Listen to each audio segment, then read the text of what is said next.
Meet Bridget Jones, a 30-something singleton who is certain she would have all the answers if she could A. lose 7 pounds, B. stop smoking, and C. develop inner poise. She lives in the London of the mid-1990s, and this is a year in her life. And now, Bridget Jones's diary.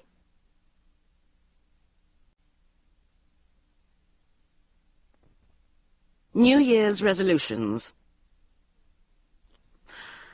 I will not drink more than 14 alcohol units a week. Smoke. Waste money on pasta makers, ice cream machines, or other culinary devices which we'll never use. Books by unreadable literary authors to put impressively on shelves. Exotic underwear, since pointless as have no boyfriend. I will not behave sluttishly around the house, but instead imagine others are watching. Spend more than earn. Allow in-trade to rage out of control. I will not fall for any of following: alcoholics, workaholics, commitment phobics, people with girlfriends or wives, misogynists, megalomaniacs, chauvinists, emotional fuckwits or freeloaders, perverts. I will not get annoyed with Mum, Una Alconbury, or Perpetua. I will not get upset over men, but instead be poised and cool ice queen. Have crushes on men, but instead form relationships based on mature assessment of character. I will not bitch about anyone behind their backs, but be positive about everyone. I will not obsess about Daniel Cleaver, as pathetic to have a crush on Boss, in manner of Miss Moneypenny, or similar. I will not sulk about having no boyfriend, but develop inner poise and authority, and sense of self as woman of substance, complete without boyfriend, as best way to obtain boyfriend. I will stop smoking, drink no more than 14 alcohol units a week, reduce circumference of thighs by 3 inches, i.e. 1.5 inches each, using anticellulite diet. I will purge flat of all extraneous matter. I will give all clothes which have not worn for 2 years or more to homeless. Improve career and find new job with potential. Save up money in form of savings. Start pension also.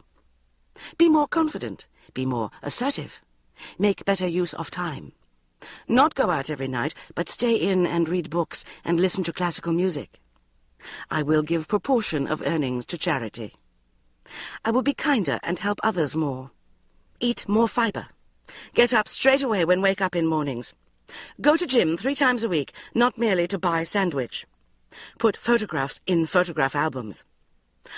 I will make up compilation mood tapes, so can have tapes ready with all favourite romantic, dancing, rousing, feminist, etc. tracks assembled, instead of turning into drink-sodden DJ-style person with tapes scattered all over floor. Form functional relationship with responsible adult. Learn to program video. January. An exceptionally bad start. Sunday, 1 January. 129 pounds, but post-Christmas. Alcohol units 14, but effectively covers 2 days, as 4 hours of party was on New Year's Day. Cigarettes 22, calories 5,424. Food consumed today: 2 packets Emmental cheese slices, 14 cold new potatoes, 2 Bloody Marys, count as food as contain Worcester sauce and tomatoes, 1/3 ciabatta loaf with brie, coriander leaves, half packet, 12 milk tray, best to get rid of all Christmas confectionery in one go and make fresh start tomorrow, 13 cocktail sticks securing cheese and pineapple, portion Una Alconbury's turkey curry, peas and bananas. Portion Una Alconbury's raspberry surprise, made with bourbon biscuits, tinned raspberries, 8 gallons of whipped cream, decorated with glacé cherries and angelica. Noon, London, my flat. Ugh. The last thing on earth I feel physically, emotionally, or mentally equipped to do is drive to Una and Geoffrey Aukenbury's New Year's Day turkey curry buffet in Grafton Underwood. Geoffrey and Una Aukenbury are my parents' best friends, and, as Uncle Geoffrey never tires of reminding me, have known me since I was running round the lawn with no clothes on. My mother rang up at 8:30 in the morning, last August bank holiday, and forced me to promise to go. She approached it via a cunningly circuitous route. "Oh, hello, darling. I was just ringing to see what you wanted for Christmas." "Christmas? Would you like a surprise, darling?" "No," I bellowed. "Sorry. I wondered if you'd like a set of wheels for your suitcase." "But I haven't got a suitcase." "Why don't I get you a little suitcase with wheels attached? You know, like air hostesses have." "I've already got a bag." "Oh, darling, you can't go round with that tatty green canvas thing. You look like some sort of Mary Poppins person who's fallen on hard times. Just a little compact case with a pull-out handle. It's amazing how much you can get in. Do you want it in navy, on red, or red on navy?" "Mum, it's 8:30 in the morning. It's summer. It's very hot. I don't want an air hostess bag." "Julie Enderby's got one. She says she never uses anything else." "Who's Julie Enderby?" "You know Julie, darling. Mavis Enderby's daughter, Julie. The one that's got that super-duper job at Arthur Anderson." "Mum, always takes it on her trips." "I don't want a little bag with wheels on." "I tell you what. Why don't Jamie, Daddy, and I all club together and get you a proper new big suitcase and a set of wheels?" Exhausted, I held the phone away from my ear, puzzling about where the missionary luggage Christmas gift zeal had stemmed from. When I put the phone back, she was saying, "In actual fact, you can get them with a compartment with bottles for your bubble bath and things. The other thing I thought of was a shopping cart." "Is there anything you'd like for Christmas?" I said, desperately, blinking in the dazzling bank holiday sunlight. No, she said airily. "I've got everything I need. Now, darling," she suddenly hissed, "you will be coming to Geoffrey and Una's New Year's Day turkey curry buffet this year, won't you?" Actually, I panicked wildly. What could I pretend to be doing? Think I might have to work on New Year's Day? That doesn't matter. You can drive up after work. Oh, did I mention Malcolm and Elaine Darcy are coming and bringing Mark with them? Do you remember Mark, darling? He's one of those top-notch barristers, masses of money, divorced. It doesn't start till 8. Oh, God. Not another strangely dressed opera freak with bushy hair burgeoning from a side part. "Mum, I've told you, I don't need to be fixed up with—" "Now, come along, darling. Una and Geoffrey have been holding the New Year buffet since you were running round the lawn with no clothes on. Of course you're going to come. And you'll be able to use your new suitcase." 11:45 p.m. Ugh. First day of New Year has been day of horror. Cannot quite believe I am once again starting the year in a single bed in my parents' house. It is too humiliating at my age. I wonder if they'll smell it if I have a fag out of the window. Having skulked at home all day, hoping hangover would clear, I eventually gave up and set off for the turkey curry buffet. Far too late. When I got to the Aukenburys and rang their entire tune of town hall clock-style doorbell, I was still in a strange world of my own. Nauseous, vile-headed, acidic. I was also suffering from road rage residue after inadvertently getting onto the M6 instead of the M1 and having to drive halfway to Birmingham before I could find anywhere to turn round. I was so furious I kept jamming my foot down to the floor on the accelerator pedal to give vent to my feelings, which is very dangerous. I watched resignedly as Una Aukenbury's form, intriguingly deformed through the Ripley glass door, bore down on me in a fuchsia two-piece. "Bridget, we'd almost given you up for lost. Happy New Year. Just about to start without you."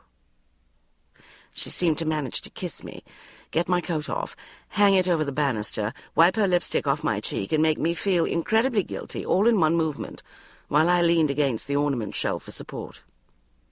Sorry. I got lost. Lost? Duh! What are we going to do with you? Come on in. She led me through the frosted glass doors into the lounge, shouting, "She got lost, everyone!" "Bridget, Happy New Year," said Geoffrey Aukenbury, clad in a yellow diamond-patterned sweater. He did a jokey Bob Hope step, then gave me the sort of hug which Boots would send straight to the police station. He said, going red in the face and pulling his trousers up by the waistband. "Which junction did you come off at?" "Junction 19, but there was a diversion." "Junction 19? Eunice, you came off at Junction 19. You've added an hour to your journey before you even started. Come on, let's get you a drink. How's your love life, anyway?" Oh, God! Why can't married people understand that this is no longer a polite question to ask? We wouldn't rush up to them and roar, "How's your marriage going? Still having sex?" Everyone knows that dating in your 30s is not the happy-go-lucky free-for-all it was when you were 22, and that the honest answer is more likely to be, "Actually, last night my married lover appeared wearing suspenders and a darling little Angora crop top, told me he was gay, / a sex addict, / a narcotic addict, / a commitment phobic, and beat me up with a dildo. Then, see you for thanks." Not being a natural liar, I ended up mumbling shamefacedly to Geoffrey, "Fine," at which point he boomed, "So, you still haven't got a fella?"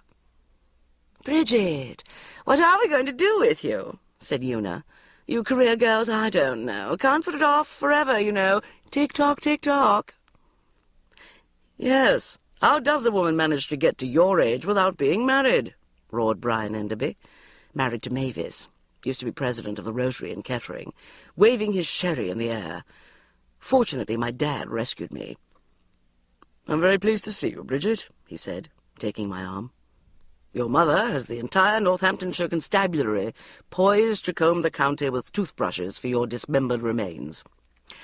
Come and demonstrate your presence so I can start enjoying myself. How's the bewheeled suitcase?" "Big beyond all sense. How are the ear hair clippers?" "Oh, marvellously, you know, clippy." It was all right, I suppose. I would have felt a bit mean if I hadn't turned up. But Mark Darcy, yuck. Every time my mother's rung up for weeks, it's been, "Of course you remember the Darcys, darling. They came over when we were living in Buckingham, and you and Mark played in the paddling pool." Or, "Oh, did I mention Malcolm and Elaine are bringing Mark with them to Una's New Year's Day turkey curry buffet? He's just back from America, apparently. Divorced. He's looking for a house in Holland Park. Apparently he had the most terrible time with his wife. Japanese. Very cruel race." Then next time, as if out of the blue, "Do you remember Mark Darcy, darling? Malcolm and Elaine's son. He's one of these super-duper top-notch lawyers. Divorced. Elaine says he works all the time and he's terribly lonely. I think he might be coming to Una's New Year's Day turkey curry buffet, actually." I don't know why she didn't just come out with it and say, "Darling, do shag Mark Darcy over the turkey curry, won't you? He's very rich." "Come along and meet Mark," Una Aukenbury sing-songed before I'd even had time to get a drink down me.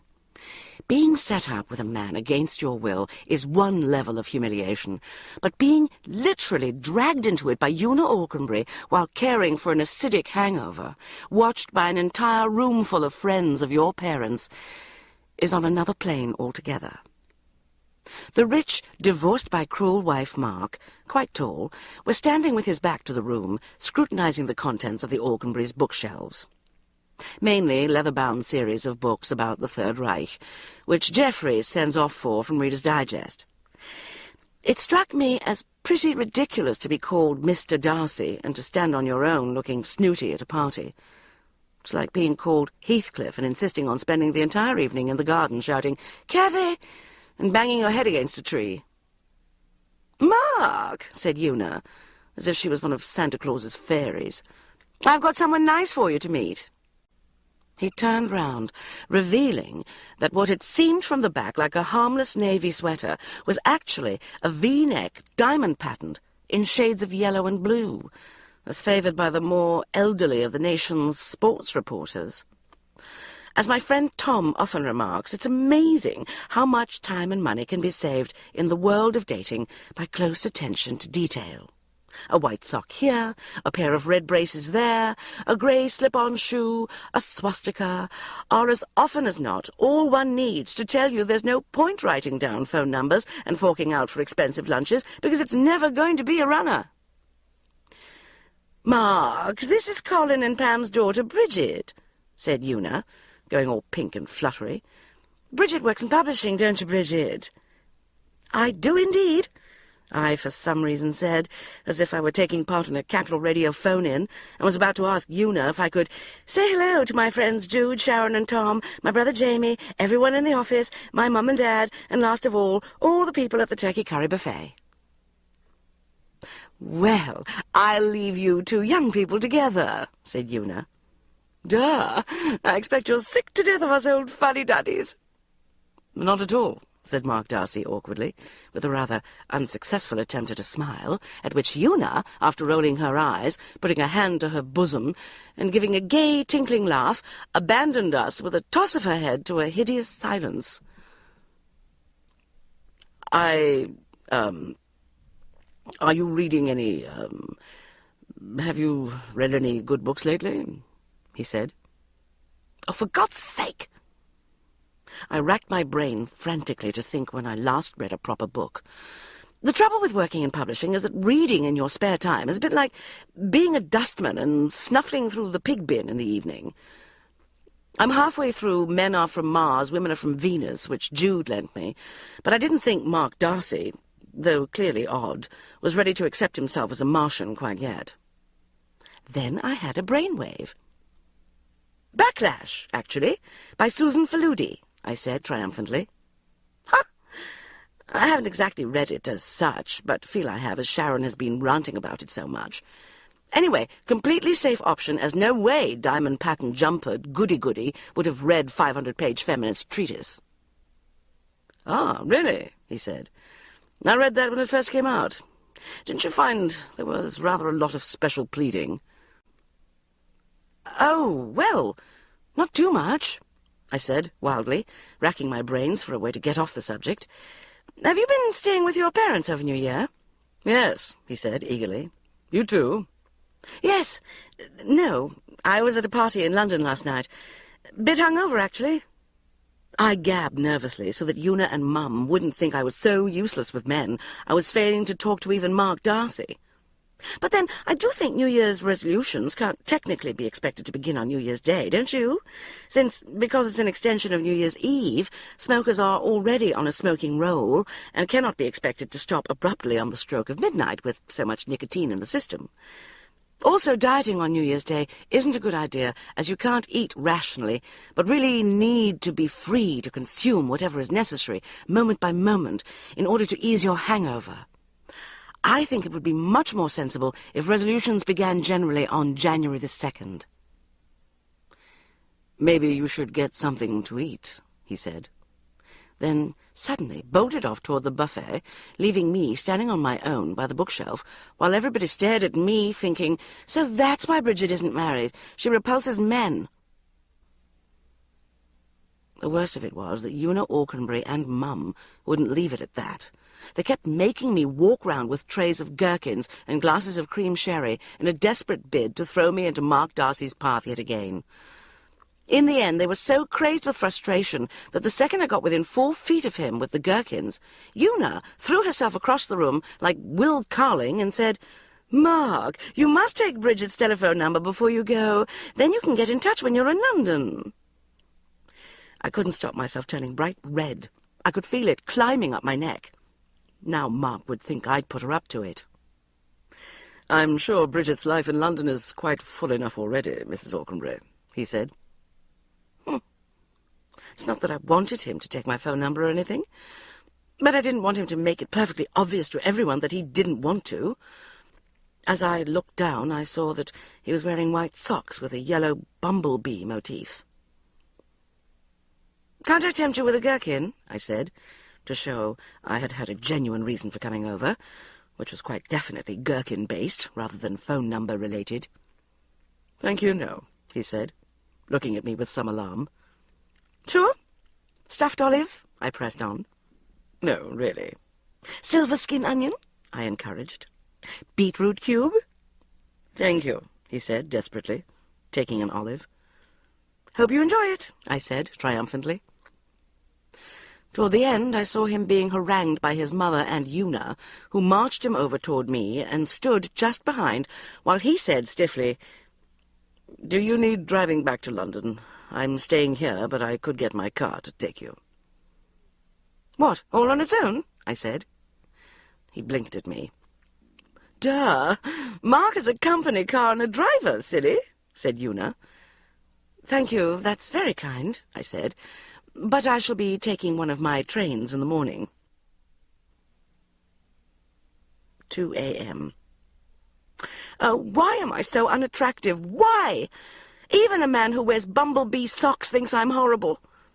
Hate the new year. Hate everyone. Except Daniel Cleaver. Anyway, have got giant tray-sized bar of Cadbury's Dairy Milk left over from Christmas on dressing table. Also, amusing joke gin and tonic miniature. I'm going to consume them and have a fag. Tuesday, 3 January. 130 pounds. Terrifying slide into obesity. Why? Alcohol unit 6. Excellent. Cigarettes 23. VG. Calories 2,472. 9 a.m. Ugh! Cannot face thought of going to work. Only thing which makes it tolerable is thought of seeing Daniel again. But even that is inadvisable, since am fat, have spot-on chin, and desire only to sit on cushion eating chocolate and watching Xmas specials. It seems wrong and unfair that Christmas, with its stressful and unmanageable financial and emotional challenges, should first be forced upon one wholly against one's will, then rudely snatched away just when one is starting to get into it. Was really beginning to enjoy the feeling that normal service was suspended, and it was okay to lie in bed as long as you want, put anything you fancy into your mouth, and drink alcohol whenever it should chance to pass your way, even in the mornings. Now, suddenly, we're all supposed to snap into self-discipline like lean teenage greyhounds. 10 p.m. Ugh!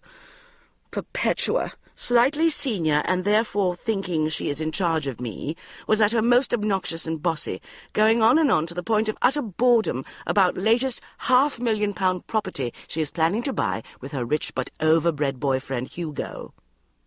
Yes, well, it is north-facing, but they've done something frightfully clever with the light. I looked at her wistfully, her vast, bulbous bottom swathed in a tight red skirt with a bizarre three-quarter-length striped waistcoat strapped across it. What a blessing to be born with such slovenly arrogance. Perpetua could be the size of a Renault Espace and not give it a thought. How many hours, months, years have I spent worrying about weight, while Perpetua has been happily looking for lamps with porcelain cats as bases around the Fulham Road. She is missing out on a source of happiness anyway. It is proved by surveys that happiness does not come from love, wealth, or power, but the pursuit of attainable goals. And what is a diet if not that? On way home, in end-of-Christmas denial, I bought a packet of cut-price chocolate tree decorations and a £3.69 bottle of sparkling wine from Norway, Pakistan, or similar. I guzzled them by the light of the Christmas tree, together with a couple of mince pies, the last of the Christmas cake and some Stilton, while watching EastEnders, imagining it was a Christmas special. Now, though, I feel ashamed and repulsive. I can actually feel the fat splurging out from my body. Never mind. Sometimes you have to sink to a nadir of toxic fat envelopment in order to emerge, phoenix-like, from the chemical wasteland as a purged and beautiful Michelle Pfeiffer figure. Tomorrow, new Spartan health and beauty regime will begin. Daniel Cleaver, though. Love his wicked, dissolute air, while being successful and clever. He was being funny today, telling everyone about his aunt thinking the onyx kitchen roll holder his mother had given her for Christmas was a model of a penis. Was really amusing about it. Also asked me if I got anything nice for Christmas in a rather flirty way. Think might wear short black skirt tomorrow. Wednesday, 4 January. £131. State of emergency now, as if fat has been stored in capsule form over Christmas and is being slowly released under skin. Alcohol units 5. Better. Cigarettes 20. Calories 700. VG. 4 p.m. Office. State of emergency. Jude just rang up from her portable phone in flood of tears and eventually managed to explain, in a sheep's voice, that she had just had to excuse herself from a board meeting, Jude is head of futures at Breitling's, as she was about to burst into tears and was now trapped in the ladies with Alice Cooper eyes and no makeup bag. Her boyfriend, vile Richard, self-indulgent commitment-phobic, whom she has been seeing on and off for 18 months, had chucked her for asking him if he wanted to come on holiday with her. Typical, but Jude naturally was blaming it all on herself. I'm codependent. I asked for too much to satisfy my own neediness rather than need. Oh, if only I could turn back the clock. I immediately called Sharon, and an emergency summit has been scheduled for 6:30 in Café Rouge. I hope I can get away without bloody Perpetua kicking up. 11 p.m. Strident evening. Sharon immediately launched into her theory on the Richard situation. Emotional fuckwittage, which is spreading like wildfire among men over 30. As women glide from their 20s to 30s, Shazza argues, the balance of power subtly shifts. Even the most outrageous minxes lose their nerve, wrestling with the first twinges of existential angst, fears of dying alone and being found 3 weeks later half-eaten by an Alsatian. Stereotypical notions of shelves, spinning wheels, and sexual scrap heaps conspire to make you feel stupid, no matter how much time you spend thinking about Goldie Hawn and Susan Sarandon. And men like Richard, fumed Sharon, play on the chink in the armour to wriggle out of commitment, maturity, honour, and the natural progression of things between a man and a woman. By this time, Jude and I were going shh, shh, out of the corners of our mouths and sinking down into our coats. After all, there is nothing so unattractive to a man as strident feminism. How dare he say you were getting too serious by asking to go on holiday with him? Yelled Sharon. What is he talking about? Thinking moonily about Daniel Cleaver, I ventured that not all men are like Richard, at which point Sharon started on a long illustrative list of emotional fuckwittage in progress in our friends. One whose boyfriend of 13 years refuses even to discuss living together. Another who went out with a man 4 times, who then chucked her because it was getting too serious. Another who was pursued by a bloke for 3 months with impassioned proposals of marriage, only to find him ducking out 3 weeks after she succumbed and repeating the whole process with her best friend. We women are only vulnerable because we are a pioneer generation, daring to refuse to compromise in love and relying on our own economic power. In 20 years' time, men won't even dare start with fuckwittage because we will just laugh in their faces, bellowed Sharon. At this point, Alex Walker, who works in Sharon's company, strolled in with a stunning blonde who was about 8 times as attractive as him. He ambled over to us to say hi. "Is this your new girlfriend?" asked Sharon. "Well, you know, she thinks she is, but we're not going out, we're just sleeping together. I ought to stop it, really, but, well," he said, smugly. "Oh, that is just such crap, you cowardly, dysfunctional little schmuck. Right, I'm going to talk to that woman," said Sharon, getting up. Jude and I forcibly restrained her, while Alex, looking panic-stricken, rushed back to continue his fuckwittage unrumbled. Eventually, the three of us worked out a strategy for Jude. She must stop beating herself over the head with women who love too much, and instead think more toward men are from Mars, women are from Venus, which will help her to see Richard's behaviour less as a sign that she is codependent and loving too much, and more in the light of him being like a Martian rubber band, which needs to stretch away in order to come back. "Yes, but does that mean I should call him or not?" said Jude. "No," said Sharon, just as I was saying, "yes." After Jude had gone, because she had to get up at 5:45 to go to the gym and see her personal shopper before work starts at 8:30, mad, Sharon and I suddenly were filled with remorse and self-loathing for not advising Jude simply to get rid of vile Richard because he is vile. But then, as Sharon pointed out, last time we did that, they got back together, and she told him everything we'd said in a fit of reconciliatory confession, and now it is cripplingly embarrassing every time we see him, and he thinks we are the bitch queens from hell, which, as Jude points out, is a misapprehension, because although we have discovered our inner bitches, we have not yet unlocked them. Thursday, 5 January. 129 pounds. Excellent progress. 2 pounds of fat spontaneously combusted through joy and sexual promise. Alcohol unit 6. VG for party. Cigarettes 12. Continuing good work. Calories 1,258. Love has eradicated need to pig out. 11 a.m. Office. Oh my God. Daniel Cleaver just sent me a message. Was trying to work on CV without Perpetua noticing, in preparation for improving career, when message pending suddenly flashed up on top of screen. Delighted by, well, anything, as always am if it is not work, I quickly pressed RMS execute and nearly jumped out of my skin when I saw Cleave at the bottom of the message. I instantly thought he'd been able to tap into the computer and see that I was not getting on with my work. But then I read the message. Message Jones. You appear to have forgotten your skirt. As I think is made perfectly clear in your contract of employment, staff are expected to be fully dressed at all times. Cleave. Ha!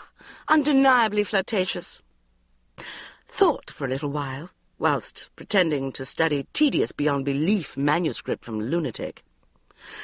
Have never messaged Daniel Cleaver before, but brilliant thing about messaging system is you can be really quite cheeky and informal, even to your boss. Also can spend ages practicing. This is what's sent. Message Cleave. Sir, I'm appalled by message. Whilst skirt could reasonably be described as a little on the skimpy side, thrift being ever our watchword in editorial, consider it gross misrepresentation to describe said skirt as absent, and considering contacting union. Jones. Waited in frenzy of excitement for reply. Sure enough, message pending quickly flashed up. Pressed RMS. Will whoever has thoughtlessly removed the edited script of Kafka's Motorbike from my desk please have the decency to return it immediately. Diane. Arrgh. After that, zilch. Noon. Oh, God. Daniel hasn't replied. Must be furious. Maybe he was being serious about the skirt. Oh, God, oh, God. Have been seduced by informality of messaging medium into being impertinent to boss. 12:10. Maybe he's not got it yet. If only could get message back. Think we'll go for a walk and see if can somehow go into Daniel's office and erase it. 12:15. Ha! All explained. He is in meeting with Simon from marketing. He gave me a look when walked past. Aha! Aha! Message pending. Message Jones. If walking past office was attempt to demonstrate presence of skirt, can only say that it has failed parlously. Skirt is indisputably absent. Is skirt off sick? Cleave. Message pending then flashed up again, immediately. Message Jones. If skirt is indeed sick, please look into how many days sick leave skirt has taken in previous 12 months. Spasmodic nature of recent skirt attendance suggests malingering. Cleave. Just sending back. Message Cleave. Skirt is demonstrably neither sick nor absent. Appalled by management's blatantly sizest attitude to skirt. Obsessive interest in skirt suggests management sick rather than skirt. Jones. Think we'll cross last bit out, as contains mild accusation of sexual harassment, whereas V much enjoying being sexually harassed by Daniel Cleaver. Argh! Perpetua just walked past and started reading over shoulder. Just managed to press Alt-Screen in nick of time, but big mistake, as merely put CV back up on screen. "Do let me know when you've finished reading, won't you?" said Perpetua, with a nasty smirk. "I'd hate to feel you were being underused." The second she was safely back on the phone. "I mean, frankly, Mr. Burkett, what is the point in putting 3 to 4 bedrooms when it is going to be obvious the second we appear that bedroom 4 is an airing cupboard?" I got back to work. This is what I am about to send. Message Cleave. Skirt is demonstrably neither sick nor absent. Appalled by management's blatantly sizest attitude to skirt. Considering appeal to industrial tribunal, tabloids, etc. Jones. Oh dear. This was return message. Message Jones. Absent Jones, spelt A-B-S-E-N-T, not A-B-S-C-E-N-T. Blatantly, with an A, not an E. Please attempt to acquire at least perfunctory grasp of spelling, though by no means trying to suggest language fixed rather than constantly adapting fluctuating tool of communication. Compare Hönigswald. Computer spell check might help. Cleave. Was just feeling crestfallen when Daniel walked past with Simon from marketing and shot a very sexy look at my skirt with one eyebrow raised. Love the lovely computer messaging. Must work on spelling, though. After all, have degree in English. Friday, 6 January. 5:45 p.m. Could not be more joyous. Computer messaging, presence or otherwise, of skirt continued obsessively all afternoon. Cannot imagine respected boss did stroke of work. Weird scenario with Perpetua, penultimate boss, since knew I was messaging and V angry. But fact that was messaging ultimate boss gave self-conflicting feelings of loyalty. Distinctly unlevel playing field where anyone with ounce of sense would say ultimate boss should hold sway. Last message read, Message Jones. Wish to send bouquet to ailing skirt over weekend. Please supply home contact number ASAP, as cannot, for obvious reasons, rely on given spelling of Jones to search in file. Cleave. Yes, yes! Daniel Cleaver wants my phone number. Am marvellous, am irresistible sex goddess. Hurrah! £128, V bloody G. But what is point? Alcohol units, 2. Excellent. Cigarettes, 7. Calories, 3,100. Poor.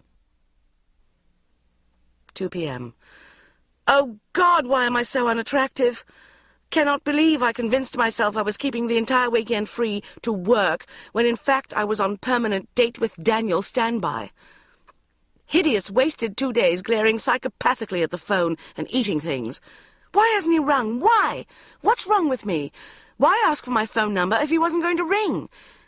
And if he was going to ring, surely he would do it over the weekend. Must centre myself more.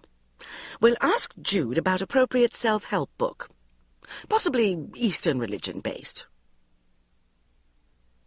8 p.m. Phone call alert, which turned out to be just Tom asking if there was any telephonic progress.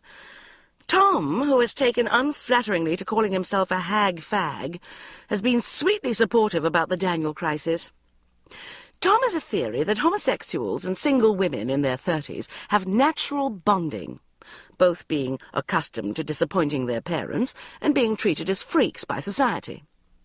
He indulged me while I obsessed to him about my unattractiveness crisis, precipitated, as I told him, first by bloody Mark Darcy, then by bloody Daniel, at which point he said, I must say not particularly helpfully, "Mark Darcy? But isn't he that famous lawyer, the human rights guy?" Well, anyway. What about my human right not to have to wander around with fearsome unattractiveness hang-up? 11 p.m. It is far too late for Daniel to ring. V sad and traumatized. Monday, 9 January. 128 pounds. Alcohol units 4. Cigarettes 29. Calories 770. VG. But at what price? Nightmare day in office. Watched the door for Daniel all morning. Nothing. By 11:45 a.m. I was seriously alarmed. Should I raise an alert? Then Perpetua suddenly bellowed into the phone, "Daniel, he's gone to a meeting in Croydon. He'll be in tomorrow." She banged the phone down and said, "God, all these bloody girls ringing him up." Panic-stricken, I reached for the silk cut. Which girls? What? Somehow I made it through the day, got home, and in a moment of insanity left a message on Daniel's answer phone saying, "Oh no, I can't believe I did this. Hi, it's Jones here. I was just wondering how you are, and if you wanted to meet for the Skirt Health Summit, like you said." The second I put the phone down, I realized it was an emergency and rang Tom, who calmly said, leave it to him. If he made several calls to the machine, he could find the code which would let him play back and erase the message. Eventually, he thought he'd cracked it, but unfortunately Daniel then answered the phone. Instead of saying, "Sorry, wrong number," Tom hung up.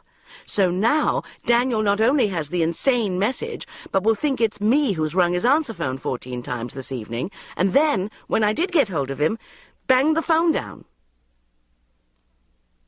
Tuesday, 10 January. 127 pounds. Alcohol units 2. Cigarettes, nil. Calories, 998. Excellent. VG. Perfect saint-style person. Slunk into the office, crippled with embarrassment about the message. I had resolved totally to detach myself from Daniel, but then he appeared, looking unnervingly sexy, and started making everyone laugh, so that I went all to pieces. Suddenly, message pending flashed up on the top of my computer screen. Message Jones. Thanks for your phone call. Cleve. My heart sank. That phone call was suggesting a date. Who replies by saying thanks and leaves it at that unless they... But after a little thought, I sent back, Message Cleve. Please shut up. I am very busy and important. Jones. And after a few minutes more, he replied, Message Jones. Sorry to interrupt, Jones. Pressure must be hellish. Over and out. P.S. I like your tits in that top. Cleve. And we were off. Frantic messaging continued all week, culminating in him suggesting a date for Sunday night, and me dizzyingly, euphorically accepting. Sometimes I look round the office as we all tap away and wonder if anyone is doing any work at all. Is it just me, or is Sunday a bizarre night for a first date? All wrong, like Saturday morning or Monday at 2 p.m. Sunday, 15 January. 126 pounds. Excellent. Excellent. Alcohol units, nil. Cigarettes, 29. VV bad, especially in 2 hours. Calories, 3,879. Repulsive.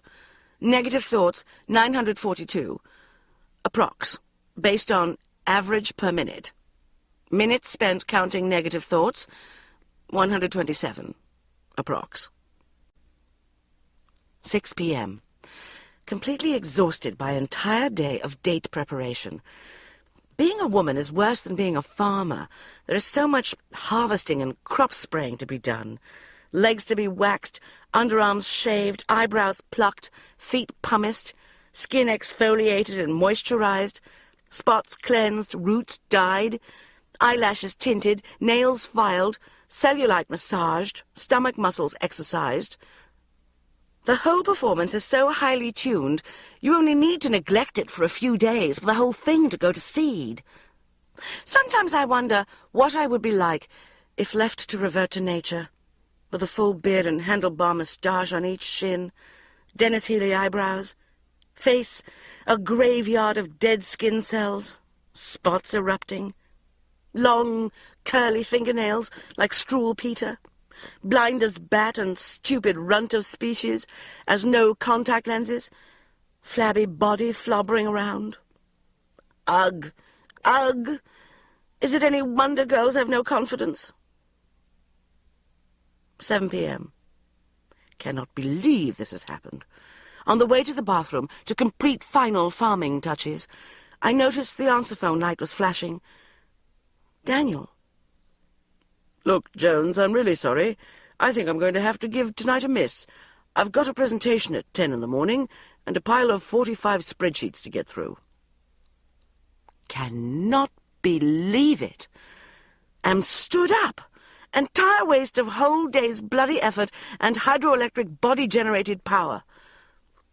However, one must not live one's life through men, but must be complete in oneself as a woman of substance. 9 p.m. Still, he is in top-level job. Maybe he didn't want to ruin first date with underlying work panic. 11 p.m. He might have bloody well rung again, though. He's probably out with someone thinner. 5 a.m. What's wrong with me?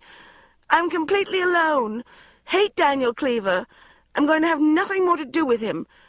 I'm going to get weighed. Monday, 16 January.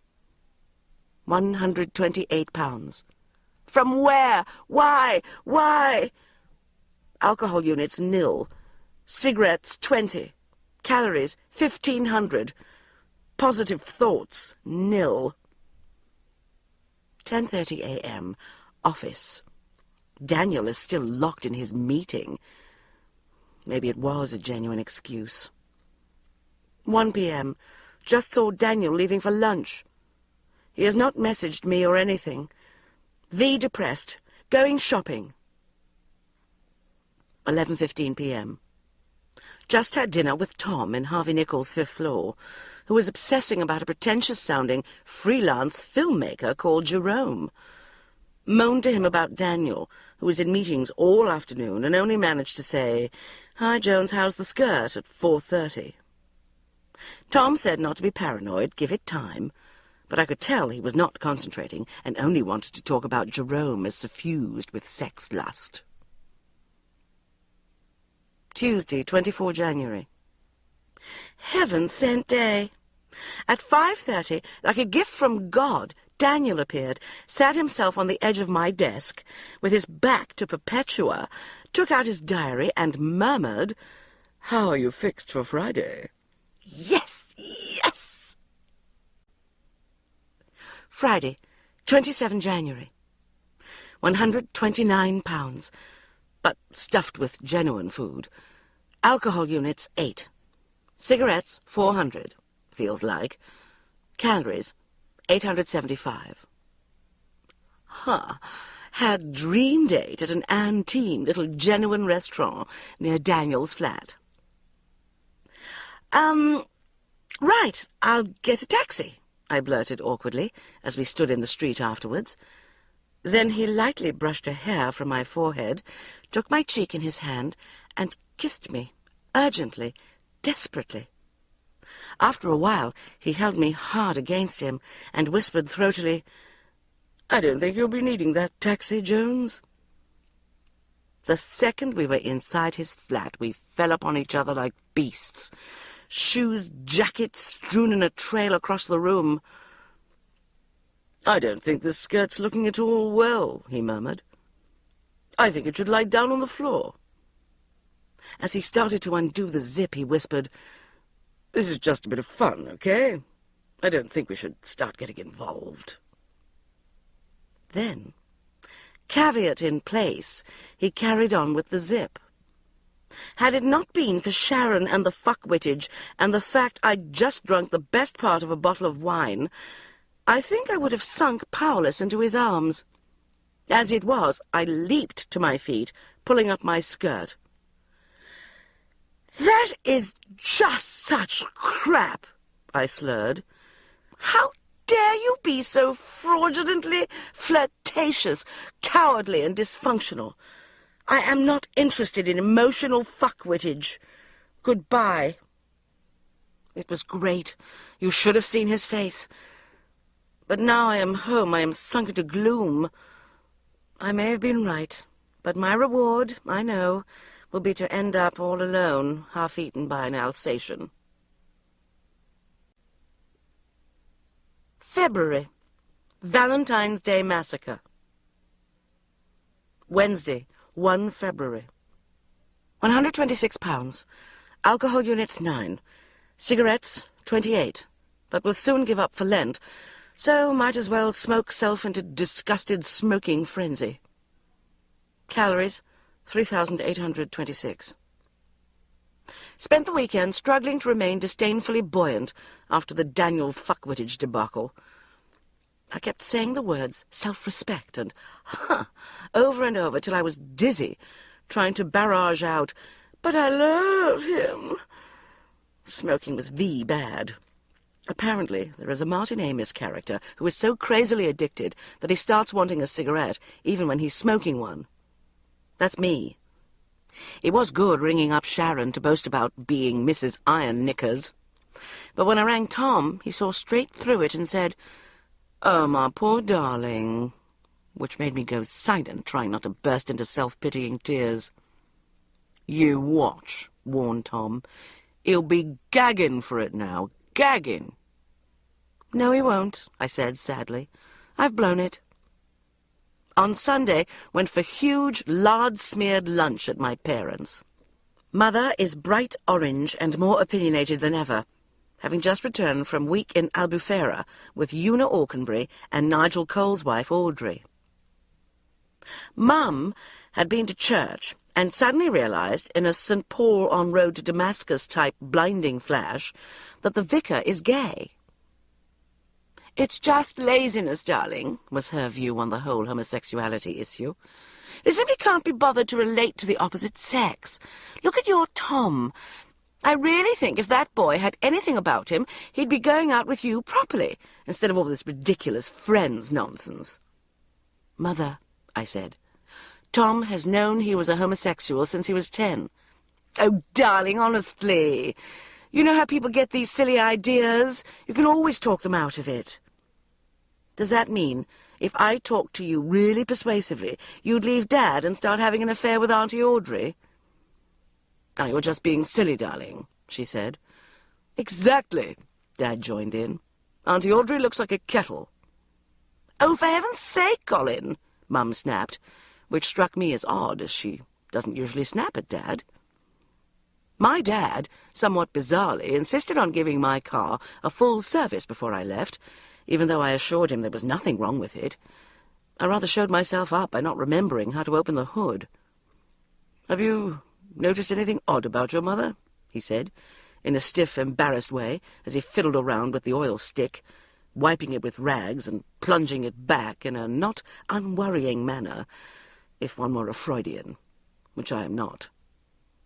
"You mean, apart from being bright orange?" I said. "Well, yes, and Well, you know, the usual, qualities. She did seem unusually aerated about homosexuality. Oh, no, that was just the vicar's new vestments which set her off this morning. They were a little on the frou-frou side, to tell the truth. He's just come back from a trip to Rome with the Abbot of Dumfries, dressed from head to toe in rose pink. No, I mean, did you notice anything different from usual about Mummy? I racked my brains. I can't say I did, to be honest, other than seeming very sort of blooming and confident. He said. Anyway, best get off before it gets dark. Send my love to Jude. How's she doing? Then he hit the hood in an off-you-go sort of way, but so hard that I had a feeling he might have broken his hand. Thought all would be resolved with Daniel on Monday, but he wasn't there, nor yesterday. Work has become like going to a party in order to get off with someone and finding they haven't turned up. Worried about own ambition, career prospects, and moral seriousness, has seemed to reduce everything to level of teen. Eventually managed to worm out of Perpetua that Daniel has gone to New York. He would clearly by now have gone off with thin American cool person called Winona, who puts out, carries a gun, and is everything I am not. On top of everything else, must go to smug married dinner party at Magda and Jeremy's tonight. Such occasions always reduce my ego to size of snail, which is not to say I'm not grateful to be asked. I love Magda and Jeremy. Sometimes I stay at their house, admiring the crisp sheets and many storage jars full of different kinds of pasta, imagining that they are my parents. But when they are together with their married friends, I feel as if I've turned into Miss Havisham. 11:45 p.m. Oh, God. It was me, 4 married couples, and Jeremy's brother. Forget it, red braces and face. Calls girls fillies. So, bellowed Cosmo, pouring me a drink, how's your love life? Oh, no. Why do they do this? Why? Maybe the smug marrieds only mix with other smug marrieds and don't know how to relate to individuals anymore. Maybe they really do want to patronize us and make us feel like failed human beings. Or maybe they're in such a sexual rut they're thinking there's a whole other world out there and hoping for vicarious thrills by getting us to tell them the roller coaster details of our sex lives. Yes, why aren't you married yet, Bridget? Sneered Woney.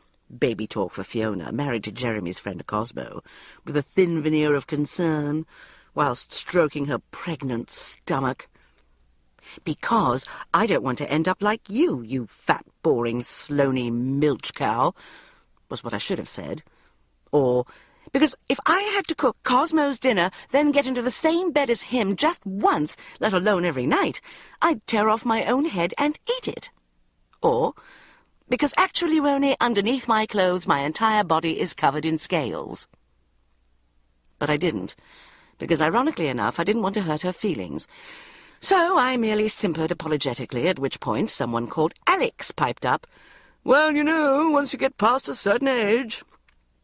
Exactly. All the decent chaps have been snapped up, said Cosmo, slapping his fat stomach and smirking so that his jowls wobbled. At dinner, Magda had placed me in an incestuous sex sandwich sort of way between Cosmo and Jeremy's crashing bore of a brother. You really ought to hurry up and get sprogged up, you know, old girl, said Cosmo, pouring a quarter of a pint of 82 Pauillac straight down his throat. Time's running out. By this time, I'd had a good half pint of 82 Pauillac myself.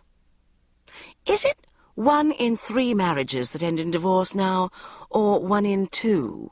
I slurred with a pointless attempt at sarcasm. Seriously, old girl, he said, ignoring me. Office is full of them. Single girls over 30, fine physical specimens, can't get a chap. That's not a problem I have, actually, I breathed, waving my fag in the air. Ooh, tell us more, said Woney. So, who is it then? Said Cosmo. Getting a bit of a shag, old girl, said Jeremy. All eyes turned to me beadily, mouths open, slavering. "It's none of your business," I said, hoity-toitily. "So she hasn't got a man," crowed Cosmo. "Oh, my God, it's 11 o'clock, shrieked Woney. "The babysitter!" And they all leaped to their feet and started getting ready to go home. "God, sorry about that lot. Will you be okay, hon?" whispered Magda, who knew how I was feeling. "Want a lift or anything?" said Jeremy's brother, following it up with a belch. "Actually, I'm going on to a nightclub," I trilled, hurrying out into the street. "Thanks for a super evening." Then I got into a taxi and burst into tears. Midnight. "Ha ha, just called Sharon." "You should have said, 'I'm not married because I'm a singleton, you smug, prematurely aging, narrow-minded morons,' Shazza ranted. "And because there's more than one bloody way to live. 1 in 4 households are single. Most of the royal family are single. The nation's young men have been proved by surveys to be completely unmarriageable.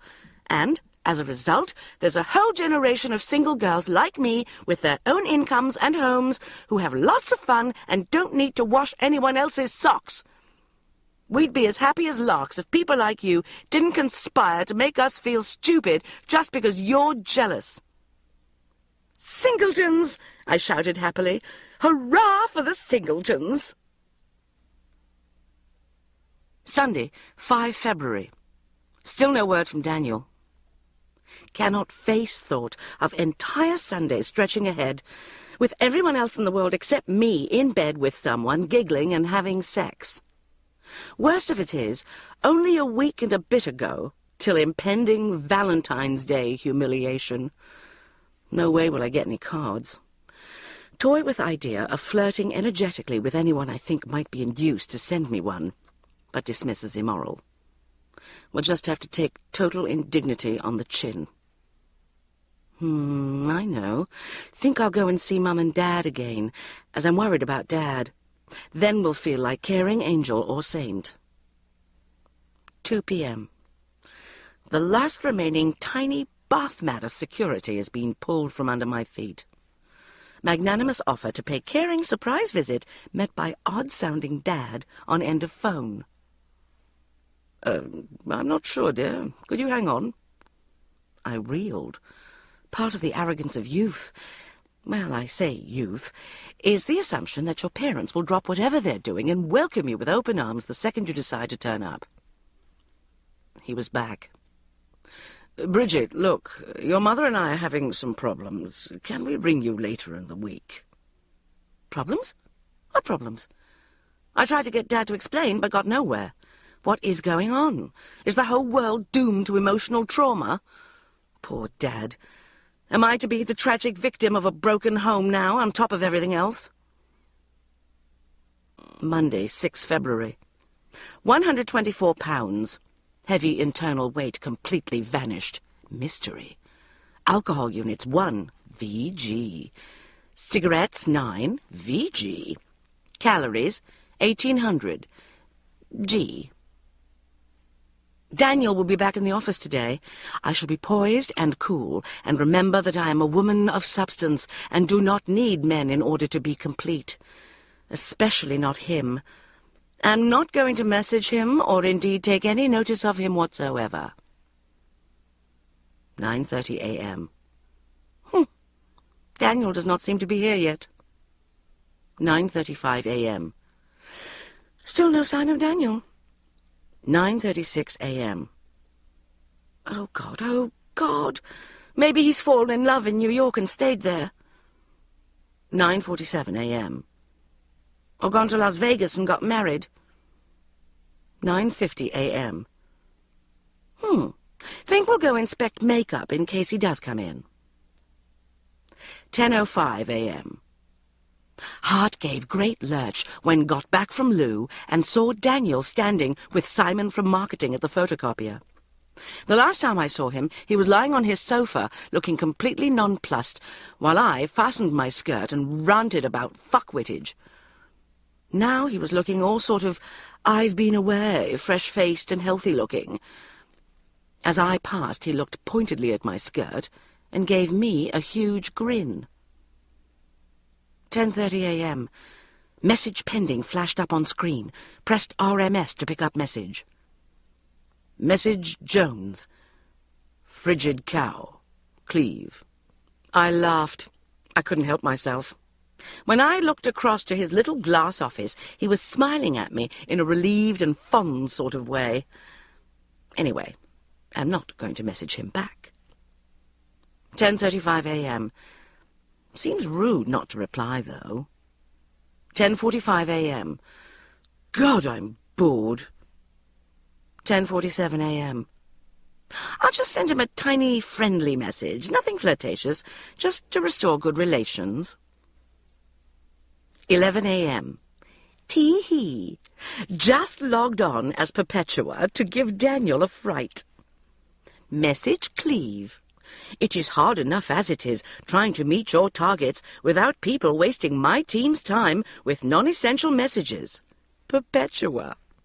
P.S. Bridget's skirt is not feeling at all well and have sent it home. 10 p.m. Daniel and I messaged each other all day, but there is no way I am going to sleep with him. Rang Mum and Dad again tonight, but no one answered. Weird. Thursday, 9 February. 128 pounds. Extra fat presumably caused by winter whale blubber. Alcohol units 4. Cigarettes 12. VG. Calories 2,845. Cold. 9 p.m. Much enjoying the winter wonderland, and reminder that we are at the mercy of the elements, and should not concentrate so hard on being sophisticated or hard-working, but on staying warm and watching the telly. This is the third time I've called Mum and Dad this week and got no reply. Maybe the Gables has been cut off by the snow? In desperation, I pick up the phone and dial my brother Jamie's number in Manchester, only to get one of his hilarious answer phone messages, the sound of running water and Jamie pretending to be President Clinton in the White House, then a toilet flushing and his pathetic girlfriend tittering in the background. 9:15 p.m. Just called Mum and Dad 3 times in a row, letting it ring 20 times each time. Eventually Mum picked up, sounding odd, and saying she couldn't talk now, but would call me at the weekend. Saturday, 11 February. 125 pounds. Alcohol units 4, cigarettes 18, calories 1,467, but burnt off by shopping. Just got home from shopping to message from my dad asking if I would meet him for lunch on Sunday. I went hot and cold.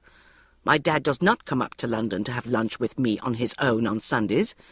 He has roast beef or salmon and new potatoes at home with Mum. Don't ring back, the message said. I'll just see you tomorrow.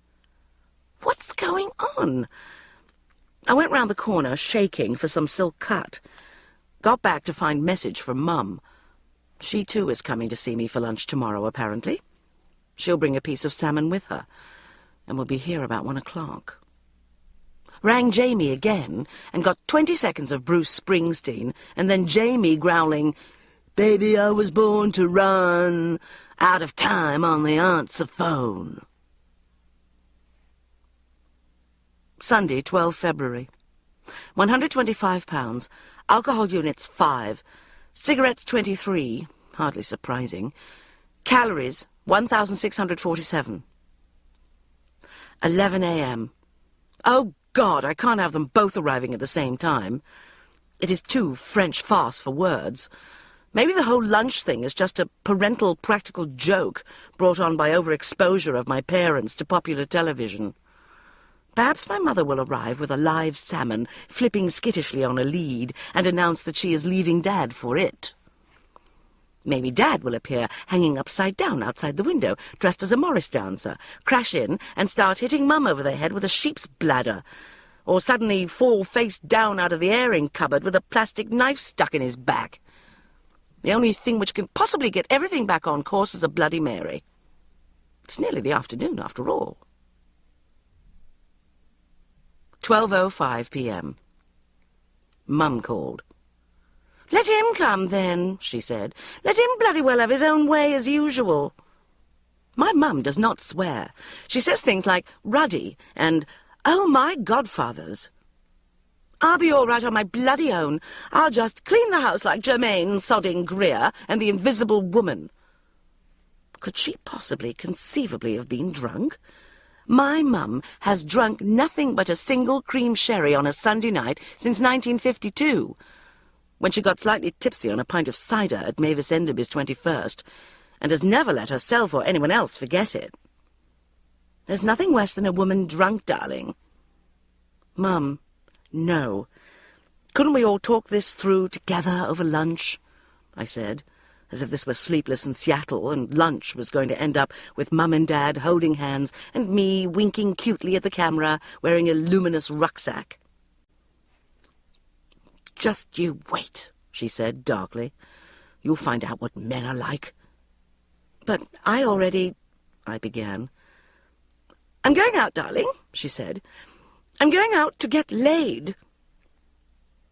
At 2:00, Dad arrived at the door with a neatly folded copy of the Sunday Telegraph. As he sat down on the sofa, his face crumpled and tears began to splosh down his cheeks. "She's been like this since she went to Albufera with Una Aukenbury and Audrey Coles," he sobbed, trying to wipe his cheek with his fist. "When she got back, she started saying she wanted to be paid for doing the housework, and she'd wasted her life being our slave." Our slave?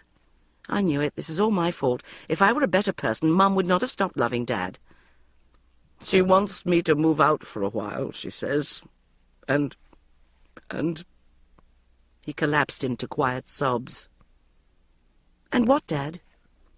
"She said, I thought the clitoris was something from Nigel Cole's Lepidoptera collection." Monday, 13 February.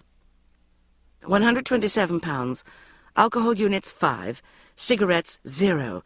Spiritual enrichment removes need to smoke. Massive breakthrough. Calories 2,845. Though heartbroken by my parents' distress, I have to admit parallel and shameful feeling of smugness over my new role as carer and, though I say it myself, wise counsellor. It is so long since I have done anything at all for anyone else that it is a totally new and heady sensation. This is what has been missing in my life. I am having fantasies about becoming a Samaritan or Sunday school teacher, making soup for the homeless, or, as my friend Tom suggested, darling mini bruschettas with pesto sauce, or even retraining as a doctor. Maybe going out with a doctor would be better still, both sexually and spiritually fulfilling. I even began to wonder about putting an ad in the Lonely Hearts column of The Lancet. I could take his messages, tell patients wanting night visits to bugger off, cook him little goat cheese soufflés, then end up in a foul mood with him when I'm 60, like Mum. Oh, God! Valentine's Day tomorrow. Why is entire world geared to make people not involved in romance feel stupid when everyone knows romance does not work anyway? Look at Royal Family. Look at Mum and Dad. Valentine's Day, purely commercial, cynical enterprise anyway. Matter of supreme indifference to me. Tuesday, 14 February. £126. Alcohol units 2. Romantic Valentine's Day treat. 2 bottles. Beck's on own. Cigarettes 12. Calories 1,545. 8 a.m. Ooh, goody, Valentine's Day. Wonder if the post has come yet. Maybe there will be a card from Daniel, or a secret admirer, or some flowers, or heart-shaped chocolates. Quite excited, actually. Brief moment of wild joy when discovered bunch of roses in the hallway. Daniel rushed down and gleefully picked them up just as the downstairs flat door opened and Vanessa came out. "Ooh, they look nice," she said enviously. "Who are they from?" "I don't know," I said coyly, glancing down at the card. "Ah," I tailed off. "They're for you." "Never mind." "Look, this is for you," said Vanessa, encouragingly. It was an excess bill. "Decided to have cappuccino and chocolate croissant on way to work to cheer self up. Do not care about figure. There's no point, as no one loves or cares about me." On the way in on the tube, you could see who had gotten Valentine cards and who hadn't. Everyone was looking round, trying to catch each other's eye, and either smirking or looking away defensively. Got into the office to find Perpetua had a bunch of flowers the size of a sheep on her desk. "Well, Bridget," she bellowed so that everyone could hear, "how many did you get?" I slumped into my seat, muttering, "Shut up," out of the side of my mouth, like a humiliated teenager. "Come on, how many?" I thought she was going to get hold of my earlobe and start twisting it or something. "The whole thing is ridiculous and meaningless, completely commercial exploitation." "I knew you didn't get any," crowed Perpetua. It was only then that I noticed Daniel was listening to us across the room and laughing.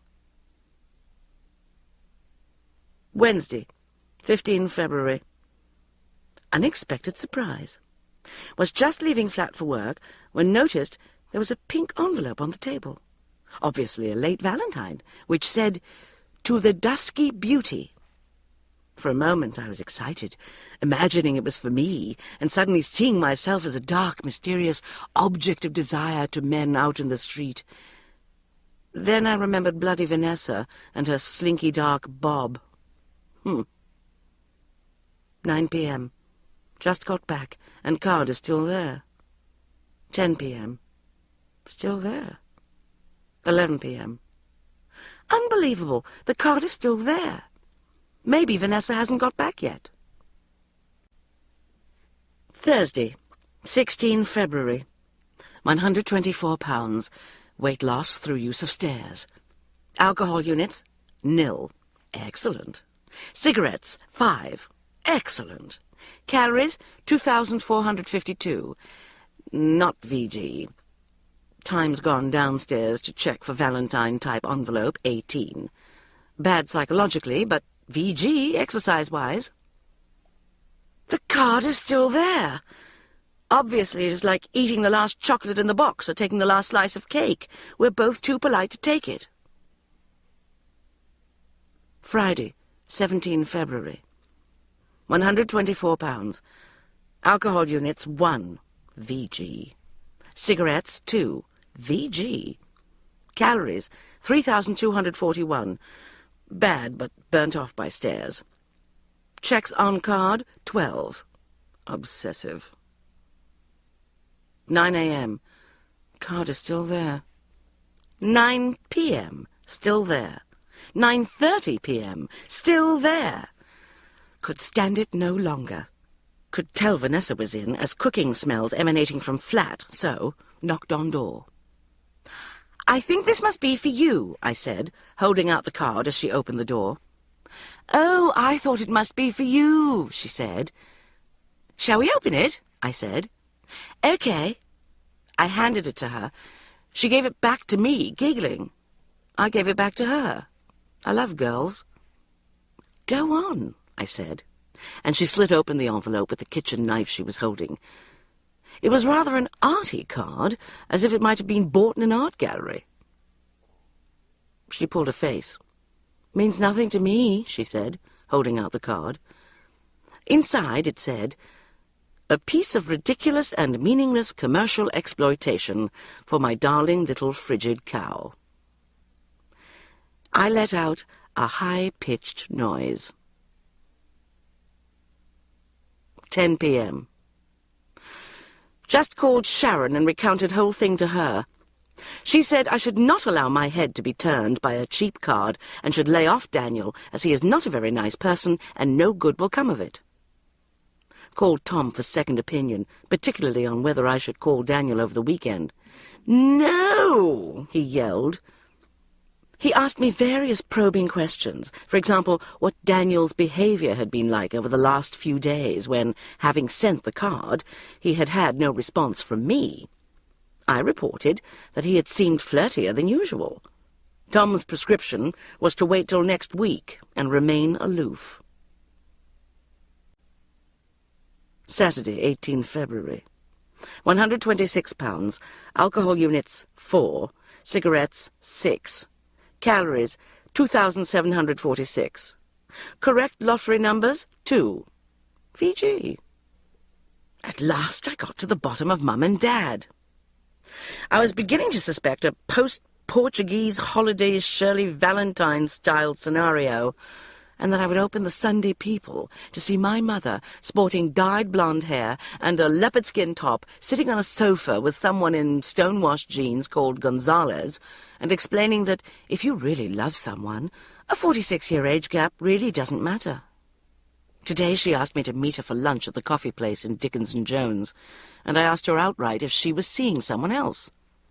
"No, there is no one else," she said, staring into the distance with a look of melancholy bravery I swear she's copied from Princess Diana.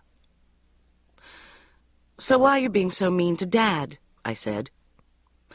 "Darling, it's merely a question of realizing, when your father retired, that I had spent 35 years without a break running his home and bringing up his children." "Jamie and I are your children too," I interjected, hurt. "And that as far as he was concerned, his lifetime's work was over and mine was still carrying on, which is exactly how I used to feel when you were little and it got to the weekends. You only get one life. I've just made a decision to change things a bit and spend what's left of mine looking after me for a change." As I went to the till to pay, I was thinking it all over and trying, as a feminist, to see Mum's point of view. Then my eye was caught by a tall, distinguished-looking man with grey hair, a European-style leather jacket, and one of those gentleman's handbag things. He was looking into the cafe, tapping his watch and raising his eyebrows. I wheeled round and caught my mother mouthing, "Won't be a mo," and nodding towards me apologetically. I didn't say anything to Mum at the time, just said goodbye, then doubled back and followed her to make sure I wasn't imagining things.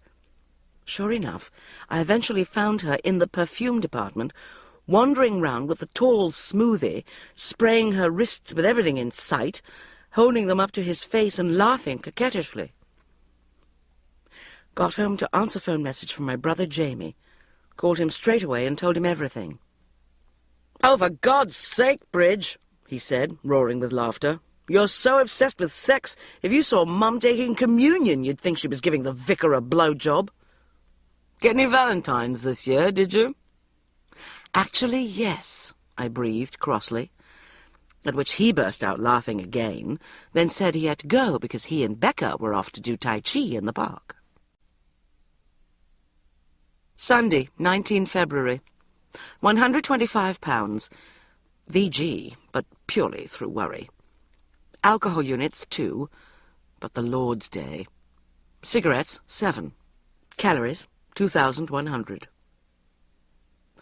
Called Mum up to confront her about the late-in-life smoothie I saw her with after our lunch. "Oh, you must mean Julian," she trilled. This was an immediate giveaway. My parents do not describe their friends by their Christian names. It is always Una Aukenbury, Audrey Coles, Brian Enderby. "You know David Ricketts, darling, married to Anthea Ricketts, who's in the lifeboat?" It's a gesture to the fact that they know in their hearts I have no idea who Mavis Enderby is, even though they're going to talk about Brian and Mavis Enderby for the next 40 minutes as if I've known them intimately since I was 4. I knew straight away that Julian would not turn out to be involved in any lifeboat luncheons, nor would he have a wife who was in any lifeboats, Rotaries, or Friends of St. George's. I sensed also that she had met him in Portugal, before the trouble with Dad, and he might well turn out to be not so much Julian, but Julio. I sensed that, let's face it, Julio was the trouble with Dad. I confronted her with this hunch. She denied it. She even came out with some elaborately concocted tale about Julian bumping into her in the Marble Arch Marks and Spencer, making her drop her new Le Creuset tureen dish on her foot, and taking her for a coffee in Selfridge's, from which sprang a firm platonic friendship based entirely on department store coffee shops. Why, when people are leaving their partners because they're having an affair with someone else, do they think it will seem better to pretend there is no one else involved? Do they think it will be less hurtful for their partners to think they just walked out because they couldn't stand them anymore, and then have the good fortune to meet some tall Omar Sharif figure with a gentleman's handbag 2 weeks afterwards, while the ex-partner is spending his evenings bursting into tears at the sight of the toothbrush mug? It's like those people who invent a lie as an excuse rather than the truth, even when the truth is better than the lie. I once heard my friend Simon cancelling a date with a girl on whom he was really keen because he had a spot with a yellow head just to the right of his nose, and because, owing to a laundry crisis, he'd gone to work in a ludicrous late-70s jacket, assuming he could pick his normal jacket up from the cleaners at lunchtime, but the cleaners hadn't done it. He took it into his head, therefore, to tell the girl he couldn't see her because his sister had turned up unexpectedly for the evening and he had to entertain her, adding wildly that he also had to watch some videos for work before the morning. At which point the girl reminded him that he'd told her he didn't have any brothers or sisters and suggested he come and watch the videos at her place while she cooked him supper. However, there were no work videos to take round and watch, so he had to construct a further cobweb of lies. The incident culminated with the girl, convinced he was having an affair with someone else when it was only their second date, chucking him, and Simon spending the evening getting hammered alone with his spot, wearing his 70s jacket. I tried to explain to Mum that she wasn't telling the truth, but she was so suffused with lust that she'd lost sight of, well, everything. "You're really becoming very cynical and suspicious, darling," she said. "Julio? Aha. Aha, aha, aha, aha, aha. It's just a friend. I just need some space." So, it transpired, in order to oblige, Dad is moving into the Alconburys' dead granny's flat at the bottom of their garden. Tuesday, 21 February. V tired. Dad has taken to ringing up several times in the night, just to talk. Wednesday, 22 February. 126 pounds. Alcohol units 2. Cigarettes 9. Fat units 8. Unexpectedly repulsive notion. Never before faced reality of lard splurging from bottom and thighs under skin. Must revert to calorie counting tomorrow. Tom was completely right. Have been so preoccupied with Mum and Dad, and so tired from taking Dad's distraught phone calls, I've hardly been noticing Daniel at all, with the miraculous result that he's been all over me. I made a complete arse of myself today, though. I got in the lift to go out for a sandwich and found Daniel in there with Simon from marketing, talking about footballers being arrested for throwing matches. "Have you heard about this, Bridget?" said Daniel. "Oh, yes," I lied, groping for an opinion. "Actually, I think it's all rather petty. I know it's a thuggish way to behave, but as long as they didn't actually set light to anyone, I don't see what all the fuss is about." Simon looked at me as if I was mad, and Daniel stared for a moment, and then burst out laughing. He just laughed and laughed till he and Simon got out, and then turned back and said, "Marry me," as the doors closed between us. Thursday, 23 February. 125 pounds.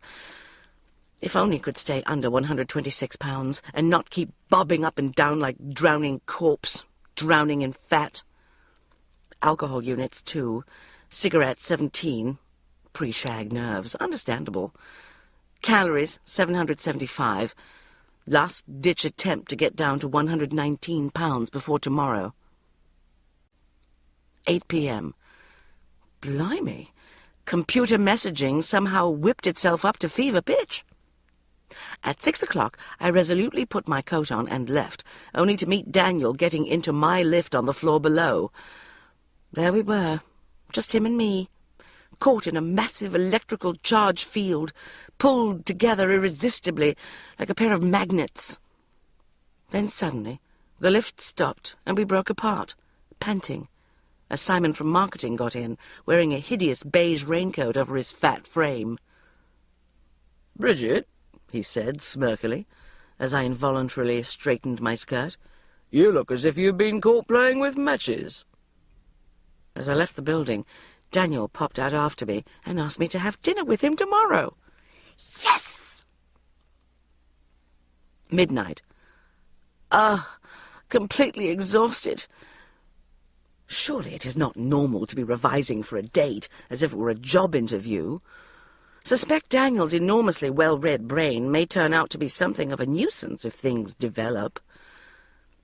Maybe I should have fallen for someone younger and mindless who would cook for me, wash all my clothes and agree with everything I say.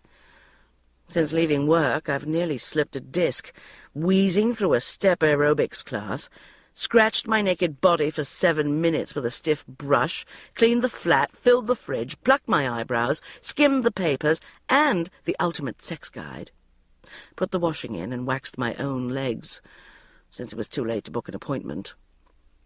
Ended up kneeling on a towel, trying to pull off a wax strip firmly stuck to the back of my calf while watching Newsnight, in an effort to drum up some interesting opinions about things. My back hurts, my head aches, and my legs are bright red and covered in lumps of wax.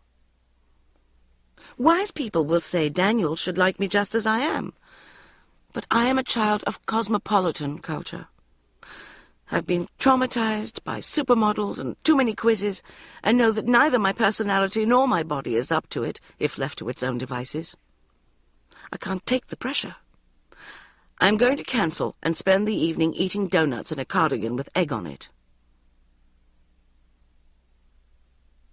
Saturday, 25 February. 122 pounds. Miracle! Sex proved indeed to be best form of exercise. Alcohol units, nil. Cigarettes, nil. Calories, 200. At last have found the secret of not eating. Simply replace food with sex. 6 p.m. Oh, joy! Have spent the day in a state I can only describe as shag-drunkenness, mooning about the flat, smiling, picking things up and putting them down again. It was so lovely.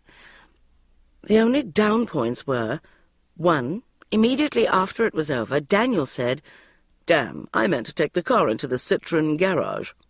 And 2, when I got up to go to the bathroom, he pointed out that I had a pair of tights stuck to the back of my calf.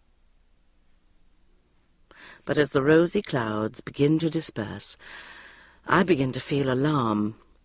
What now? No plans were made. Suddenly I realize I am waiting for the phone again. How can it be that the situation between the sexes after a first night remains so agonizingly imbalanced? Feel as if I have just sat an exam and must wait for my results. 11 p.m. Oh, God! Why hasn't Daniel rung? Are we going out now, or what?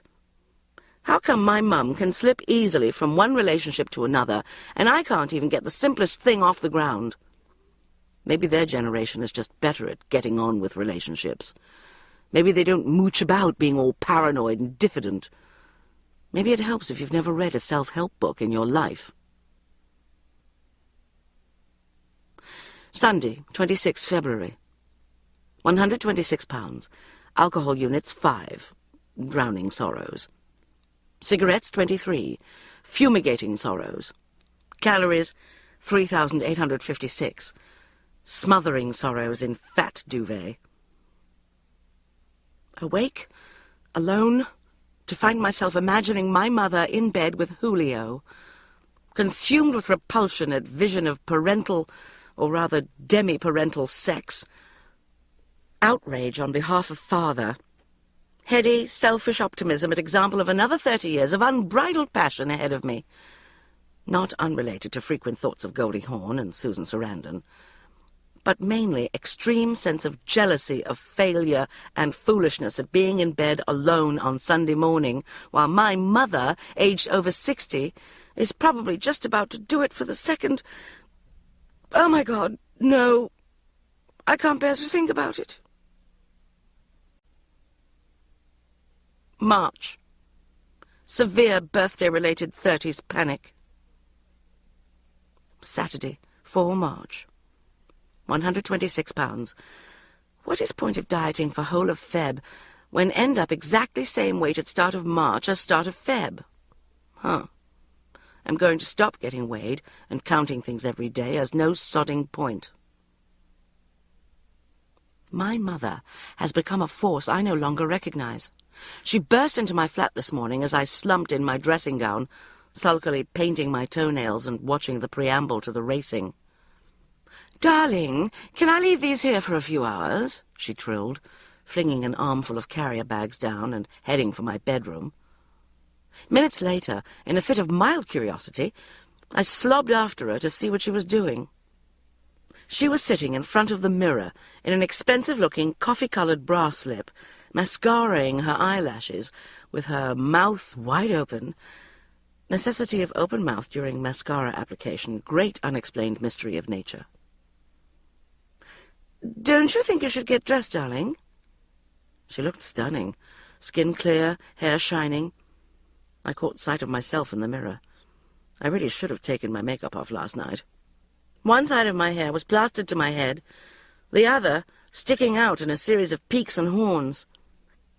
It's as if the hairs on my head have a life of their own, behaving perfectly sensibly all day, then waiting till I drop off to sleep and starting to run and jump about childishly saying, "Now what shall we do?" "You know," said Mum, dabbing Givenchy too in her cleavage, "all these years your father's made such a fuss about doing the bills and the taxes, as if that excused him from 30 years of washing up. Well, the tax return was overdue, so I thought, sod it, I'll do it myself. Obviously, I couldn't make head nor tail of it, so I rang up the tax office. The man was really quite overbearing with me. 'Really, Mrs. Jones,' he said, 'I simply can't see what the difficulty is.' I said, 'Listen, can you make a brioche?' He took the point, talked me through it, and we had it done inside 15 minutes. Anyway, he's taking me out to lunch today. A taxman, imagine." "What?" I stammered, grabbing at the doorframe. "What about Julio?" "Just because I'm friends with Julio doesn't mean I can't have other friends," she said sweetly, slipping into a yellow two-piece. "Do you like this? Just bought it. Super lemon, don't you think? Anyway, must fly. I'm meeting him in Debenham's coffee shop at 1:15. After she'd gone, I ate a bit of muesli out of the packet with a spoon and finished off the dregs of wine in the fridge. I know what her secret is. She's discovered power. She has power over Dad. He wants her back. She has power over Julio and the taxman, and everyone is sensing her power and wanting a bit of it, which makes her even more irresistible. So all I've got to do is find someone or something to have power over, and then... Oh, God, I haven't even got power over my own hair. I am so depressed. Daniel, though perfectly chatty, friendly, even flirty all week, has given me no hint as to what is going on between us, as though it is perfectly normal to sleep with one of your colleagues and just leave it at that. Work, once merely an annoying nuisance, has become an agonizing torture. I have major trauma every time he disappears for lunch or puts his coat on to go at end of day. To where? With whom? Whom? Perpetua seems to have managed to dump all her work onto me and spends the entire time in full telephonic auto-witter to Arabella or Piggy, discussing the £500,000 Fulham flat she's about to buy with Hugo. Yes, I quite agree. But the question is, does one want to pay another 30 grand for a fourth bedroom? At 4:15 on Friday evening, Sharon rang me in the office. "Are you coming out with me and Jude tomorrow?"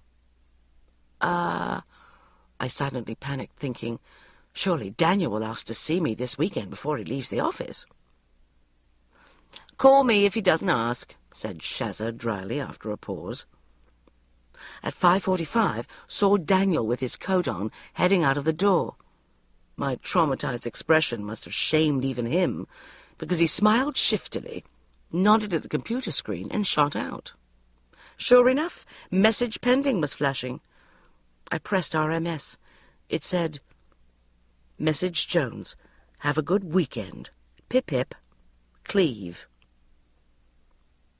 Miserably, I picked up the phone and dialed Sharon. "What time are we meeting tomorrow?" I mumbled sheepishly. 8:30, Café Rouge. Don't worry, we love you. Time to bugger off from me, emotional fuckwit. 2 a.m. I could swear I had a real brill eve with Shaz and Jude. Don't stupid care about Daniel, stupid prat. Feel sicky, though. Whoops. Sunday, 5 March, 8 a.m. Ugh, wish was dead. Am never, ever going to drink again for the rest of life. 8:30 a.m. Ooh, could really fancy some chips. 11:30 a.m.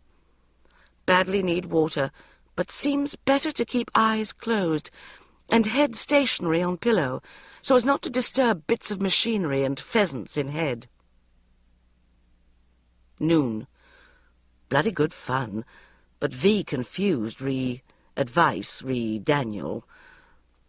Had to go through Jude's problems with Vile Richard first, as clearly they are more serious, since they've been going out for 18 months rather than just shagged once. I waited humbly, therefore, till it was my turn to recount the latest Daniel installment. The unanimous initial verdict was bastard fuckwittage. Interestingly, however, Jude introduced the concept of boy time, as introduced in the film Clueless, namely 5 days, 7, I interjected, during which new relationship is left hanging in air after sex, does not seem agonizing lifetime to males of species, but a normal cooling-down period in which to gather emotions before proceeding. Daniel, argued Jude, was bound to be anxious about work situation, etc., etc., so give him a chance, be friendly and flirty, so as to reassure him that you trust him and are not going to become needy or fly off the handle. At this, Sharon practically spat into the shaved parmesan and said it was inhuman to leave a woman hanging in air for 2 weekends after sex, and an appalling breach of confidence, and I should tell him what I think of him. Anyway, going to have another little sleep. 2 p.m. Just triumphantly returned from heroic expedition to go downstairs for newspaper and glass of water. Could feel water flowing like crystal stream into section of head where most required. Though I'm not sure, come to think of it, if water can actually get in your head. Possibly it enters through the bloodstream. Maybe, since hangovers are caused by dehydration, water is drawn into the brain by a form of capillary action. 2:15 p.m. Story in papers about 2-year-olds having to take tests to get into nursery school just made me jump out of skin. I'm supposed to be at a tea party for godson Harry's birthday. 6 p.m. Drove at breakneck speed, feeling like I was dying, across grey, rain-sodden London to Magda's, stopping at Waterstones for birthday gifts. Heart was sinking at thought of being late and hungover, surrounded by ex-career girl mothers and their competitive child-rearing. Magda, once a commodity broker, lies about Harry's age now, to make him seem more advanced than he is. Even the conception was cutthroat, with Magda trying to take 8 times as much folic acid and minerals as anyone else. The birth was great. She'd been telling everyone for months it was going to be a natural childbirth, and 10 minutes in she cracked and started yelling, "Give me the drugs, you fat cow!" Tea party was nightmare scenario. Me plus a room full of power mothers, one of whom had a 4-week-old baby. "Oh, isn't he sweet?" cooed Sarah Delisle, then snapped, "How did he do in his AGPA?" I don't know what the big deal is about tests for 2. This AGPA is a test they have to do at 2 minutes.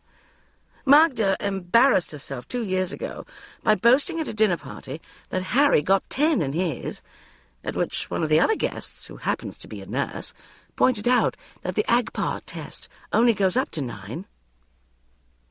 Undaunted, however, Magda has started boasting around the nanny circuit that her son is a defecational prodigy, triggering a round of boast and counterboast. The toddlers, therefore, clearly at the age when they should be securely swathed in layers of rubberware, were teetering around in little more than baby-gap G-strings. I hadn't been there 10 minutes before there were 3 turds on the carpet. A superficially humorous but vicious dispute ensued about who had done the turds, followed by a tense stripping off of diapers, immediately sparking another contest over the size of the boys' genitals, and, correspondingly, the husbands. "There's nothing you can do. It's a hereditary thing. Cosmo doesn't have a problem in that area, does he?" Thought Head was going to burst with the racket. Eventually made my excuses and drove home, congratulating myself on being single. Monday, 6 March. 11 a.m. Office. Completely exhausted. Last night was just lying in a nice hot bath with some geranium essential oil and a vodka and tonic when the doorbell rang. It was my mother, on the doorstep, in floods of tears. It took me some time to establish what the matter was, as she flopped all over the kitchen, breaking into ever louder outbursts of tears and saying she didn't want to talk about it, until I began to wonder if her self-perpetuating sexual power surge had collapsed like a house of cards, with Dad, Julio, and the taxman losing interest simultaneously. But no, she had merely been infected with having-it-all syndrome. "I feel like the grasshopper who sang all summer," she, the second she sensed I was losing interest in the breakdown, revealed. "And now it's the winter of my life, and I haven't stored up anything of my own." I was going to point out that 3 potential eligible partners gagging for it, plus half the house and the pension schemes, wasn't exactly nothing, but I bit my tongue. "I want a career," she said, and some horrible mean part of me felt happy and smug because I had a career. Well, a job anyway. I was a grasshopper, collecting a big pile of grass, or flies, or whatever it is grasshoppers eat, ready for winter, even if I didn't have a boyfriend. Eventually, I managed to cheer Mum up by allowing her to go through my wardrobe and criticize all my clothes, then tell me why I should start getting everything from Jaeger and Country Casuals. It worked a treat, and eventually she was so much back on form, she was actually able to call up Julio and arrange to meet him for a nightcap. By the time she left, it was after 10, so I called Tom to report the hideous news that Daniel had not rung all weekend, and asked him what he thought about Jude and Sharon's conflicting advice. Tom said I should listen to neither of them, not flirt, not lecture, but merely be an aloof, coolly professional ice queen. Men, he claims, view themselves as permanently on some sort of sexual ladder with all women either above them or below them. If the woman is below, i.e., willing to sleep with him, very keen on him, then, in a Groucho Marx kind of way, he does not want to be a member of her club. This whole mentality depresses me enormously. But Tom said not to be naive, and if I really love Daniel and want to win his heart, I have to ignore him and be as cold and distant to him as possible. Eventually got to bed at midnight, confused, but was woken 3 times in the night by phone calls from Dad.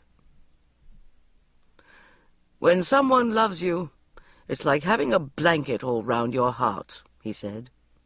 "And then when it's taken away—" And he burst into tears.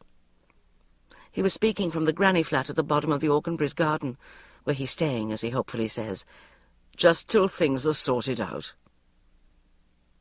I suddenly realize everything has shifted, and now I am looking after my parents instead of them looking after me, which seems unnatural and wrong. Surely I'm not that old. Monday, 6 March. 124 pounds. VVG. Have realized secret of dieting is not weighing oneself. Can officially confirm that the way to a man's heart these days is not through beauty, food, sex, or alluringness of character, but merely the ability to seem not very interested in him. Took no notice of Daniel whatsoever all day at work, and pretended to be busy. Try not to laugh. Message pending kept flashing, but I just kept sighing and tossing my hair about as if I were a very glamorous, important person under a great deal of pressure. By the end of the day, I realized, like a school chemistry lab miracle, phosphorus litmus test or similar, it was working. He kept staring at me and giving me meaningful glances.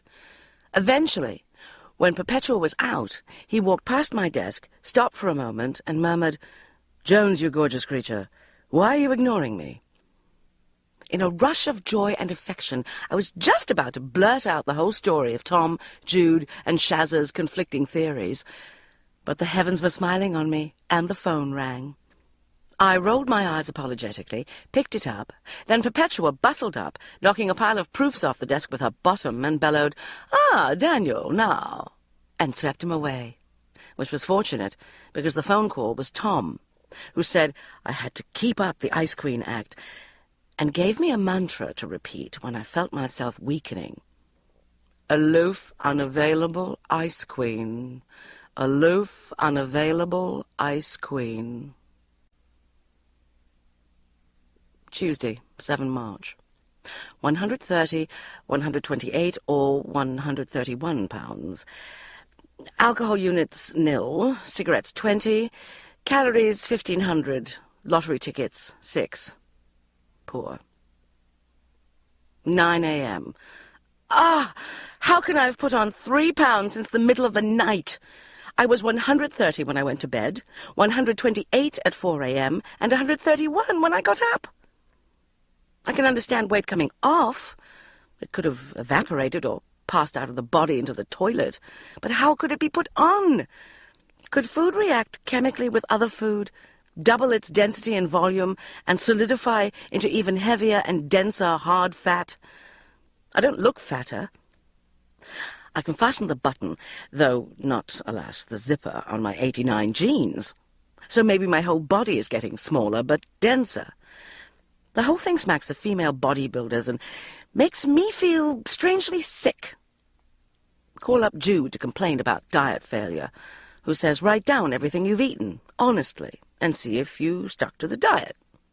Here was list. Breakfast. Hot cross bun. Scarsdale diet, slight variation on specified piece of whole wheat toast. Mars bar. Scarsdale diet, slight variation on specified half grapefruit. Snack, 2 bananas, 2 pears. Switched to F-plan as starving and cannot face Scarsdale carrot snacks. Carton orange juice. Anti-cellulite raw food diet. Lunch, potato. Scarsdale vegetarian diet. And hummus. Hay diet, fine with baked spuds as all starch, and breakfast and snack were all alkaline forming with exception of hot cross bun and Mars. Minor aberration. Dinner.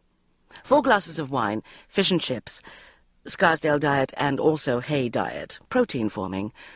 Portion tiramisu, Toblerone. Pissed. I realize it has become too easy to find a diet to fit in with whatever you happen to feel like eating, and that diets are not there to be picked and mixed, but picked and stuck to, which is exactly what I shall begin to do once I've eaten this chocolate croissant. Tuesday, 14 March. Disaster. Complete disaster.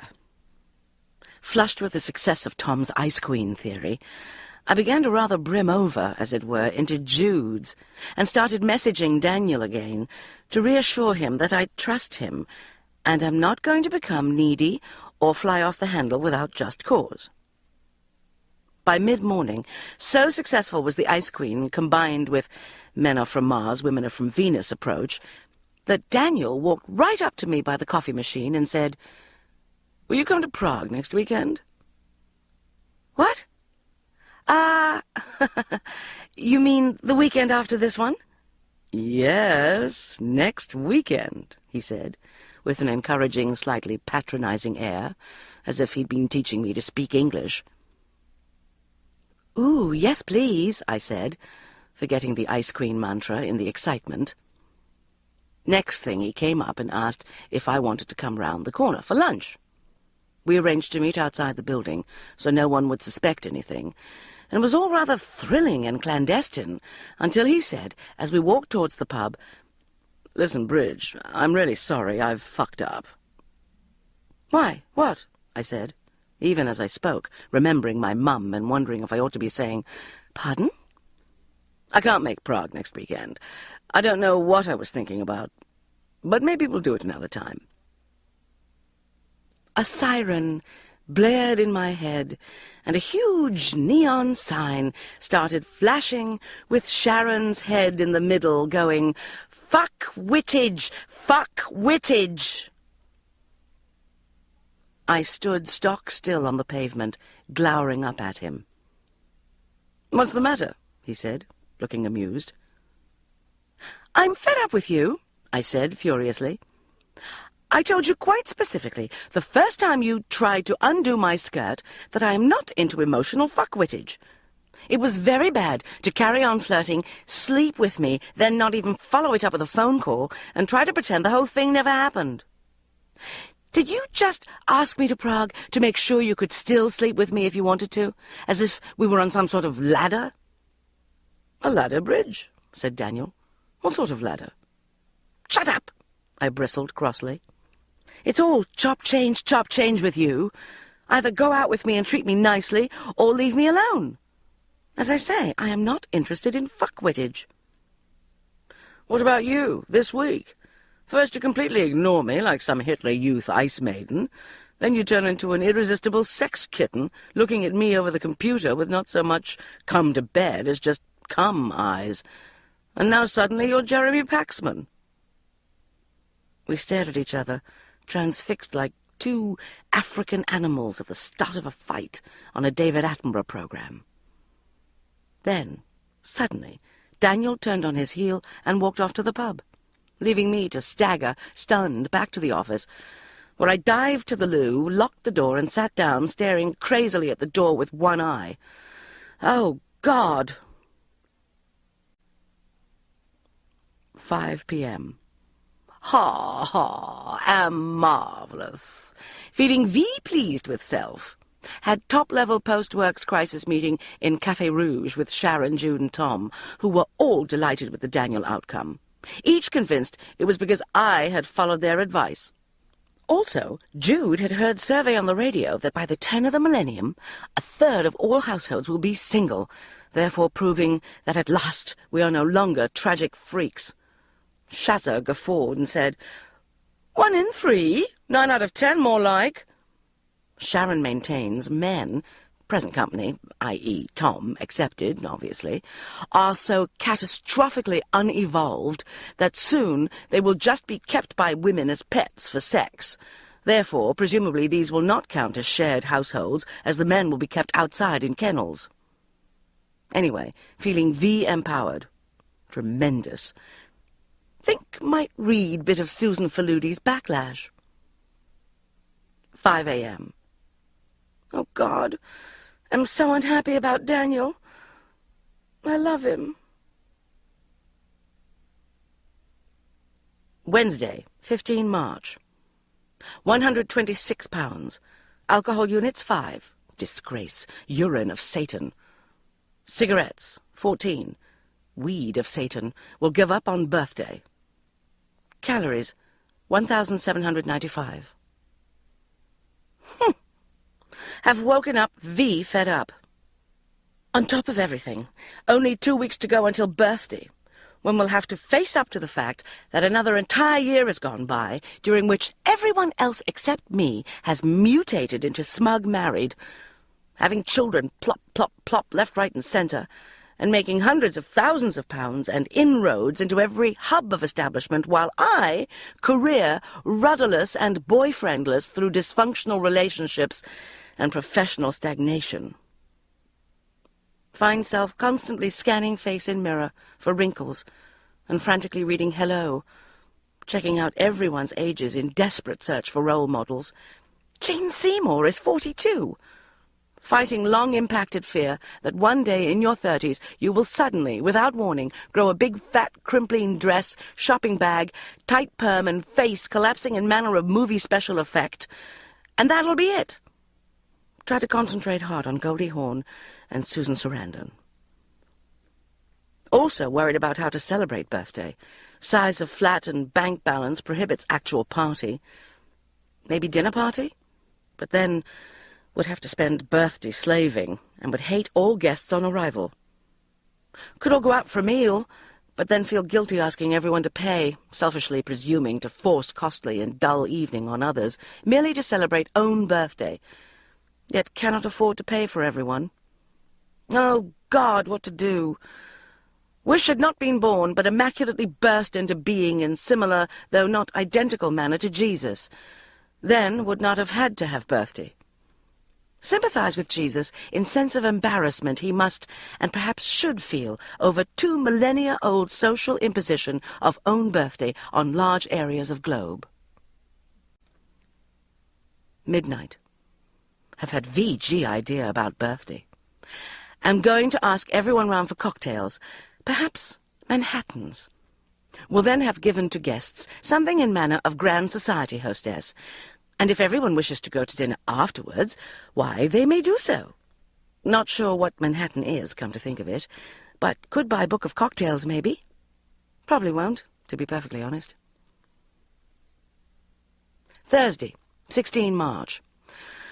£127, alcohol units 2, cigarettes 3, VG. Calories 2,140, but mainly fruit. Minutes spent doing party guest list, 237. Bad. Me, Shazza, Jude, Val Richard, Tom, Jerome, yuck. Michael, cross out Michael, Magda, Jeremy, Simon, Rebecca, Martin Crashing Ball, Woney, Cosmo, Joanna, Daniel, Perpetua, Eek, and Hugo. Oh no, what am I going to do? Friday, 17 March. Just called Tom, who says very wisely, "It is your birthday, and you should invite exactly and only who you want." So, am just going to ask the following. Shazza, Jude, Tom, Magda and Jeremy, and cook supper for everyone myself. Called Tom back to tell him the plan, and he said, "And Jerome?" "What? And Jerome?" "I thought, like we said, I'd just ask who I tailed off, realizing if I said wanted, it would mean I didn't want, i.e. like, Tom's insufferable, pretentious boyfriend. "Oh," I said, overcompensating madly. "You mean you're Jerome? Course Jerome's invited, you ninny." "But do you think it's okay not to ask Jude's vile Richard? And Sloney Woney? Even though she had me to her birthday last week?" "She'll never know."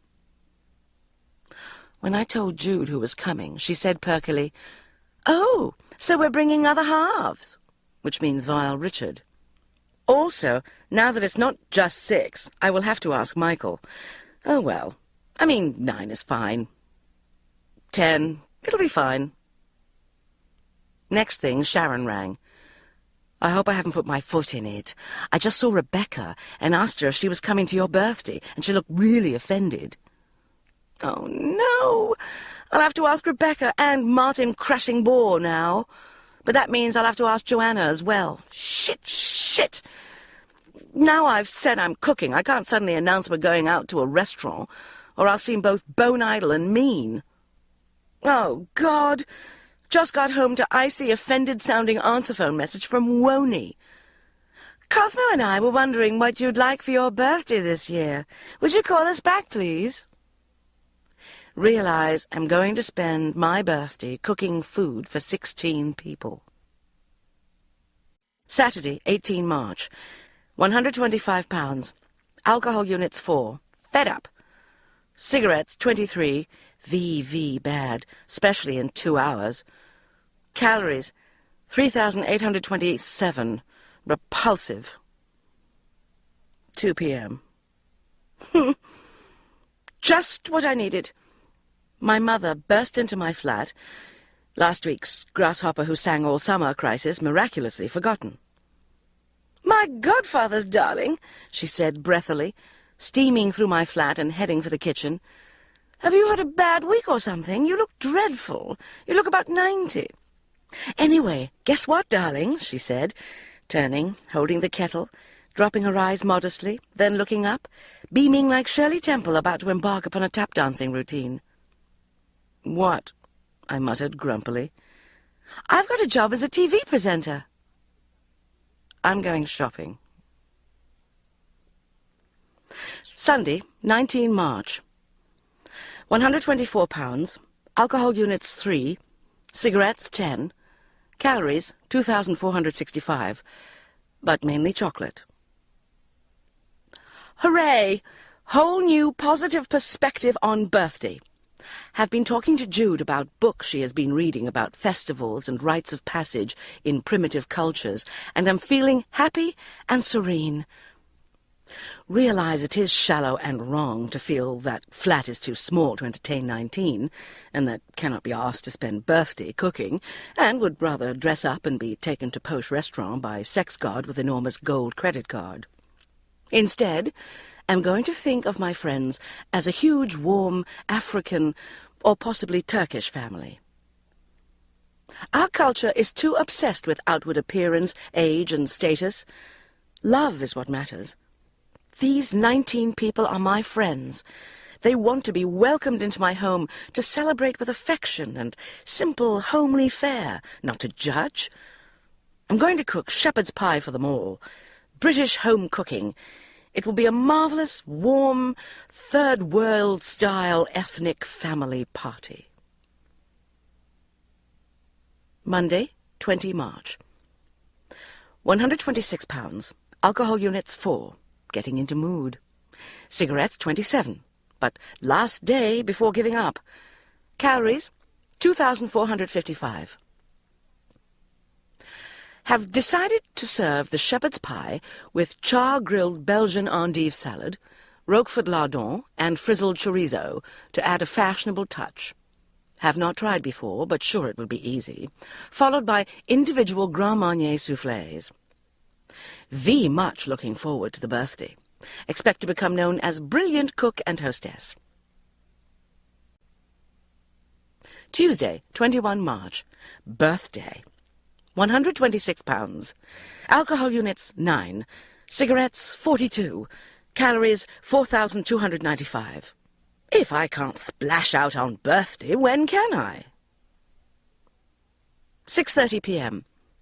Cannot go on. Have just stepped in a pan of mashed potato in new kitten-heel black suede shoes from pied-à-terre. Pied-à-pomme-de-terre, more like. Forgetting that kitchen floor and surfaces were covered in pans of mince and mashed potato.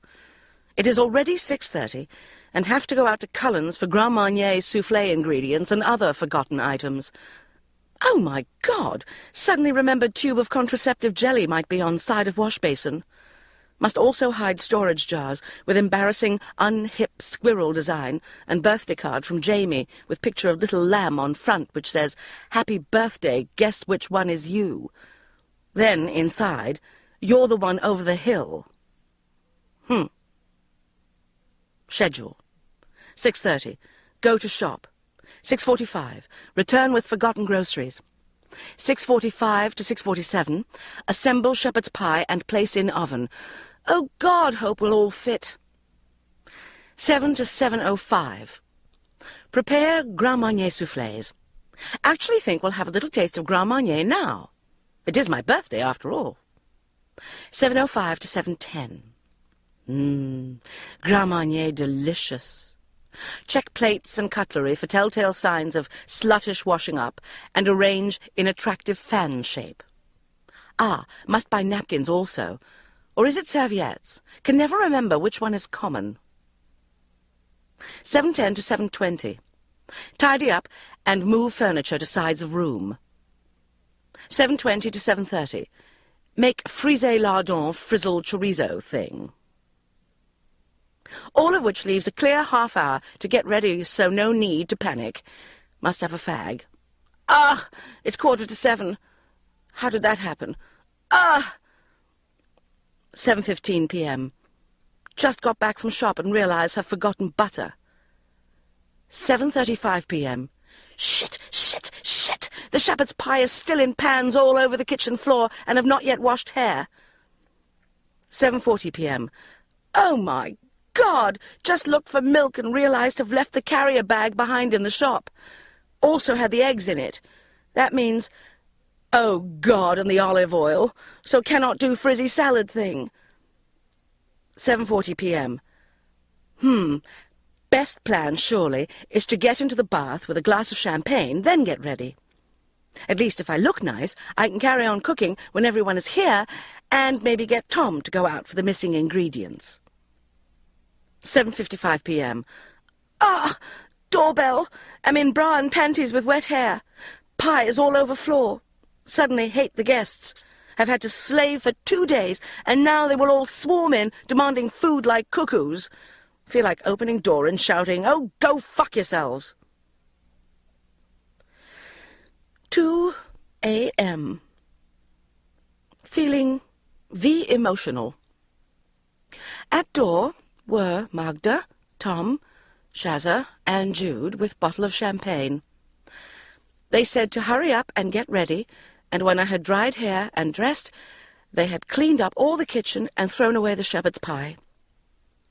It turned out Magda had booked a big table at 192 and told everyone to go there instead of my flat, and there they all were, waiting, with presents, planning to buy me dinner.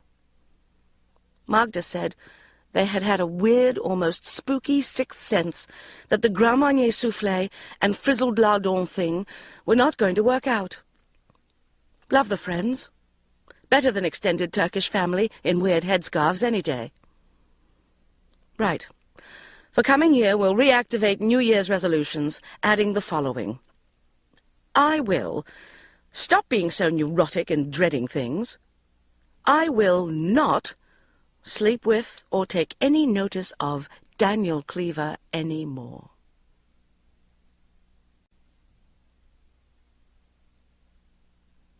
April. Inner poise. Sunday, 2 April. 126 pounds. Alcohol units, nil. Marvellous. Cigarettes, nil. Calories, 2,250. I read in an article that Kathleen Tynan, late wife of the late Kenneth, had inner poise, and, when writing, was to be found immaculately dressed, sitting at a small table in the centre of the room, sipping a glass of chilled white wine. Kathleen Tynan would not, when late with a press release for Perpetua, lie fully dressed and terrified under the duvet, chain-smoking, glugging cold sake out of a beaker, and putting on makeup as a hysterical displacement activity. Kathleen Tynan would not allow Daniel Cleaver to sleep with her whenever he felt like it, but not be her boyfriend. Nor would she become insensible with drink and be sick. Wished to be like Kathleen Tynan, though not, obviously, dead. Lately, therefore, whenever things have risked ranging out of control, I have repeated the phrase, inner poise, and imagined myself wearing white linen and sitting at a table with flowers on it. Inner poise. No fags for 6 days now. Have assumed air of dignified hauteur with Daniel, and not messaged, flirted, or slept with him for 3 weeks.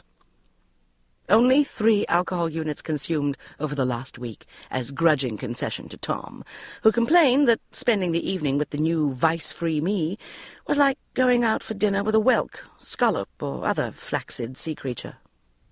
My body is a temple. I wonder if it's time to go to bed yet. Oh, no, it's only 8:30. Inner poise. Oh, telephone. 9 p.m. It was my father, speaking in a weird, disconnected voice, almost as if he were an E.T. Bridget, turn your television set to BBC One. I switched channels and lurched in horror. It was a trailer for the Anne and Nick show, and there, frozen in a video effect diamond between Anne and Nick on the sofa, was my mother, all boofed and made up, as if she were Jar Jar Bloody Gabor or someone. "Nick," said Anne pleasantly. "And we'll be introducing our new springtime slot," said Nick. "Suddenly single, a dilemma being faced by a growing number of women. Anne? And introducing spanking new presenter Pam Jones," said Anne. "Suddenly single herself and making her TV debut." While Anne was speaking, my mother unfroze within the diamond, which started whooshing towards the front of the screen, obscuring Anne and Nick, and revealing as it did so that my mother was thrusting a microphone under the nose of a mousy-looking woman. "Have you had suicidal thoughts?" boomed my mother. "Yes," said the mousy woman, and burst into tears, at which point the picture froze, turned on its end, and whizzed off into one corner to reveal Anne and Nick on the sofa again, looking sepulchral. Dad was devastated. Mum hadn't even told him about the TV presenting job. It seems he is in denial and has convinced himself Mum is just having an end-of-life crisis, and that she already realizes she has made a mistake, but is too embarrassed to ask to come back. Actually, I'm all for denial. You can convince yourself of any scenario you choose, and it keeps you as happy as a lark, as long as your ex-partner doesn't pop up on your television screen, forging a new career out of not being married to you anymore.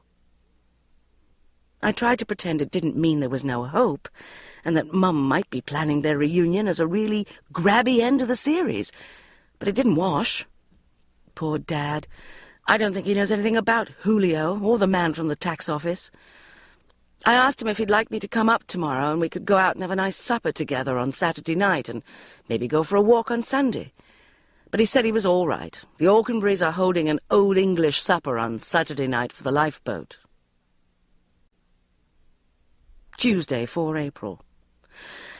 Determined now to tackle constant lateness for work and failure to address in-tray bulging with threats from bailiffs, etc., resolved to begin self-improvement program with time and motion study. 7 a.m. Get weighed. 7:03 a.m. Return to bed in sulk over weight. Head state bad. Sleeping or getting up equally out of question. Think about Daniel. 7:30 a.m. Hunger pangs force self out of bed. Make coffee, consider grapefruit, defrost chocolate croissant. 7:35 to 7:50 a.m. Look out of window. 7:55 a.m. Open wardrobe, stare at clothes. 8 a.m. Select shirt. Try to find black lycra miniskirt. Pull clothes out of bottom of wardrobe in quest for skirt. Go through drawers and search behind bedroom chair. Go through ironing basket. Go through dirty linen basket. Skirt has vanished. Have cigarette to cheer self up. 8:20 a.m. Dry skin brushing, anticellulite, bath and shampoo. 8:35 a.m. Begin selection of underwear. Laundry crisis means only available underpants are vast white cotton. Too unattractive to contemplate, even for work. Psychological damage. Go back to ironing basket. Find unsuitably small black lacy pair. Prickly, but better than giant mummy pant horror. 8:45 a.m. Start on black opaque pants. Pair 1 seems to have shrunk. Crotch is 3 inches above knees.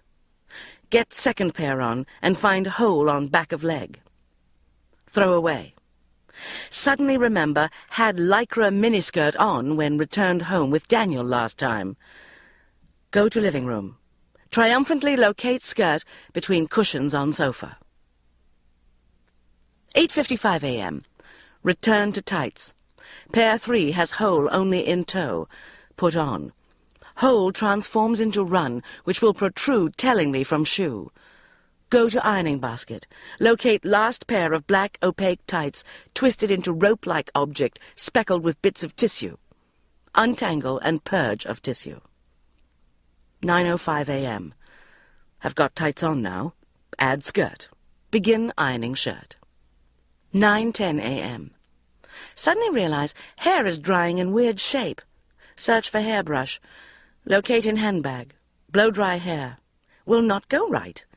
Spray with plant spray and blow some more. 9:40 a.m. Return to ironing and discover stubborn stain on front of shirt. All other possible shirts dirty. Panic about time. Try to wash out stain. Entire shirt now soaking wet. Iron dry. 9:55 a.m. V late now. In despair, have fag and read holiday brochure for calming 5 minutes. 10 a.m. Try to find handbag. Handbag has vanished. Decide to see if anything nice has come in the mail. 10:07 a.m. Access letter only, about non-payment of minimum payment. Try to remember what was looking for. Restart quest for handbag. 10:15 a.m. Beyond lateness now. Suddenly remember had handbag in bedroom when looking for hairbrush, but cannot find. Eventually locate under clothes from wardrobe. Return clothes to wardrobe. Put on jacket. Prepare to leave house. Cannot find keys. Scour house in rage. 10:25 a.m. Find keys in handbag. Realize have forgotten hairbrush. 10:35 a.m. Leave house. 3 hours and 35 minutes between waking and leaving house is too long. In future must get right up when wake up and reform entire laundry system. Open paper to read that convicted murderer in America is convinced the authorities have planted a microchip in his buttocks to monitor his movements, so to speak. Horrified by thought of similar microchip being in own buttocks, particularly in the mornings. Wednesday, 5 April. 125 pounds. Alcohol units, 5. Jude's fault. Cigarettes, 2. Sort of thing that could happen to anyone. Does not mean have started smoking again. Calories, 1,765. Lottery tickets, 2. Told Jude today about the inner poise thing, and she said, interestingly, that she'd been reading a self-help book about Zen. She said when you looked at life, Zen could be applied to anything. Zen and the art of shopping, Zen and the art of flat buying, etc. She said that it was all a question of flow rather than struggle. And if, for example, you had a problem or things were not working out, instead of straining or becoming angry, you should just relax and feel your way into the flow, and everything would work out. It is, she said, rather like when you can't get a key to open a lock, and if you wiggle it furiously it gets worse. But take it out, stick a bit of lip gloss on it, then just sort of sense your way, and eureka! But not to mention idea to Sharon because she thought it was bollocks. Thursday, 6 April. Went to meet Jude for quiet drink to talk about flow some more, and noticed a familiar besuited figure with knitting pattern, dark good looks, sitting in a quiet corner having dinner. It was Magda's Jeremy. Waved at him, and just for split seconds saw expression of horror across his face, which instantly made me look to his companion, who was A, not Magda, B, not yet 30, C, wearing a suit which I have tried on twice in Whistles and had to take off as too expensive. Bloody witch.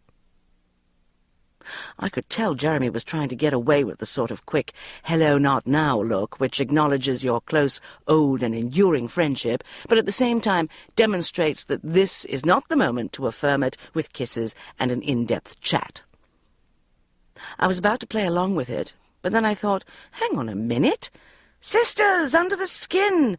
Magda! If Magda's husband has nothing to be ashamed of in dining with this worthless trollop in my suit, he will introduce me. I altered my path to pass his table, at which he immersed himself deep in conversation with the trollop, glancing up as I walked past, and giving me a firm, confident smile as if to say, "Business meeting."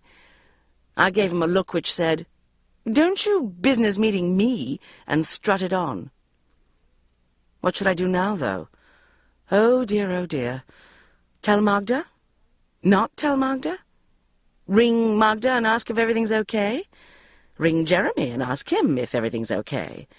Ring Jeremy and threaten to tell Magda unless he drops the witch in my suit? Mind my own business? Remembering Zen, Kathleen Tynan, and Innopoise, I did a version of Salute to the Sun I remembered from distant yoga size class and centered myself, concentrating on the inner wheel till the flow came. Then I resolved serenely to tell no one, as gossip is a virulent spreading poison. Instead, I will ring Magda a lot and be there for her, so if anything is amiss, which she is bound with woman's intuition to sense, she will tell me. Then, if, through flow, it seems the right thing to do, I will tell her what I saw. Nothing of value comes through struggle. It is all about flow. Zen and the art of life. Zen, flow. But then how did I happen to bump into Jeremy and the worthless trollop, if not through flow? What does that mean, then? Tuesday, 11 April. £123. Alcohol units, nil. Cigarettes, nil. Lottery tickets, 9. This must stop. All seems normal with Magda and Jeremy, so maybe it was just a business meeting. Maybe the Zen and flow notion is correct, for there is no doubt that by relaxing and going with the vibes I have done the right thing. I'm invited to a glittering literati launch of Kafka's motorbike next week at the Ivy. Determined, instead of fearing the scary party, panicking all the way through, and going home pissed and depressed, I'm going to improve social skills, confidence, and make parties work for me, as guided by article have just read in magazine. Apparently, Tina Brown of the New Yorker is brilliant at dealing with parties, gliding prettily from group to group, saying, "Martin Amis, Nelson Mandela, Richard Gere," in a tone which at once suggests, "My God, I have never been more enchanted to see anyone in my entire life. Have you met the most dazzling person at the party apart from you? Talk, must network. Bye." Wish to be like Tina Brown, though not obviously quite so hard-working. The article is full of useful tips. One should never, apparently, talk to anyone at a party for more than 2 minutes.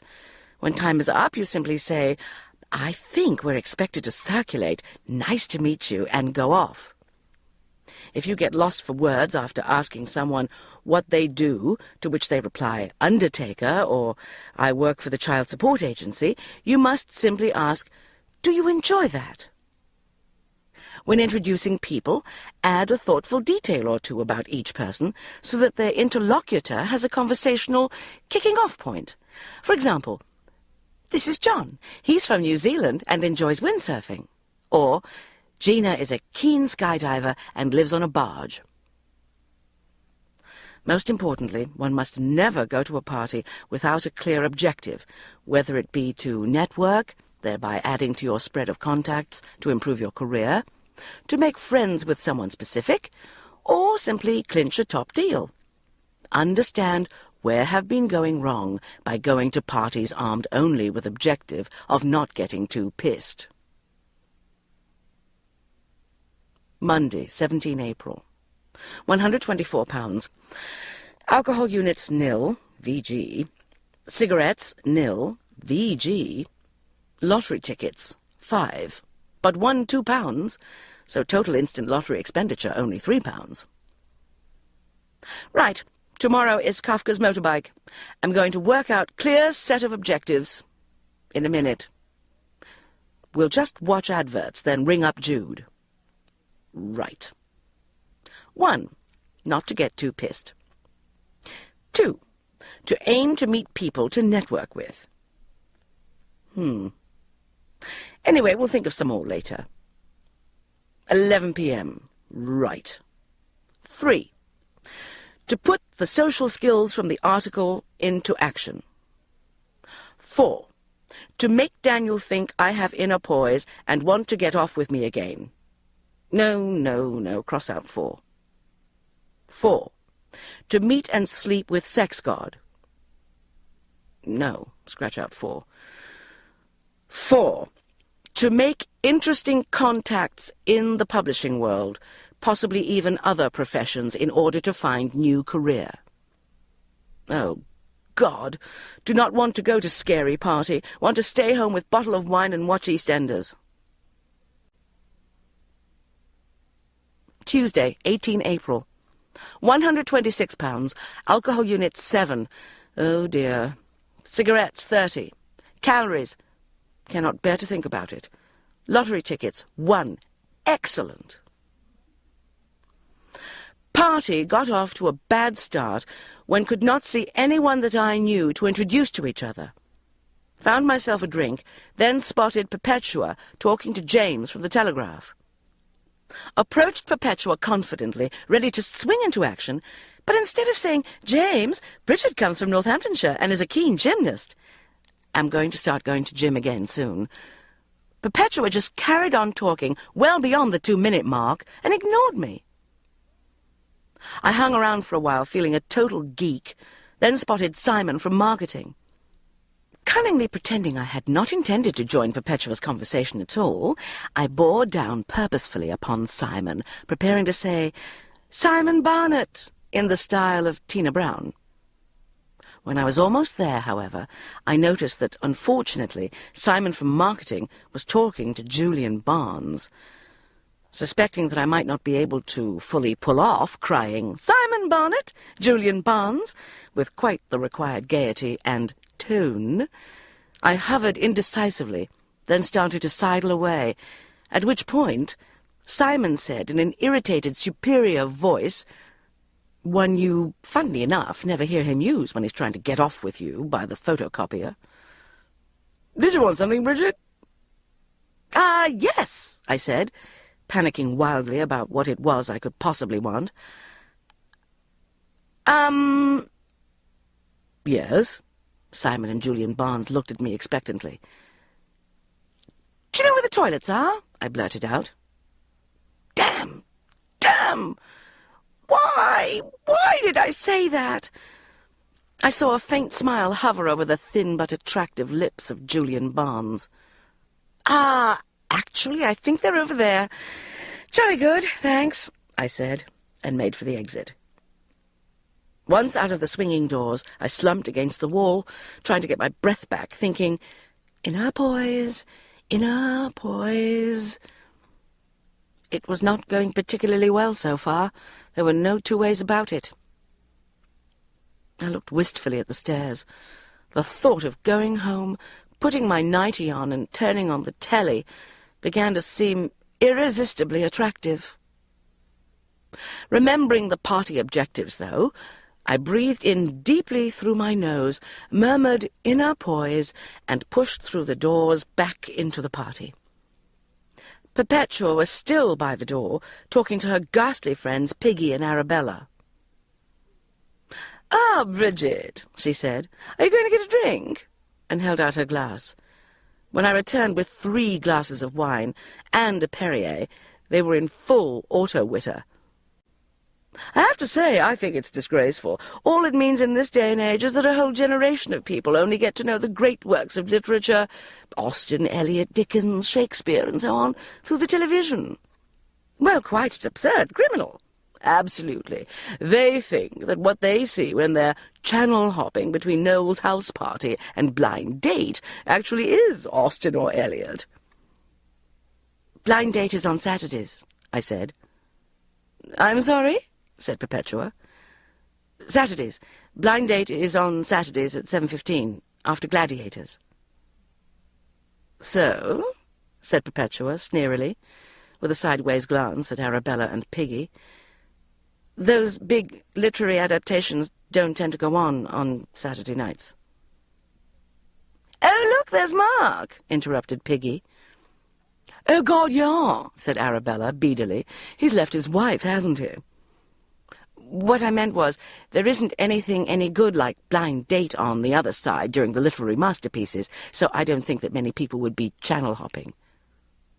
"Oh, Blind Date is good, is it?" sneered Perpetua. "Yes, it's very good." "And you do realize Middlemarch was originally a book, Bridget, don't you? Not a soap?" I hate Perpetua when she gets like this. Stupid old fart-ass bag. "Oh, I thought it was a soap or a shampoo," I said, sulkily grabbing a handful of passing satay sticks and shoving them into my mouth. As I looked up, I saw a dark-haired man in a suit straight in front of me. "Hello, Bridget," he said. I nearly opened my mouth and let all the satay sticks fall right out. It was Mark Darcy, but without the Arnold Palmer-style diamond-patterned sweater. "Hello," I said, through my mouthful, trying not to panic. Then, remembering the article, turned towards Perpetua. "Mark, Perpetua is—" I began, and then paused, frozen. What to say? Perpetua is very fat and spends her whole time bossing me around.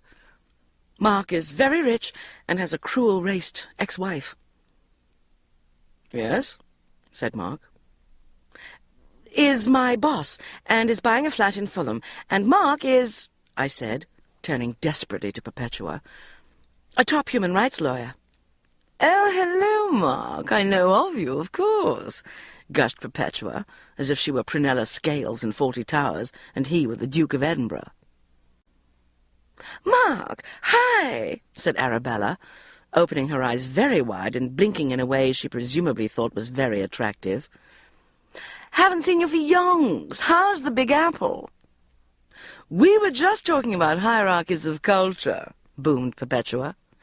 "Bridget is one of these people who thinks the moment when the screen goes back on Blind Date is on a par with Othello's 'Hurl my soul from heaven' soliloquy," she said, hooting with laughter. "Ah, then Bridget is clearly a top postmodernist," said Mark Darcy. "This is Natasha," he said, gesturing towards a tall, thin, glamorous girl beside him. "Natasha is a top family law barrister." I had the feeling he was taking the piss out of me. Bloody cheek. "I must say," said Natasha, with a knowing smile, "I always feel with the classics, people should be made to prove they've read the book before they're allowed to watch the television version." "Oh, I quite agree," said Perpetua, emitting further gales of laughter. "What a marvellous idea!" I could see her mentally fitting Mark Darcy and Natasha in with an array of poos and piggies round the dinner table. "They should have refused to let anyone listen to the World Cup tune," hooted Arabella, "until they could prove they'd listened to Turandot all the way through." "Though, in many respects, of course," said Mark's Natasha, suddenly earnest, as if concerned the conversation was going quite the wrong way, "the democratization of our culture is a good thing." "Except in the case of Mr. Blobby, who should have been punctured at birth," shrieked Perpetua. As I glanced involuntarily at Perpetua's bottom, thinking, "That's a bit rich coming from her," I caught Mark Darcy doing the same thing. "What I resent, though," Natasha was looking all sort of twitchy and distorted, as if she were in an Oxbridge debating society, "is this sort of arrogant individualism which imagines each new generation can somehow create the world afresh." "But that's exactly what they do," said Mark Darcy gently. "Oh, well, I mean, if you're going to look at it at that level," said Natasha defensively. "What level?" said Mark Darcy. "It's not a level, it's a perfectly good point." No, I'm sorry. You're deliberately being obtuse," she said, turning bright red. I'm not talking about a ventilating, deconstructionalistic freshness of vision. I'm talking about the ultimate vandalization of the cultural framework. Mark Darcy looked as if he was going to burst out laughing. What I mean is, if you're talking that sort of cutesy, morally relativistic, blind date is brilliant sort of line, she said, with a resentful look in my direction. I wasn't. I just really like blind date, I said. Though I do think it would be better if they made the pickees make up their own replies to the questions instead of reading out their stupid pat answers full of puns and sexual innuendos. Absolutely, interjected Mark. I can't stand gladiators, though. It makes me feel fat, I said. Anyway, nice to meet you. Bye. I was just standing waiting for my coat, reflecting on how much difference the presence or absence of a diamond-patterned sweater can make to someone's attractiveness, when I felt hands lightly on my waist. I turned round. Daniel! Jones! What are you doing skulking off so early? He leaned over and kissed me. You smell nice. Then offered me a cigarette. No, thank you. I have found inner poise and given up smoking, I said, in a pre-programmed Stepford wife sort of way, wishing Daniel wasn't quite so attractive when you found yourself alone with him. I see, he smirked. Inner poise, eh? Yes, I said primly. Have you been at the party? I didn't see you. I know you didn't. I saw you, though, talking to Mark Darcy. How do you know Mark Darcy? I said, astonished. Cambridge. Can't stand the stupid nerd. Bloody old woman. How do you know him? He's Malcolm and Elaine Darcy's son, I began, almost going on to say, you know, Malcolm and Elaine, darling, they came over when we lived in Buckingham. Who in the... They're friends of my parents. I used to play with them in the paddling pool. Yes, I bet you did, you dirty little bitch, he growled. Do you want to come and have supper? Inner poise, I told myself. Inner poise. Come on, Bridge, he said, leaning towards me seductively. I need to have a serious discussion about your blouse. It's extremely thin. Almost, when you examine it, thin to the point of transparency. Has it ever occurred to you that your blouse might be suffering from bulimia? I've got to meet someone, I whispered desperately. Come on, Bridge. No, I said, with a firmness that rather surprised me. Shame, he said softly. See you Monday. And gave me a look so dirty, I felt like throwing myself after him, shouting, Shag me! Shag me! 11 p.m. Just called Jude and told her about Daniel incident. Also about Malcolm and Elaine Darcy's son, whom Mum and Una had tried to get me off with at the turkey curry buffet, turning up at the party looking rather attractive. Wait a minute, said Jude. You don't mean Mark Darcy, do you? The lawyer? Yes. What, do you know him as well? Well, yes, I mean, we've done some work with him. He's incredibly nice and attractive. I thought you said the chap at the turkey curry buffet was a real geek. Bloody Jude. Saturday, 22 April. 119 pounds. Cigarettes, nil. Alcohol units, nil. Calories, 1,800. Today is a historic and joyous day. After 18 years of trying to get down to 119 pounds, I have finally achieved it. It is no trick of the scales, but confirmed by genes. I am thin. There is no reliable explanation. I've been to the gym twice in the last week, but that, though rare, is not freakish. I have eaten normally. It is a miracle. Rang Tom, who said maybe I have a tapeworm. The way to get rid of it, he said, is to hold a bowl of warm milk and a pencil in front of my mouth. Tapeworms love warm milk, apparently. They love it. Open my mouth, then, when the worm's head appears, wrap it carefully round the pencil. Listen, I told him, this tapeworm is staying. I love my new tapeworm. Not only am I thin, but I no longer want to smoke or glug wine. Are you in love? Asked Tom, in a suspicious, jealous tone. He's always like this. It's not that he wants to be with me, because obviously he's a homosexual. But if you are single, the last thing you want is your best friend forming a functional relationship with somebody else.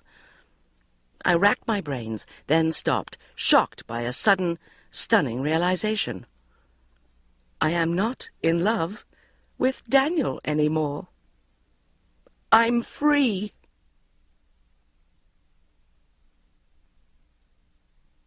Tuesday, 25 April.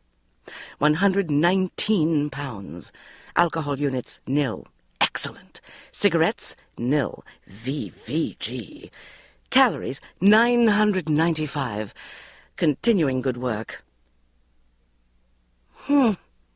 Went to Jude's party tonight in tight little black dress to show off figure, feeling V full of myself. God, are you all right? Asked Jude when I walked in. You look really tired. I'm fine, I said, crestfallen. I've lost 7 pounds. What's the matter? Nothing. No, I just thought... What? What? Maybe you've lost it a bit quickly off your face, she trailed off, looking at my admittedly somewhat deflated cleavage. Simon was the same. Bridget, have you got a fag? No, I've given up. Oh, blimey, no wonder you look so... What? Oh, nothing, just a bit drawn. It continued all evening. There's nothing worse than people telling you you look tired. They might as well have done with it and say you look like 5 kinds of shit. I felt so pleased with myself for not drinking, but as the evening wore on and everyone got drunker, I began to feel so calm and smug that I was even irritating myself. I kept finding myself in conversations when I actually couldn't be bothered to say a single word, and just looked on and nodded in a wise, detached manner. "Have you got any chamomile tea?" I said to Jude at one point, as she lurched past, hiccuping happily, at which point she collapsed into giggles, put her arm round me, and fell over.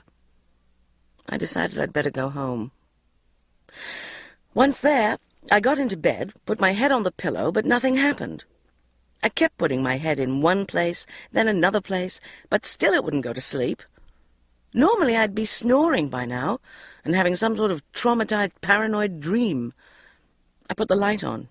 It was only 11:30. Maybe I should do something like, mending? Inner poise. The phone rang. It was Tom. "Are you all right?" "Yes, I feel great. Why?" "You just seemed, flat tonight. Everyone said you weren't your usual self." "No, I was fine. Did you see how thin I am?" Silence. "Tom?" "I think you looked better before, hon." Now I feel empty and bewildered, as if a rug had been pulled from under my feet. 18 years wasted! 18 years of calorie and fat unit-based arithmetic. 18 years of buying long shirts and sweaters and leaving the room backwards in intimate situations to hide my bottom. Millions of cheesecakes and tiramisus. Tens of millions of Emmental slices left uneaten. 18 years of struggle, sacrifice, and endeavour for what? 18 years, and the result is tired and flat. I feel like a scientist who discovers that his life's work has been a total mistake.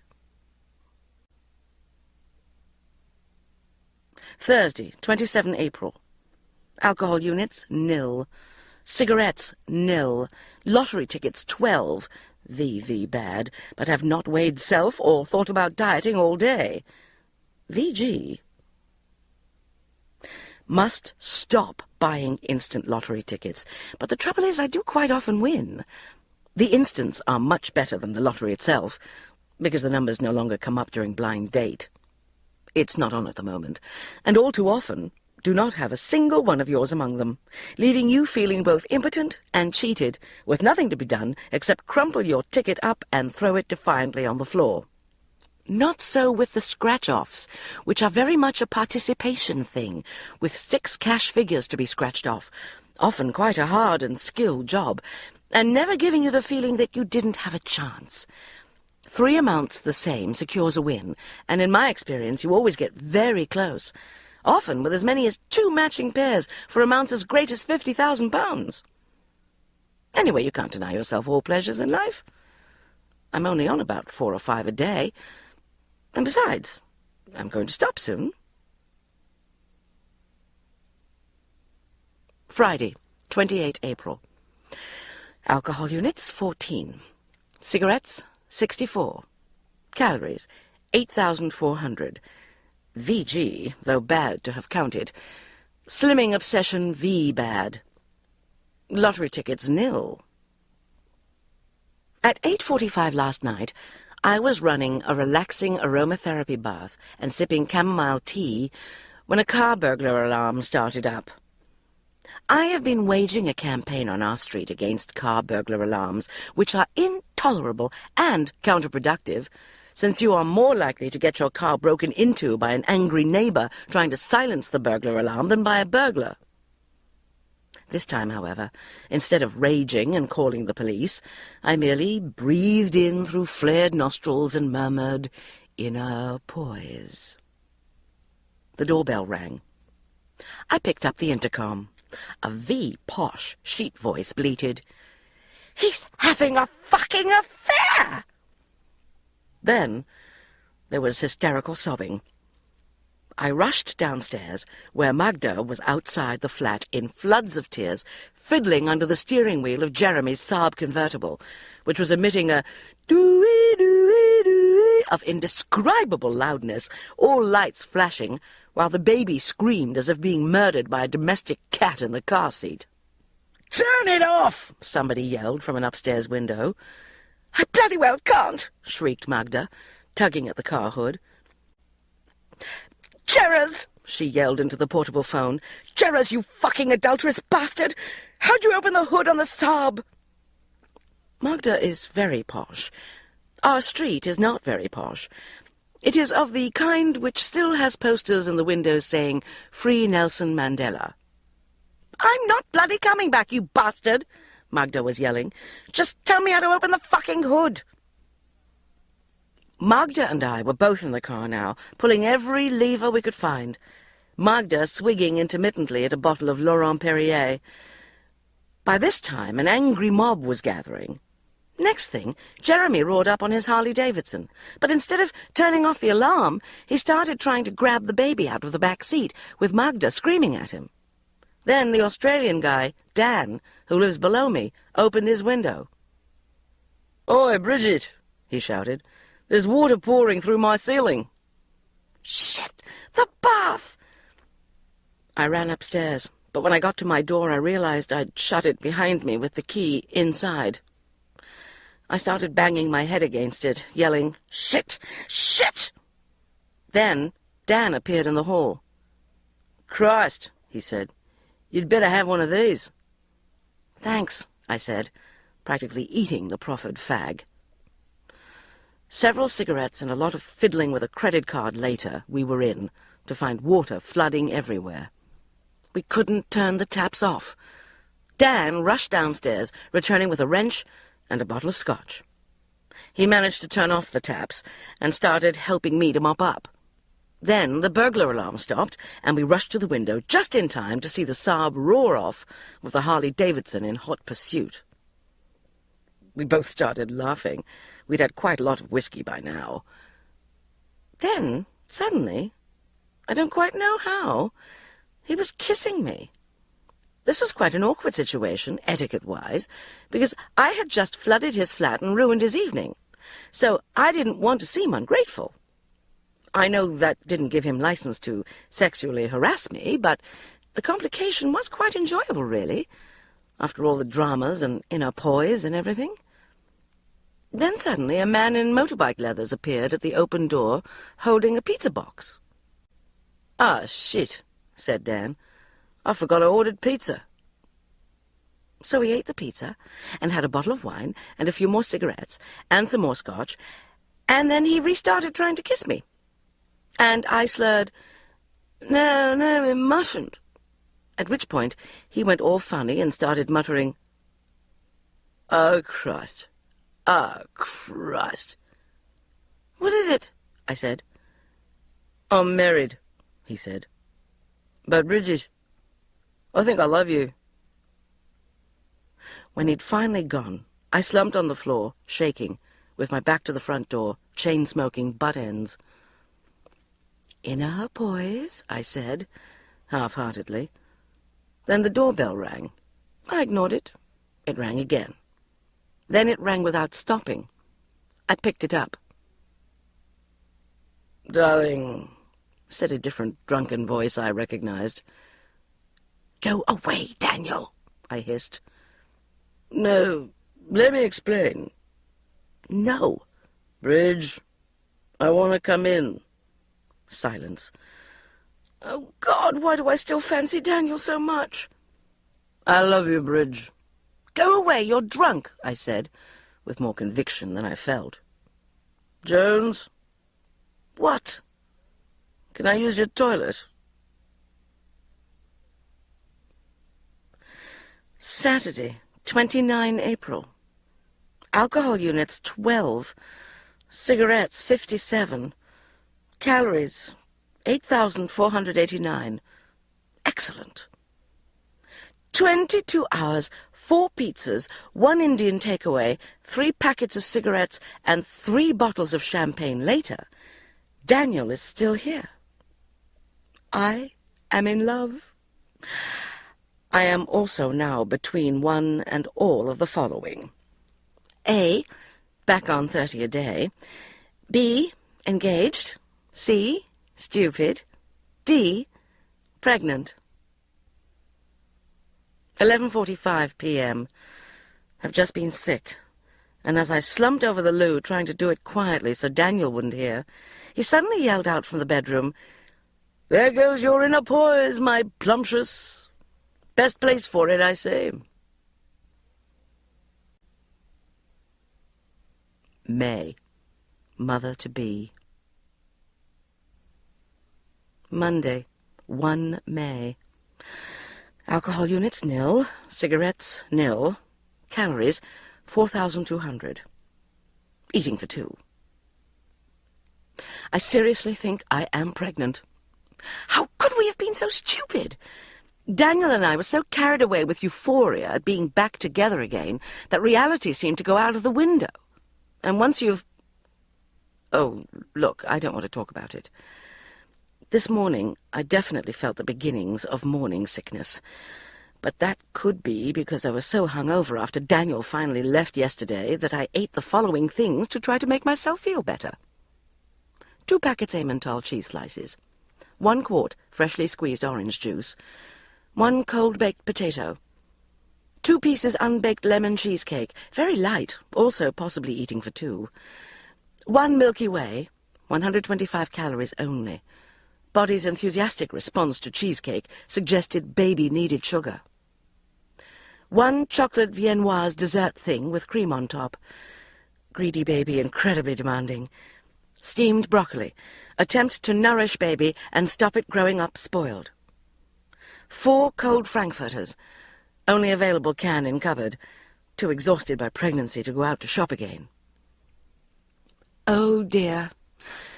I'm starting to get carried away with idea of self as Calvin Klein-style mother figure, Poss wearing crop top or throwing baby in the air, laughing fulfilledly in advert for designer gas cooker, feel-good movie or similar. In the office today, Perpetua was at her most obnoxious, spending 45 minutes on the phone to Desdemona, discussing whether yellow walls would look nice with pink and grey ruched blinds, or whether she and Hugo should go for blood red with a floral frieze. For one 15-minute interlude, she said nothing whatsoever except, "Absolutely, no, absolutely, absolutely." Then concluded, "But of course, in a sense, one could make exactly the same argument for the red."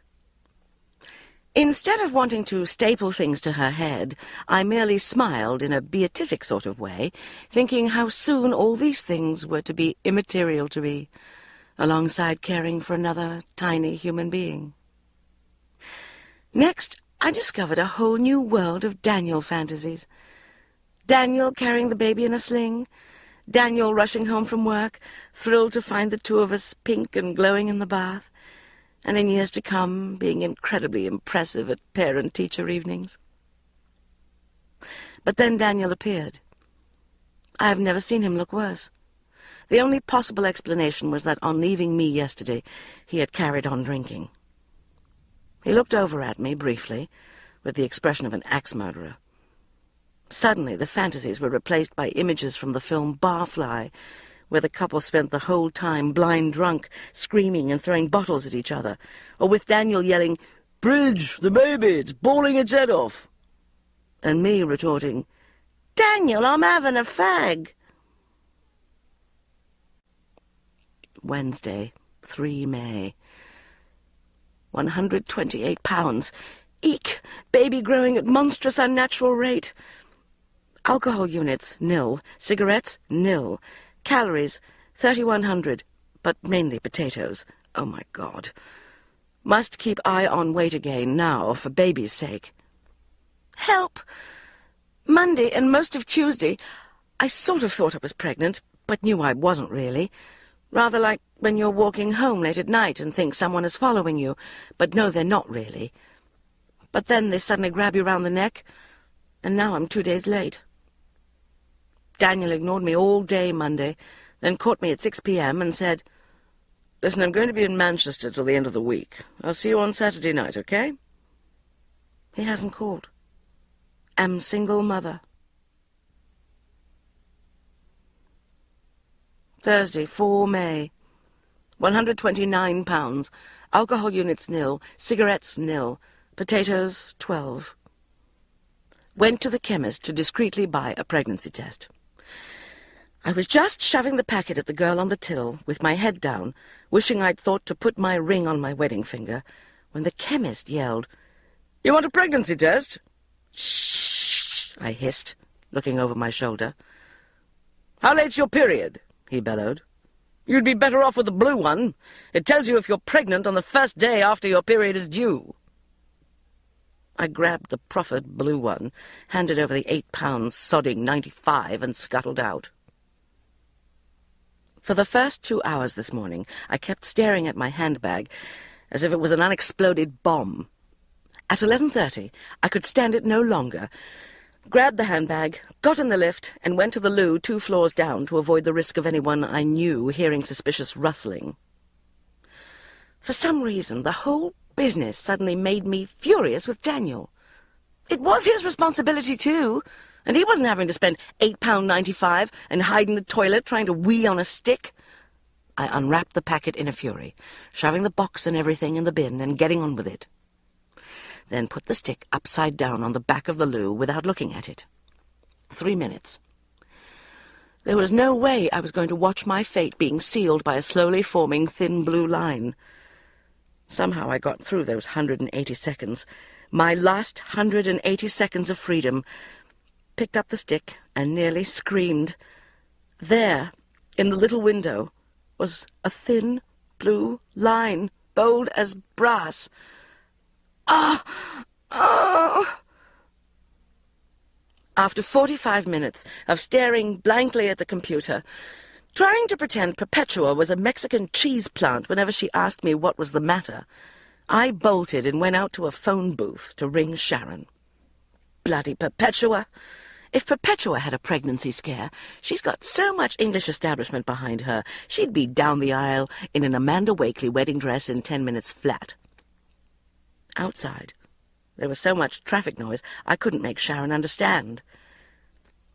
"What, Bridget? I can't hear. Are you in trouble with the police?" "No," I snuffled. "The blue line and the pregnancy test." "Jesus, I'll meet you in Café Rouge in 15 minutes. Although it was only 12:45, I thought a vodka and orange wouldn't do any harm, since it was a genuine emergency. But then I remembered that baby wasn't supposed to have vodka. I waited, feeling like a weird sort of hermaphrodite or push-me-pull-you, experiencing the most violently opposed baby sentiments of a man and a woman, both at the same time. On the one hand, I was all nesty and gooey about Daniel, smug about being a real woman, so irrepressibly fecund, and imagining fluffy pink baby skin, a tiny creature to love, and darling little Ralph Lauren baby outfits. On the other, I was thinking, oh my God, life is over. Daniel is a mad alcoholic and will kill me, then chuck me when he finds out. No more nights out with the girls, shopping, flirting, sex, bottles of wine and fags.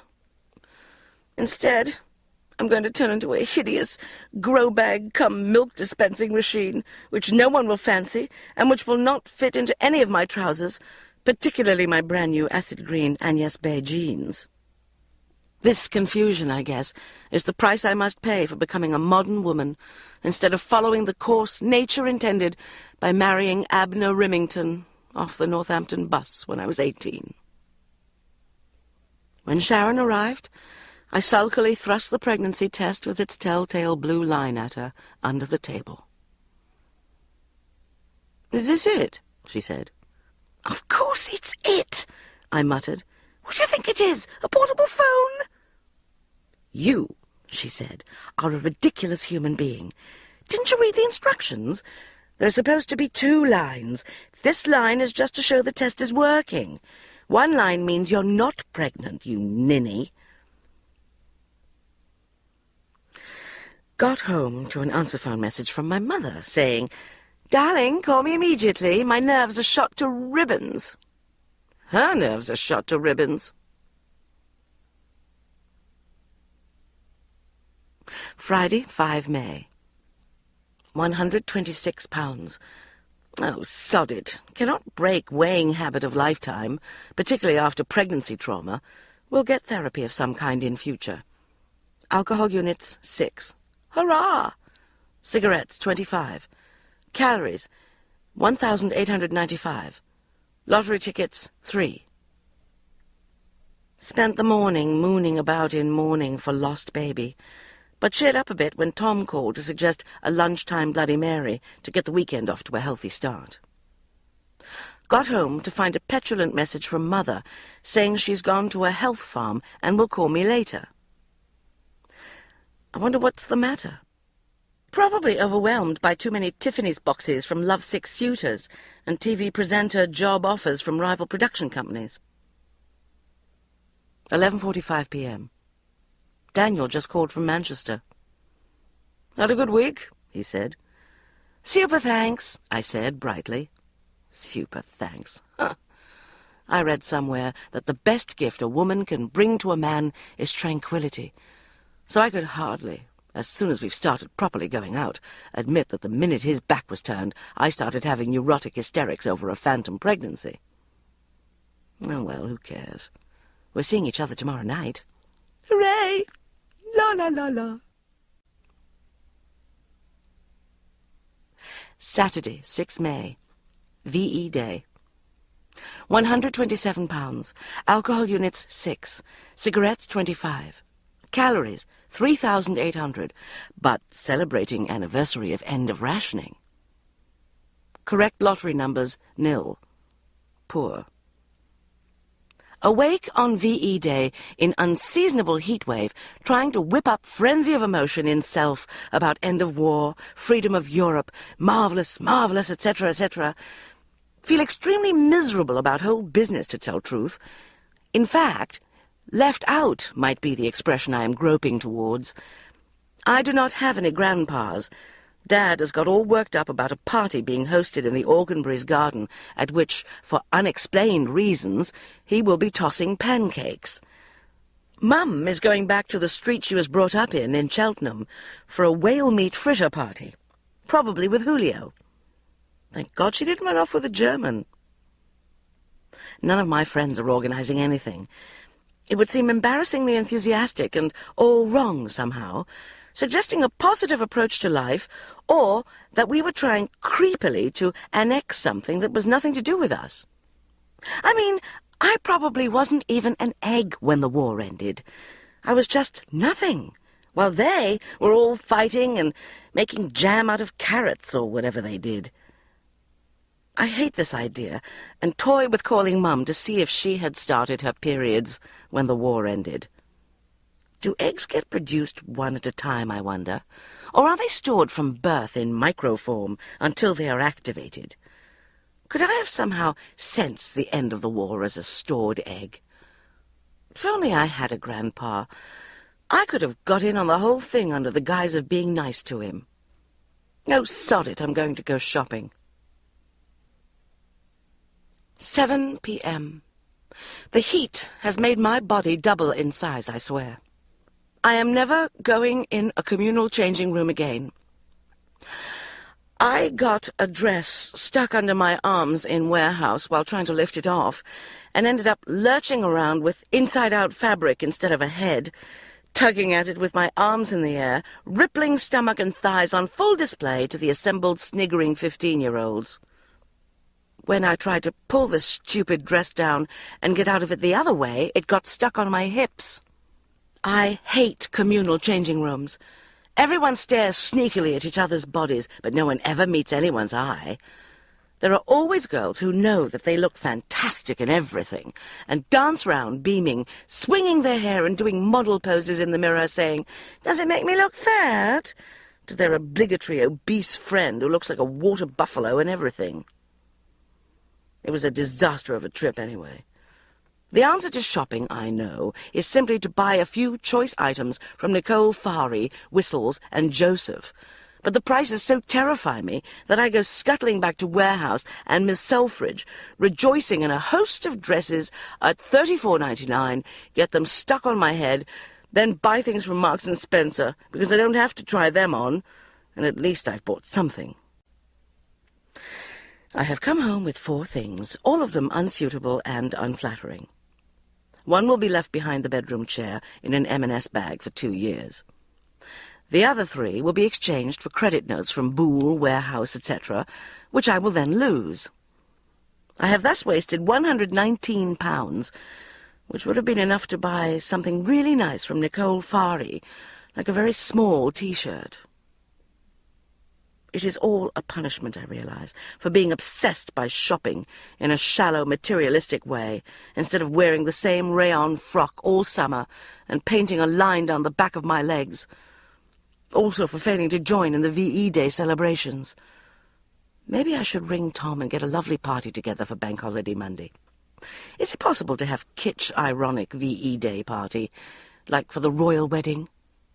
No, you see, you can't be ironic about dead people. And then there's the problem of flags. Half of Tom's friends used to be in the Anti-Nazi League, and would think the presence of Union Jacks meant we were expecting skinheads. I wonder what would have happened if our generation had had a war. Oh, well. Time for a little drinky. Daniel will be here soon. Best start preparations. 11:59 p.m. Blimey. Hiding in the kitchen having a fag. Daniel is asleep. Actually, I think he's pretending to be asleep. Completely weird evening. Realize that our entire relationship so far has been based on the idea that one or other of us is supposed to be resisting having sex. Spending an evening together when the idea was that we were supposed to have sex at the end of it was nothing short of bizarre. We sat watching VE Day on television, with Daniel's arm uncomfortably round my shoulders, as if we were 2 14-year-olds in the cinema. It was really digging into the back of my neck, but I didn't feel I could ask him to move it.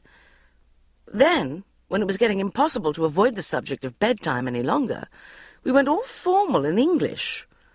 Instead of tearing each other's clothes off like beasts, we stood there going, "Do use the bathroom first." "No, no, after you." "No, no, no, after you." "Really, I insist." "No, no, I won't hear of it. Let me find you a guest towel and some miniature seashell-shaped soaps."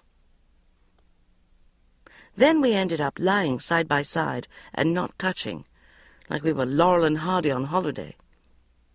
If there is a God, I would like to humbly ask him whilst making it clear that I'm deeply grateful for his suddenly turning Daniel inexplicably into a regular feature after so much fuckwittage, to stop him getting into bed at night wearing pyjamas and reading glasses, staring at a book for 25 minutes, then switching off the light and turning over, and turn him back into the naked, lust-crazed sex beast I used to know and love. Thanking you for your kind attention, Lord, regarding this matter. Saturday, 13 May. 127 pounds 8 ounces. Cigarettes, 7. Calories, 1,145. Instant lottery tickets, 5. Won £2, therefore total expenditure, only £3. VG. Lottery proper, £2. Number of correct numbers, 1. Better.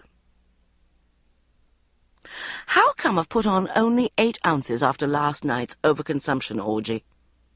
Maybe food and weight are the same as garlic and stenchful breath.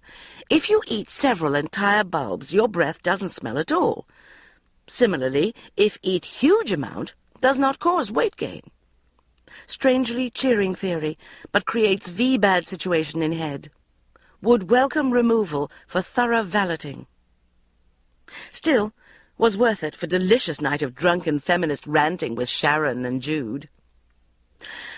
An unbelievable amount of food and wine was consumed, since the generous girls, as well as bringing a bottle of wine each, had all brought a little extra something from M&S.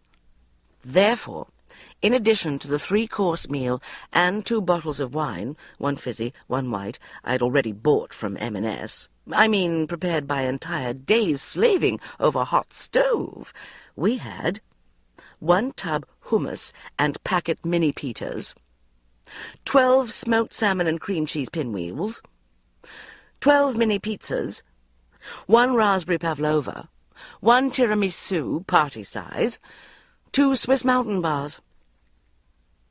Sharon was in top form. Bastards! She was already yelling by 8:35, pouring 3/4 of a glass of Kir Royale straight down her throat. Stupid, smug, arrogant, manipulative, self-indulgent bastards. They exist in a total culture of entitlement. Pass me one of those mini pizzas, will you?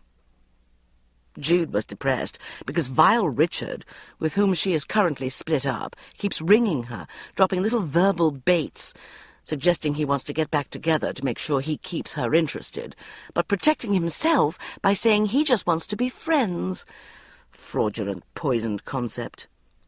Then, last night, he made an incredibly assumptive, patronizing phone call, asking her if she was going to a mutual friend's party. "Oh, well, in that case I won't come," he said. "No, it really wouldn't be fair to you. You see, I was going to bring this sort of date with me. I mean, it's nothing. It's just some girl who's stupid enough to let me shag her for a couple of weeks." "What?" exploded Sharon, beginning to turn pink. "That's the most repulsive thing I've ever heard anyone say about a woman.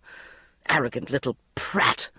How dare he give himself license to treat you any way he likes under the name of friendship, then make himself feel clever by trying to upset you with his stupid new date? If he really minded about not hurting your feelings, he'd just shut up and come to the party on his own, instead of waving his stupid date under your nose." "Friends? Pah! The enemy more like," I shouted happily, tucking into another silk cut and a couple of salmon pinwheels. Bastard! By 11:30, Sharon was in full and splendid auto-rant.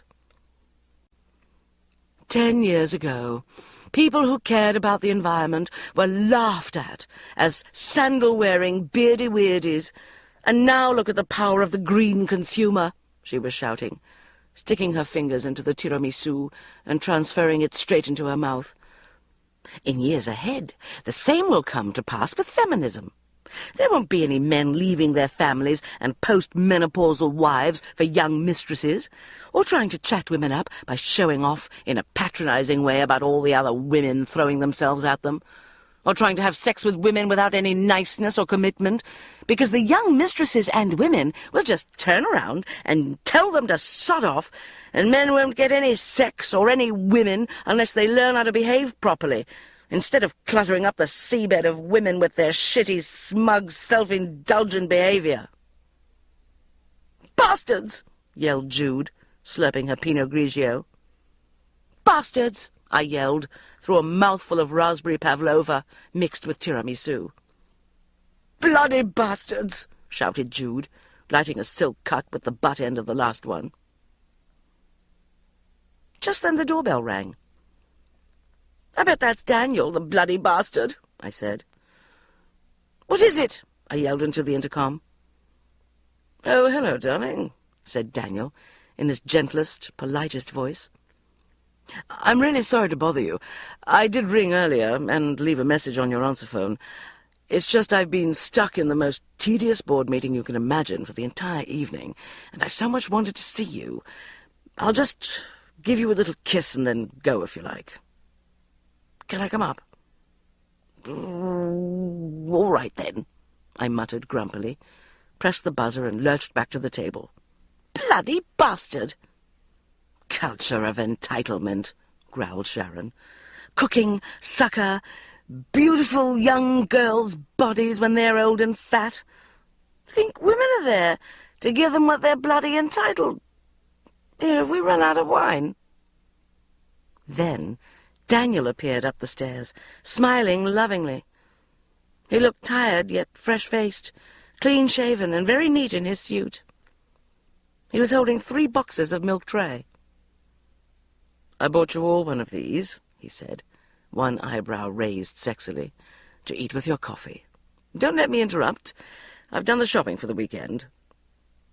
He carried 8 Cullen's carrier bags into the kitchen and started putting everything away. At that moment the phone rang. It was the minicab firm the girls had rung half an hour earlier, saying there had been a terrible multiple pile-up in Ladbroke Grove, plus all their cars had unexpectedly exploded, and they weren't going to be able to come for another 3 hours. "How far are you going?" said Daniel. "I'll drive you home. You can't hang around the streets looking for cabs at this time of night." As the girls fluttered around, finding their handbags and grinning stupidly at Daniel, I started eating all the nut, praline, fudge, or caramel-based chocolates out of my box of milk tray, feeling a bewildering mixture of smugness and pride over my perfect new boyfriend, whom the girls clearly wished to have a go at shagging, and furious with the normally disgusting sexist drunk for ruining our feminist ranting by freakishly pretending to be the perfect man. We'll see how long that lasts, won't we? I thought, while I waited for him to come back. When he came back, he ran up the stairs, swept me up into his arms, and carried me into the bedroom. "You get an extra chocolate for being lovely even when you're squiffy," he said, taking a foil-wrapped chocolate heart out of his pocket. And then...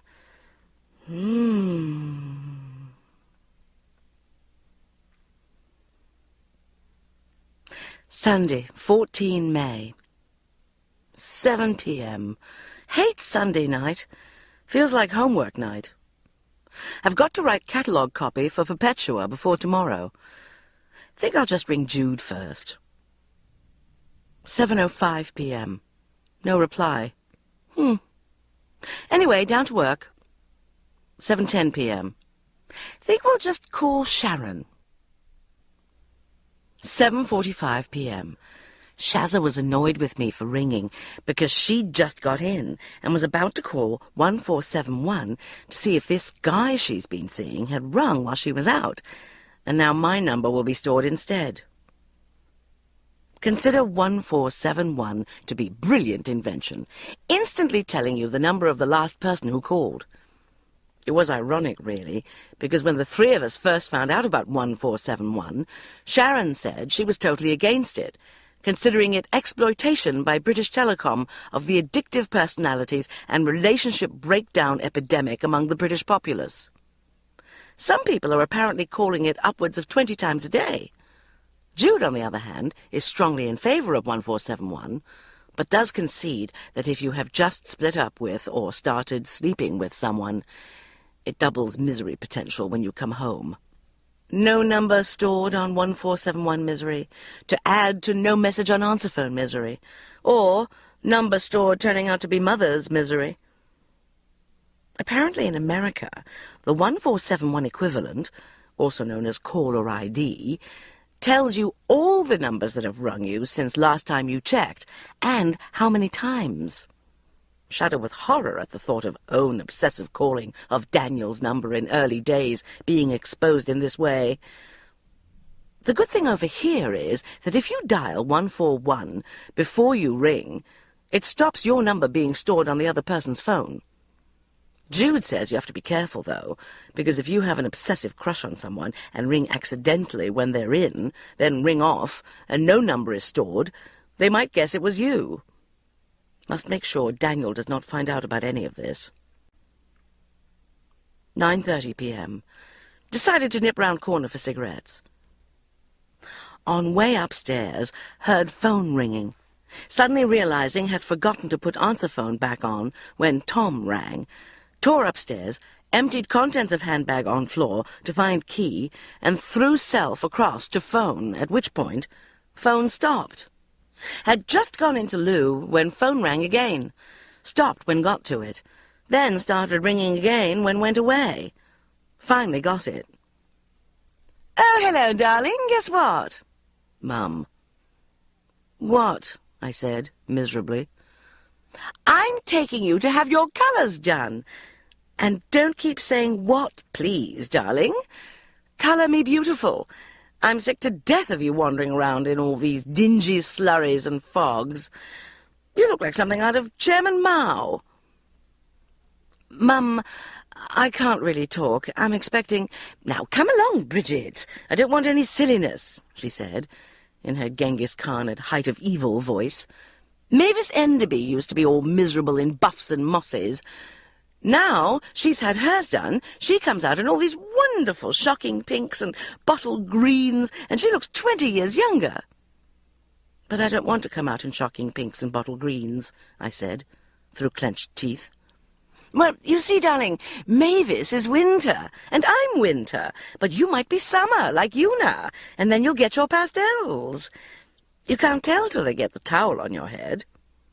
"Mum, I'm not going to colour me beautiful," I hissed, desperately. "Bridget, I'm not listening to any more of this. Auntie Una was just saying the other day, if you'd had something a bit more bright and cheerful on at the turkey curry buffet, Mark Darcy might have shown a bit more interest. Nobody wants a girlfriend who wanders round looking like someone from Auschwitz, darling." Thought better of boasting to her about having a boyfriend, despite being dressed from head to toe in slurry. But prospect of Daniel and self becoming hot topic for discussion, precipitating relentless stream of feedback folk wisdom from Mum, dissuaded me. Eventually got her to shut up about Colour Me Beautiful by telling her I would think about it. Tuesday, 17 May. £128. Hooray! Cigarettes, 7. VG. Alcohol unit, 6. So VG. V pure. Daniel is still being gorgeous. How could everyone have been so wrong about him? Head is full of moony fantasies about living in flats with him and running along beaches together with tiny offspring in manner of Calvin Klein ad, being trendy smug married instead of sheepish singleton. Just off to meet Magda.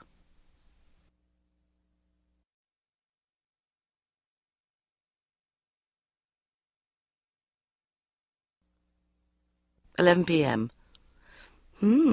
Thought-provoking supper with Magda, who is depressed about Jeremy. The night of the burglar alarm and screaming row in my street was a result of a remark from Sloaney Woney, who claimed she'd seen Jeremy with a girl at the Harbour Club who sounded suspiciously like the witch I saw him with all those weeks ago. After that, Magda asked me at point-blank range if I'd heard or seen anything, so I told her about the witch in the Whistles suit. Turned out Jeremy admitted there'd been a flirtation, and he'd been very attracted to this girl. They hadn't slept together, he alleged, but Magda was really fed up. "You should make the most of being single while it lasts, Bridge," she said. "Once you've got kids and you've given up your job, you're in an incredibly vulnerable position. I know Jeremy thinks my life is just one big holiday, but basically it's extremely hard work looking after a toddler and a baby all day, and it doesn't stop. When Jeremy comes home at the end of the day, he wants to put his feet up and be nurtured, and, as I imagine all the time now, fantasize about girls and leotards at the Harbour Club. I had a proper job before. I know for a fact it's much more fun going out to work, getting all dressed up, flirting in the office, and having nice lunches than going to the bloody supermarket and picking Harry up from playgroup. But there's always this aggrieved air that I'm some sort of ghastly Harvey Nichols-obsessed lady who lunches while he earns all the money." "She's so beautiful, Magda." I watched her toying with her champagne glass despondently, and wondered what the answer is for we girls. Talk about grass is always bloody greener. The number of times I've slumped, depressed, thinking how useless I am, and that I spend every Saturday night getting blind drunk and moaning to Jude and Shazza or Tom about my chaotic emotional life. I struggle to make ends meet and am ridiculed as an unmarried freak, whereas Magda lives in a big house with 8 different kinds of pasta in jars and gets to go shopping all day. And yet here she is, so beaten, miserable and unconfident, and telling me I'm lucky. "Ooh, by the way," she said, brightening, "talking of Harvey Nicks, I got the most wonderful Joseph shift dress in there today. Red, 2 buttons at one side at the neck. Very nicely cut. 280 quid. God, I so much wish I was like you, Bridge, and could just have an affair. Or have bubble baths for 2 hours on Sunday morning. Or stay out all night with no questions asked. Don't suppose you fancy coming shopping tomorrow morning, do you?" Well, I've got to go to work," I said. "Oh," said Magda, looking momentarily surprised. "You know," she went on, toying with her champagne, "once you get the feeling that there's a woman your husband prefers to you, it becomes rather miserable being at home, imagining all the versions of that type of woman he might run into out in the world. You do feel rather powerless." I thought about my mum. "You could seize power," I said, "in a bloodless coup. Go back to work, take a lover, bring Jeremy up short." "Not with 2 children under 3, she said, resignedly. "I think I've made my bed. I'll just have to lie in it now." "Oh, God!" As Tom never tires of telling me in a sepulchral voice, laying his hand on my arm and staring into my eyes with an alarming look, "Only women bleed." Friday, 19 May. 124 1/2 pounds. Have lost 3 pounds 8 ounces literally overnight. Must have eaten food which uses up more calories to eat it than it gives off. For example, very chewy lettuce. Alcohol units 4, modest. Cigarettes 21, bad. Lottery tickets 4, not VG. 4:30 p.m. Just when Perpetua was breathing down my neck so she didn't end up late for her weekend in Gloucestershire at the Trehernes, the phone rang. "Hello, darling," my mother. "Guess what? I've got the most marvellous opportunity for you." "What?" I muttered sulkily. "You're going to be on television," she gushed, as I crashed my head onto the desk. "I'm coming round with the crew at 10 o'clock tomorrow. Oh, darling, aren't you thrilled?" "Mother, if you're coming round to my flat with the television crew, I won't be in it." "Oh, but you must," she said icily. "No," I said. But then vanity began to get the better of me. "Why, anyway? What?" "Oh, darling," she cooed, "they're wanting someone younger for me to interview on Suddenly Single. Someone premenopausal and suddenly single who can talk about, well, you know, darling, the pressures of impending childlessness and so on." "I'm not premenopausal, Mother," I exploded, "and I'm not suddenly single either. I'm suddenly part of a couple. Oh, don't be silly, darling, she hissed. I could hear office noises in the background. I've got a boyfriend. Who? Never you mind, I said, suddenly glancing over my shoulder at Perpetua, who was smirking. Oh, please, darling, I've told them I've found someone. No. Oh, please. I've never had a career all my life, and now I'm in the autumn of my days, and I need something for myself, she gabbled, as if reading from a cue card. Someone I know might see. Anyway, won't they notice I'm your daughter? There was a pause. I could hear her talking to someone in the background. Then she came back and said, We could blot out your face. What? Put a bag over it? Thanks a lot. Silhouette, darling, silhouette. Oh, please, Bridget. Remember, I gave you the gift of life. Where would you be without me? Nowhere. Nothing. A dead egg. A piece of space, darling. The thing is, I've always secretly rather fancied being on television. Saturday, 20 May. £129. Why? Why? From where? Alcohol units, 7. Saturday. Cigarettes, 17. Positively restrained, considering. Number of correct lottery numbers, 0. But V distracted by filming. The crew had trodden a couple of wine glasses into the carpet before they'd been in the house 30 seconds. But I'm not too fussed about that sort of thing. It was when one of them staggered in, shouting, Mind your backs, carrying an enormous light with flaps on it, then bellowed, Trevor, where'd you want this brute? Overbalanced, crashed the light through the glass door of the kitchen cupboard and knocked an open bottle of extra virgin olive oil over onto my River Cafe cookbook that I realized what I'd done. 3 hours after they arrived, filming had still not begun, and they were still boshing around, saying, Can I just cheat you this way a bit, love? By the time we finally got going, with Mother and I sitting opposite each other in semi-darkness, it was nearly 1:30. And tell me, she was saying, in a caring, understanding voice I'd never heard before, when your husband left you, did you have... She was almost whispering now. Suicidal thoughts? I stared at her incredulously. I know this is painful for you. If you feel you're going to break down, we can stop for a moment, she said, hopefully. I was too livid to speak. What husband? I mean, it must be a terrible time, with no partner on the horizon, and that biological clock ticking away, she said, kicking me under the table. I kicked her back, and she jumped and let out a little noise. Don't you want a child? She said, handing me a tissue. At this point, there was a loud snort of laughter from the back of the room. I had thought it would be fine to leave Daniel asleep in the bedroom, because he never wakes up till after lunch on Saturdays, and I'd put his cigarettes on the pillow next to him. If Bridget had a child, she'd lose it, he guffawed. Pleased to meet you, Mrs. Jones. Bridget, why can't you get all done up on Saturdays like your mum? Sunday, 21 May. My mum's not speaking to either of us for humiliating her and exposing her as a fraud in front of her crew.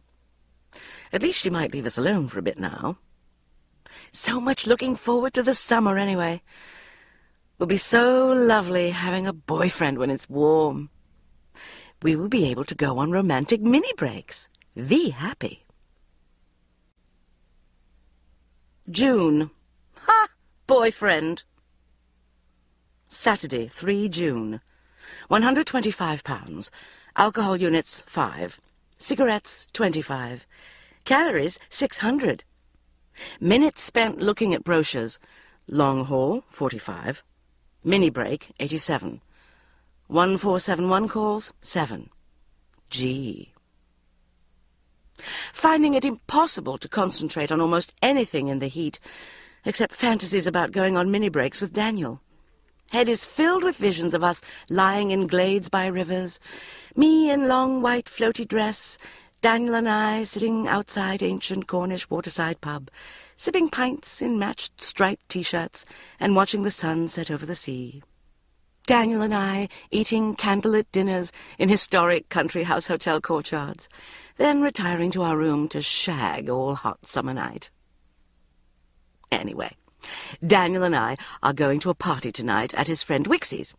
Then tomorrow I expect we'll go to the park or out to a lovely pub in the country for lunch.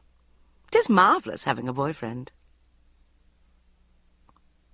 Sunday, 4 June. £126. Alcohol units, 3. G. Cigarettes, 13. G. Minutes spent looking at brochures. Long haul, 30. G. Mini break, 52. 1471 calls, 3. G. 7 p.m. Daniel's just gone home. Bit fed up, actually. Was really lovely, hot Sunday, but Daniel didn't want to go out or discuss mini breaks and insisted on spending all afternoon with the curtains drawn, watching the cricket. Also, the party was quite nice last night, but at one point we went over to join Wixie and a very pretty girl he was talking to. I did notice, as we approached, that she looked rather defensive. "Daniel," said Wixie, "have you met Vanessa?" "No," said Daniel, putting on his most flirtatious, seductive grin and holding out his hand. "Nice to meet you."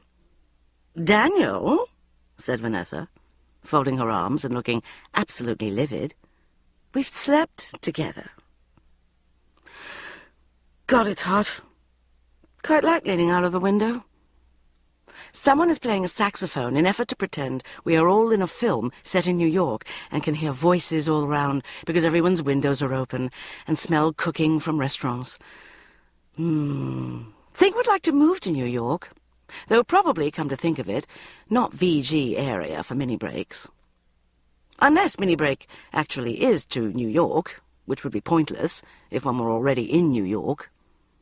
We'll just ring Tom, then get down to work. 8 p.m. Just going round to Tom's for a quick drink, just for half an hour. Tuesday, 6 June. £128. Alcohol units, 4. Cigarettes, 3. VG. Calories, 1,326.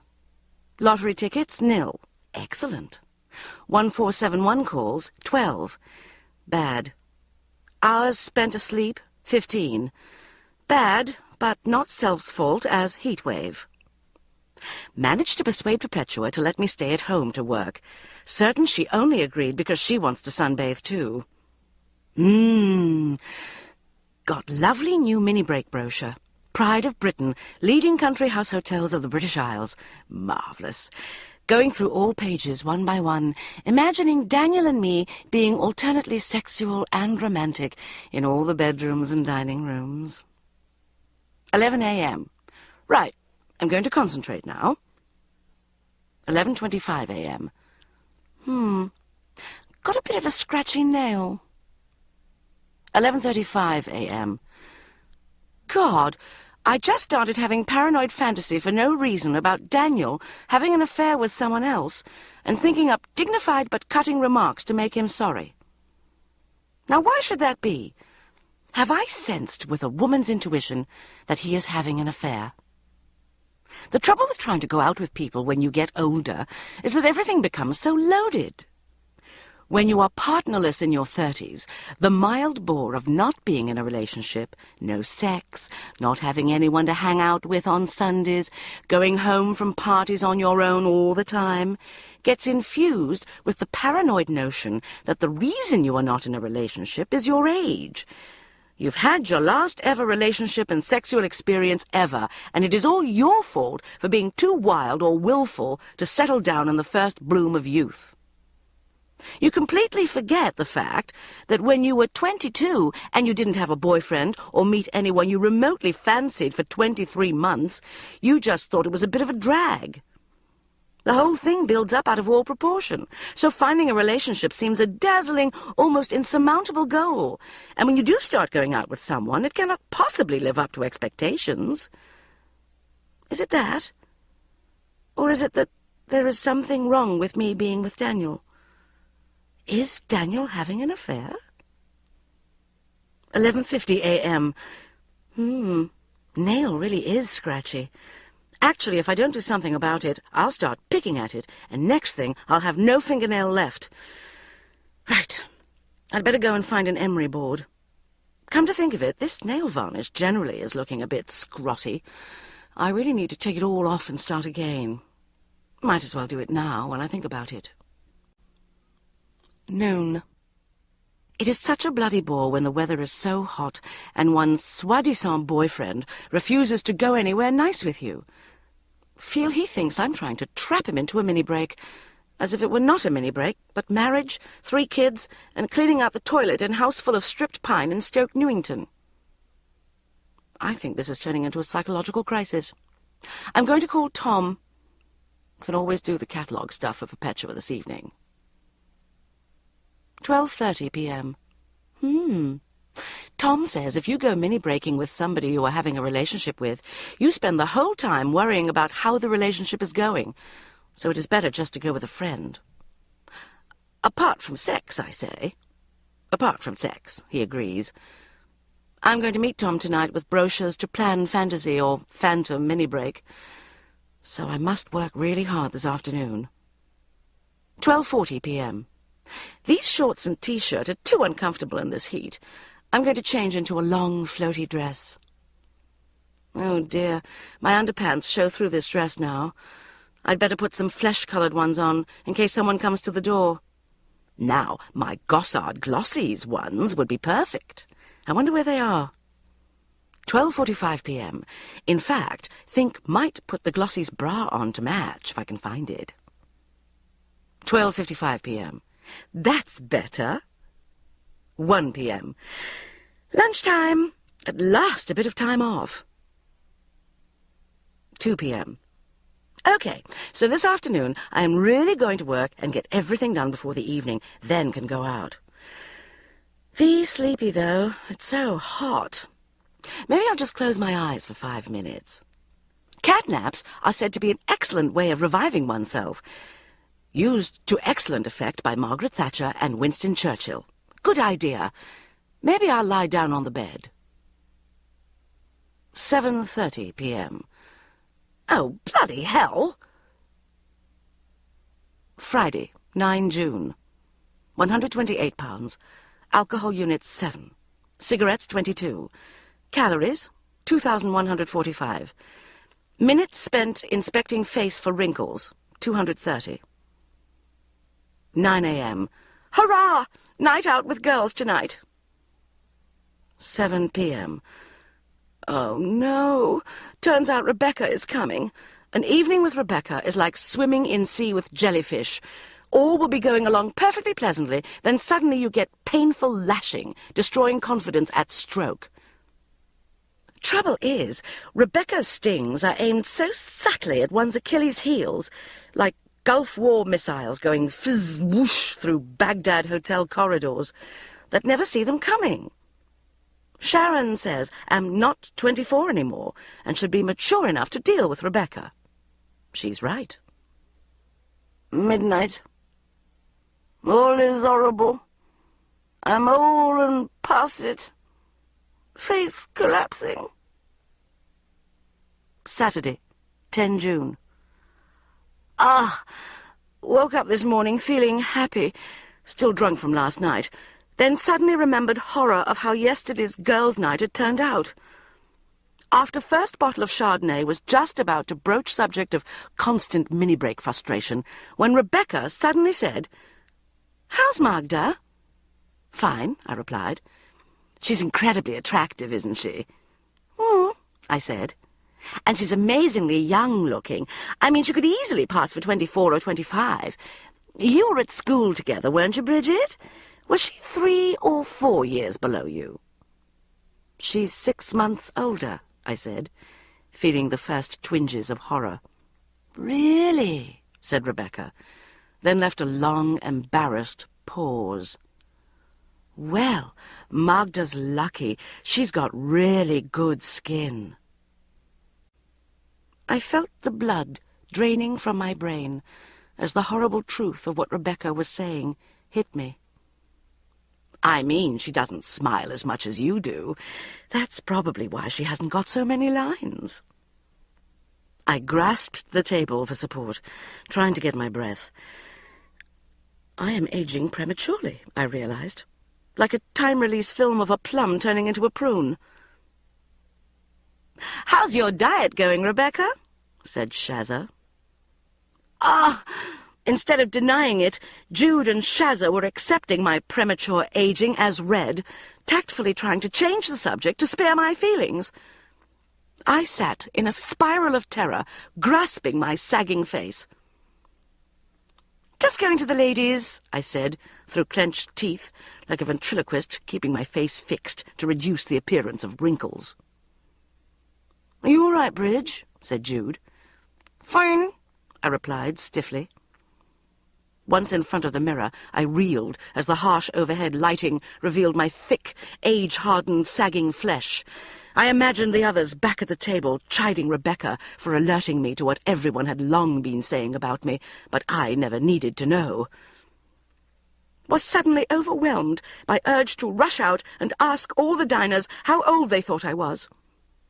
Like at school once, when I conceived private conviction that I was mentally subnormal and went round asking everyone in the playground, "Am I mental?" And 28 of them said yes.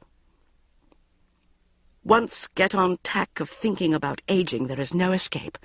Life suddenly seems like holiday where, halfway through, everything starts accelerating towards the end. Feel need to do something to stop aging process, but what? Cannot afford facelift. Caught in hideous cleft stick as both fatness and dieting are in themselves aging. Why do I look old? Why? Stare at old ladies in street trying to work out all tiny processes by which faces become old, not young. Scour newspapers for ages of everyone, trying to decide if they look old for their age. 11 a.m. Phone just rang. It was Simon, to tell me about the latest girl he's got his eye on. "How old is she?" I said, suspiciously. 24. Have reached the age when men of my own age no longer find their contemporaries attractive. 4 p.m. Going out to meet Tom for tea. Decided needed to spend more time on appearance, like Hollywood stars, and have therefore spent ages putting concealer under eyes, blusher on cheeks, and defining fading features. "Good God," said Tom when I arrived. "What?" I said. "What?" "Your face. You look like Barbara Cartland." I started blinking very rapidly, trying to come to terms with the realization that some hideous time bomb in my skin had suddenly, irrevocably shriveled it up. "I look really old for my age, don't I?" I said, miserably. "No, you look like a 5-year-old in your mother's makeup," he said. "Look." I glanced in the mock Victorian pub mirror. I looked like a garish clown with bright pink cheeks, 2 dead crows for eyes, and the bulk of the white cliffs of Dover smeared underneath. Suddenly understood how old women end up wandering around, over-made up, with everyone sniggering at them, and resolved not to snigger any more. "What's going on?" he said. "I'm prematurely aging," I muttered. "Oh, for God's sake, it's that bloody Rebecca, isn't it?" he said. "Shazza told me about the Magda conversation. It's ridiculous. You look about 16. Love, Tom. Even though suspected he might have been lying, still feel hugely cheered up, as even Tom would surely not say looked 16 if looked 45. Sunday, 11 June. 125 pounds. VG. Too hot to eat. Alcohol units, 3. Cigarettes, nil. VG. Too hot to smoke. Calories, 759. Entirely ice cream. Another wasted Sunday. It seems the entire summer is doomed to be spent watching the cricket with the curtains drawn. Feel strange sense of unease with the summer, and not just because of the drawn curtains on Sundays and mini-break ban. Realise, as the long, hot days freakishly repeat themselves, one after the other, that whatever I am doing, I really think I ought to be doing something else. It comes from the same feeling family as the one which periodically makes you think that just because you live in central London, you should be out at the RSC, Albert Hall, Tower of London, Royal Academy, Madame Tussauds, instead of hanging round in bars enjoying yourself. The more the sun shines, the more obvious it seems that others are making fuller, better use of it elsewhere, possibly at some giant softball game to which everyone is invited, except me, possibly alone with their lover in a rustic glade by waterfalls where bambies graze, or at some large public celebratory event, probably including the Queen Mother and one or more of the football tenors, to mark the exquisite summer which I am failing to get the best out of. Maybe it is our climatic past that is to blame. Maybe we do not yet have the mentality to deal with a sun and cloudless blue sky, which is anything other than a freak incident. The instinct to panic, run out of the office, take most of your clothes off and lie panting on the fire escape is still too strong. But there, too, is confusion. It's not the thing to go out courting malignant growths anymore. So what should you do? A shady barbecue, perhaps? Starve your friends while you tamper with fire for hours, then poison them with burnt yet still quivering slices of underdone suckling pig? Or organise picnics in the park, and end up with all the women scraping squashed gobbets of mozzarella off tinfoil and yelling at children with ozone asthma attacks, while the men swig warm white wine in the fierce midday sun, staring at the nearby softball games with left-out shame. Envy summer life on the continent, where men in smart lightweight suits and designer sunglasses glide around calmly in smart, air-conditioned cars, maybe stopping for a citron pressé in a shady pavement cafe in an ancient square, totally cool about the sun and ignoring it because they know for a fact that it will still be shining at the weekend, when they can go out and lie quietly on the yacht. Feel certain this has been factor behind our waning national confidence ever since we started to travel and notice it. I suppose things might change. More and more tables are on pavements. Diners are managing to sit calmly at them, only occasionally remembering the sun and turning their faces to it with closed eyes, breaking into huge excited grins at passers-by. "Look, look, we're enjoying a refreshing drink in a pavement cafe. We can do it too." They're expressions of angst, merely brief and fleeting, which say, "Ought we to be at an outdoor performance of A Midsummer Night's Dream?" Somewhere at the back of my mind is a newborn, tremulous notion that maybe Daniel is right. What you are supposed to do when it's hot is go to sleep under a tree or watch cricket with the curtains drawn. But to my way of thinking, to actually get to sleep, you'd have to know that the next day would be hot as well, and the one after that, and that enough hot days lay in store in your lifetime to do all conceivable hot day activities in a calm and measured manner with no sense of urgency whatsoever. Fat chance. Monday, 12 June. 127 pounds. Alcohol units, 3. VG. Cigarettes, 13. G. Minutes spent trying to program video, 210. Poor. 7 p.m. Mum just rang. "Oh, hello, darling. Guess what? Penny Husbands Bosworth is on Newsnight." "Who?" "You know the Husbands Bosworth, darling. Ursula was the year above you at the high school. Herbert died of leukemia." "What?" "Don't say what, Bridget. Say pardon. The thing is, I'm going to be out because Una wants to see a slideshow of the Nile, so Penny and I wondered if you'd record it. Ooh, better dash. There's the butcher." 8 p.m. Right. Ridiculous to have had video for 2 years and never to have been able to make it record anything. Also is marvellous FV67HV Video Plus. Simple matter of following operating instructions, locating buttons, etc. Certain. 8:15 p.m.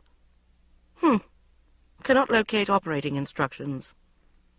8:35 p.m. Ha! Found operating instructions under Hello. Right. Programming your video is as easy as making a phone call. Excellent. 8:40 p.m. Point the remote control at the video recorder. Easy. Turn to index.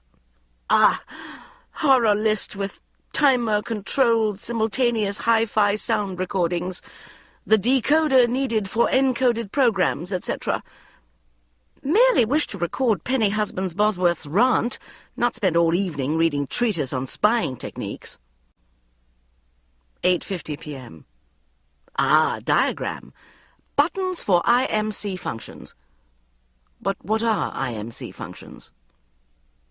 8:55 p.m. Decide to ignore that page.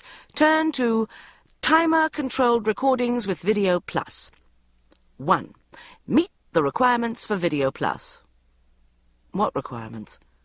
Hate the stupid video. Feel exactly the same as feel when trying to follow signposts on roads. Know in heart that signposts and video manual do not make sense, but still cannot believe authorities would be so cruel as to deliberately dupe us all. Feel incompetent fool, as if everyone else in world understands something which is being kept from me. 9:10 p.m. When you turn your recorder on, you must adjust the clock and the calendar for precise timer-controlled recording. Don't forget to use the quick adjust options to switch between summer and winter time. Clock menus called with red and digital number 6. Press red and nothing happens. Press numbers and nothing happens. Wish stupid video had never been invented. 9:25 p.m. Suddenly main menu is on TV saying press 6. Oh dear. Realised was using tele-remote control by mistake. Now news has come on. Just called Tom and asked him if he could record Penny Husbands Bosworth, but he said he didn't know how to work his video either. Suddenly there is clicking noise within video, and the news is replaced incomprehensibly by blind date. Just called Jude, and she can't work hers either. It's 10:15. News night in 15 minutes. 10:17 p.m. Cassette will not go in. 10:18 p.m. Thelma and Louise is in there. 10:19 p.m.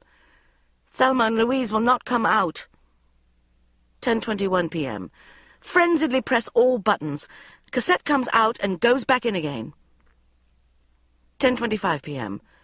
Have got new cassette in now. Right. Turn to recording. Recording will start when in tuner mode, when any button is pressed, apart from mem. What, though, is tuner mode? When recording from a camcorder or similar, press AV prog source 3X. During a bilingual transmission, press 1, 2, and hold for 3 seconds to make your choice of language. Oh, God! Stupid manual reminds me of linguistics professor had at Bangor, who was so immersed in finer points of language that could not speak without veering off into analysis of each individual word. This morning I would... Now, would, you see, in 1570... News night is starting. 10:31 p.m. Okay, calm. Penny Husbands Bosworth's asbestos leukemia item is not on yet. 10:33 p.m. Yes! Recording current program. Have done it! All going mad. Cassette has started rewinding and now stopped and ejected. Why? Shit! Realise in excitement. Have sat on remote control. 10:35 p.m. Frantic now. Have rung Shazza, Rebecca, Simon, Magda. Nobody knows how to program their videos. Only person I know who knows how to do it is Daniel. 10:45 p.m. Oh, God! Daniel fell about laughing when I said I could not program video. Said he would do it for me. Still, at least have done best for Mum. It is exciting and historic when one's friends are on TV. 11:15 p.m. Mum just rang. Sorry, darling, it isn't news night, it's breakfast news tomorrow. Could you set it for 7 o'clock tomorrow morning, BBC One? 11:30 p.m. Daniel just called. Sorry, Bridge. I'm not quite sure what went wrong. It's recorded Barry Norman. Sunday, 18 June. £124. Alcohol units 3. Cigarettes 17. After sitting in semi-darkness for the 3rd weekend running, with Daniel's hand down my bra, fiddling with my nipple as if it were a sort of worry bead, and me occasionally feebly saying, "Was that a run?" I suddenly blurted out, "Why can't we go on a mini-break? Why? Why? Why?" "That's a good idea," said Daniel mildly, taking his hand out of my dress. "Why don't you book somewhere for next weekend? Nice country house hotel. I'll pay." Wednesday, 21 June. £123, VVG. Alcohol units 1. Cigarettes 2. Lottery tickets 2. VG. Minutes spent looking at mini-break brochures 237. Bad. Daniel has refused to discuss the mini-break anymore, or look at the brochure, and has forbidden me from mentioning it until we actually set off on Saturday. How can he expect me not to be excited when I've been longing for this for so long? Why is it that men have not yet learned to fantasize about holidays, choose them from brochures, and plan and fantasize about them in the way that they, or some of them, have learned to cook or sew? The single-handed mini-break responsibility is hideous for me. Wovingham Hall seems ideal, tasteful without being over-formal, with 4-poster beds, a lake, and even a fitness centre. Not to go in. But what if Daniel doesn't like it? Sunday, 25 June. £123. Alcohol units 7. Cigarettes 2. Calories 4,587. Oops. Oh dear. Daniel decided the place was nouveau from the moment we arrived, because there were 3 Rolls Royces parked outside, and one of them yellow. I was fighting a sinking realization that it was suddenly freezing cold, and I had packed for 90-degree heat. This was my packing. Swimsuits, 2. Bikinis, 1. Long floaty white dress, 1. Sundress, 1. Trailer park trash pink jelly mules, 1 pair. Tea-rose pink suede mini-dress, 1. Black silk teddy. Bras, underpants, stockings, suspenders, various. There was a crack of thunder as I teetered, shivering after Daniel, to find the foyer stuffed with bridesmaids and men in cream suits, and to discover that we were the only guests staying in the hotel who were not in the wedding party. Isn't it dreadful what's happening in Srebrenica? I chattered maniacally, to try to put our problems in proportion. To be honest, I never feel I've quite pinned down what's going on in Bosnia. I thought the Bosnians were the ones in Sarajevo, and the Serbians were attacking them, so who are the Bosnian Serbs? Well, if you spent a bit less time reading brochures and more time reading the papers, you might know, smirked Daniel. So what is going on? God, look at that bridesmaid's tits. And who are the Bosnian Muslims? I cannot believe the size of that man's lapels. Suddenly I had the unmistakable feeling that Daniel was trying to change the subject. Are the Bosnian Serbs the same lot who were attacking Sarajevo? I asked. Silence. Whose territory is Srebrenica in, then? Srebrenica is a safe area, said Daniel, in deeply patronizing tones. So how come the people from the safe area were attacking before? Shut up. Just tell me if the Bosnians in Srebrenica are the same lot as the ones in Sarajevo. Muslims, said Daniel triumphantly. Serbian or Bosnian? Look, will you shut up? You don't know what's going on in Bosnia either. I do. You don't? I do. You don't. At this point, the commissionaire, who was dressed in knickerbockers, white socks, patent-leather buckled shoes, a frock coat, and a powdered wig, leaned over and said, I think you'll find the former inhabitants of Srebrenica and of Sarajevo are Bosnian Muslims, sir. Adding pointedly, will you be requiring a newspaper in the morning at all, sir? I thought Daniel was going to hit him. I found myself stroking his arm, murmuring, "Okay, now, easy, easy," as if he were a racehorse that had been frightened by a van.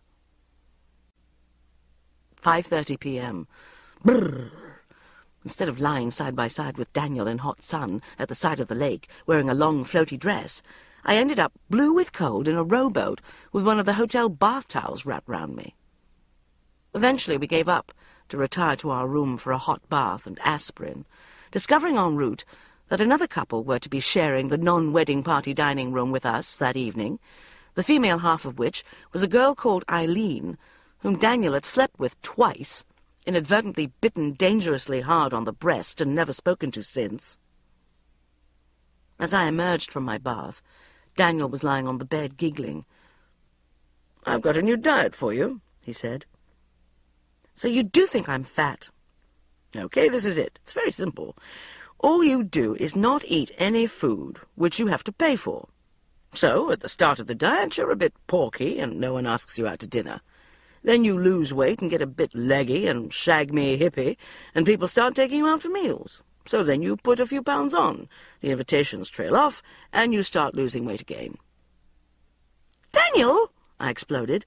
"That's the most appalling, sexist, fattest, cynical thing I've ever heard." "Oh, don't be like that, Bridge," he said. "It's the logical extension of what you really think. I keep telling you, nobody wants legs like a stick insect. They want a bottom they can park a bike in and balance a pint of beer on."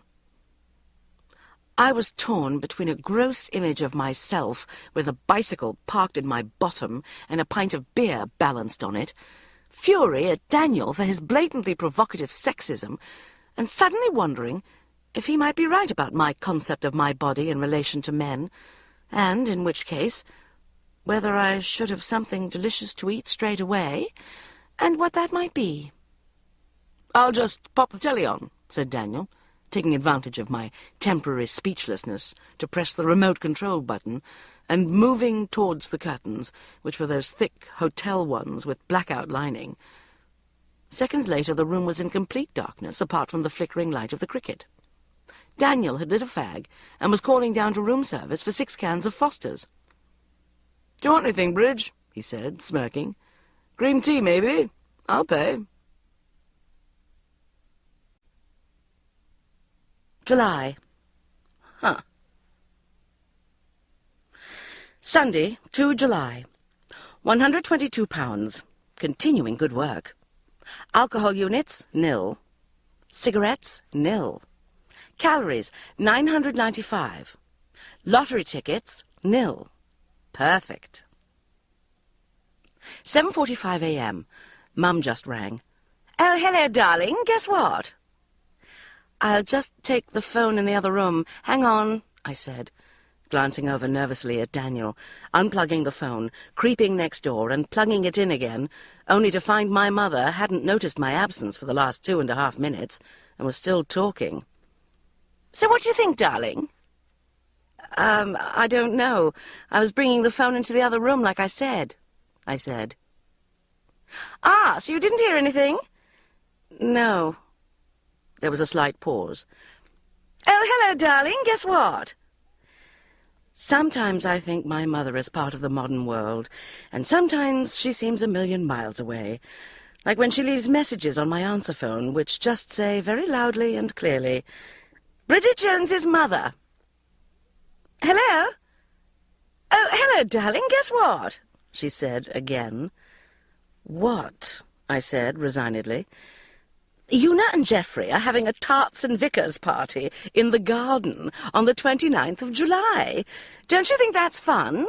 Tarts and Vicars, imagine." I tried hard not to, fighting off a vision of Una Alconbury in thigh boots, fishnet tights, and a peephole bra. For 60-year-olds to organize such an event seemed unnatural and wrong. "Anyway, we thought it would be super if you and—" coy, loaded pause. "Daniel could come." We're all dying to meet him." My heart sank at the thought of my relationship with Daniel being dissected in close and intimate detail amongst the lifeboat luncheons of Northamptonshire. "I don't think it's really Daniel's—" Just as I said that, the chair I had for some reason been balancing on with my knees while I leaned over the table fell over with a crash. When I retrieved the phone, my mother was still talking. "Yes, super! Mark Darcy's going to be there, apparently, with someone. So—" "What's going on?" Daniel was standing stark naked in the doorway. "Who are you talking to?" "My mother," I said, desperately, out of the corner of my mouth. "Give it to me," he said, taking the phone. I like it when he's authoritative without being cross like this. "Mrs. Jones," he said, in his most charming voice, "it's Daniel here." I could practically hear her going all fluttery. "This is very bright and early on a Sunday morning for a phone call." "Yes, it is an absolutely beautiful day. What can we do for you?" He looked at me while she chattered for a few seconds, then turned back to the receiver. "Well, that'll be lovely. I shall put that in the diary for the 29th and dig out my dog collar. Now we'd better get back and catch up on our sleep. You take care of yourself now. Cheerio." "Yes, cheerio," he said firmly, and put the phone down. "You see?" he said smugly. "A firm hand, that's all it needs." Saturday, 22 July. £123. Must get £1 off. Alcohol units 2, cigarettes 7. Calories 1,562. Actually, I'm really excited about Daniel coming to the Tarts and Vickers party with me next Saturday. It'll be so lovely for once not to have to drive up on my own, arrive on my own, and face all that barrage of inquisition as to why I haven't got a boyfriend. It'll be a gorgeous hot day. Maybe we could even make a mini-break of it and stay in a pub or other hotel without television in the bedroom. I'm really looking forward to Daniel meeting my dad. I hope he likes him. 2 a.m. Woke up in floods of tears from a hideous dream I keep having, where I'm sitting A-level French and realise as I turn over the paper that I've forgotten to do any revision, and I'm wearing nothing except my domestic science apron, trying desperately to pull it round me so Miss Chignal won't see that I'm wearing no pants. I expected Daniel to at least be sympathetic. I know it's all to do with my worries about where my career is leading me, but he just lit himself a cigarette and asked me to run over the bit about the domestic science apron again. "It's all right for you with your bloody Cambridge first," I whispered, sniffing. I'll never forget the moment when I looked at the notice board and saw a D next to French and knew I couldn't go to Manchester. It altered the course of my whole life. "You should thank your lucky stars, Bridge," he said, lying on his back and blowing smoke at the ceiling. "You'd probably have married some crashing northern engineering student and spent the rest of your life cleaning out the whippet cage. Anyway," he started laughing, "there's nothing wrong with a degree from... He was so amused now he could hardly speak. "Bangor?" "Right, that's it. I'm sleeping on the sofa," I yelled, jumping out of bed. "Hey, don't be like that, Bridge," he said, pulling me back. "You know, I think you're an intellectual giant. You just need to learn how to interpret dreams." "What's the dream telling me, then?" I said, sulkily. "That I haven't fulfilled my potential intellectually?" "Not exactly." "What, then?" "Well, I think the pantless apron is a pretty obvious symbol, isn't it?" "What?" "It means that the vain pursuit of an intellectual life is getting in the way of your true purpose." "Which is what?" "Well, to cook all my meals for me, of course, darling," he said, beside himself at his own amusingness again, "and walk round my flat with no pants on." Friday, 28 July. £124. Must do diet before tomorrow. Alcohol units 1. VG. Cigarettes, 8. Calories, 345. Daniel was really sweet tonight and spent ages helping me choose my outfit for the Tarts and Vicars. He kept suggesting different ensembles for me to try on while he weighed it up. He was quite keen on a dog collar and black T-shirt with black lace-topped stockings as a cross between a tart and a vicar.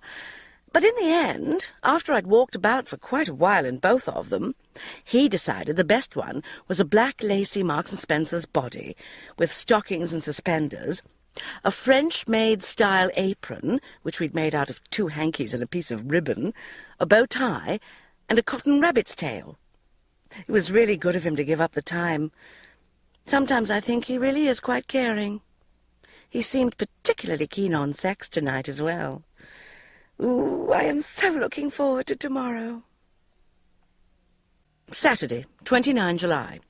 123 pounds. VG. Alcohol units, 7. Cigarettes, 8. Calories, 6,245. Sodding Una Aukenbury, Mark, Darcy, Daniel, Mum, everybody. 2 p.m. Cannot believe what has happened. By 1 p.m, Daniel had still not woken up, and I was starting to worry because the party starts at 2:30. Eventually I woke him with a cup of coffee and said, "I thought you needed to wake up because we're supposed to be there at 2:30. "Where?" he said. "The Tarts and Vicars." "Oh, God, love, listen, I've just realized I've got so much work to do this weekend. I'm really going to have to stay at home and get down to it." I couldn't believe it. He promised to come. Everyone knows when you're going out with someone they're supposed to support you at hideous family occasions, and he thinks if he so much as mentions the word work, he can get out of anything. Now, all the Aukenbury's friends will spend the entire time asking me if I've got a boyfriend yet, and no one will believe me. 10 p.m. Cannot believe what I have been through. I drove for 2 hours, parked at the front of the Aukenbury's, and, hoping I looked okay in the bunny girl outfit, walked round the side to the garden where I could hear voices raised in merriment. As I started to cross the lawn, they all went quiet, and I realized to my horror that instead of Tarts and Vicars, the ladies were in country casual style, calf-length, floral two-pieces, and the men were in slacks and V-necked sweaters. I stood there frozen like, well, a rabbit. Then, while everyone stared, Una Aukenbury came flapping across the lawn in pleated fuchsia, holding out a plastic tumbler full of bits of apple and leaves. "Bridget, super to see you. Have a Pimm's," she said. "I thought it was supposed to be a Tarts and Vicars party," I hissed. "Oh, dear, didn't Jeff call you?" she said. I couldn't believe this. I mean, did she think I dressed as a bunny girl normally or something? "Jeff," she said, "didn't you telephone Bridget?" "We're all looking forward to meeting your new boyfriend," she said, looking round. "Where is he?" "He had to work," I muttered. "How's my little Bridget?" said Uncle Geoffrey, lurching over, pissed. "Geoffrey?" said Una coldly. Yep. All present and correct. Orders obeyed, Lieutenant," he said, saluting, then collapsing onto her shoulder, giggling. "But it was one of those ruddy answer phone thingamajigs." "Geoffrey," hissed Una, "go and see to the barbecue." "I'm sorry, darling. You see, we decided after all the scandals there have been with Vicars round here, there'd be no point having a Tarts and Vicars party because—" She started to laugh. "Because everyone thought Vicars were tarts anyway." "Oh, dear," she said, wiping her eyes. "Anyway, how's this new chap, then? What's he doing working on a Saturday?" "Oh, that's not a very good excuse, is it? How are we going to get you married off at this rate?" "At this rate, I'm going to end up as a call girl," I muttered, trying to unpin the bunny tail from my bottom. I could feel someone's eyes on me and looked up to see Mark Darcy staring fixedly at the bunny tail. Beside him was the tall, thin, glamorous, top family law barrister, clad in a demure lilac dress and coat like Jackie O, with sunglasses on her head. The smug witch smirked at Mark and blatantly looked me up and down in a most impolite manner. "Have you come from another party?" she breathed. "Actually, I'm just on my way to work," I said, at which Mark Darcy half smiled and looked away. "Hello, darling, can't stop shooting," trilled my mother, hurrying towards us in a bright turquoise pleated shirtwaist, waving a clapperboard. "What on earth do you think you're wearing, darling? You look like a common prostitute. Absolute quiet, please, everyone, and—" she yelled in the direction of Julio, who was brandishing a video camera. "Action!" In alarm, I quickly looked round for Dad, but couldn't see him anywhere. I saw Mark Darcy talking to Una and gesturing in my direction. Then Una, looking purposeful, hurried across to me. "Bridget, I am so sorry about the mix-up over the fancy dress," she said.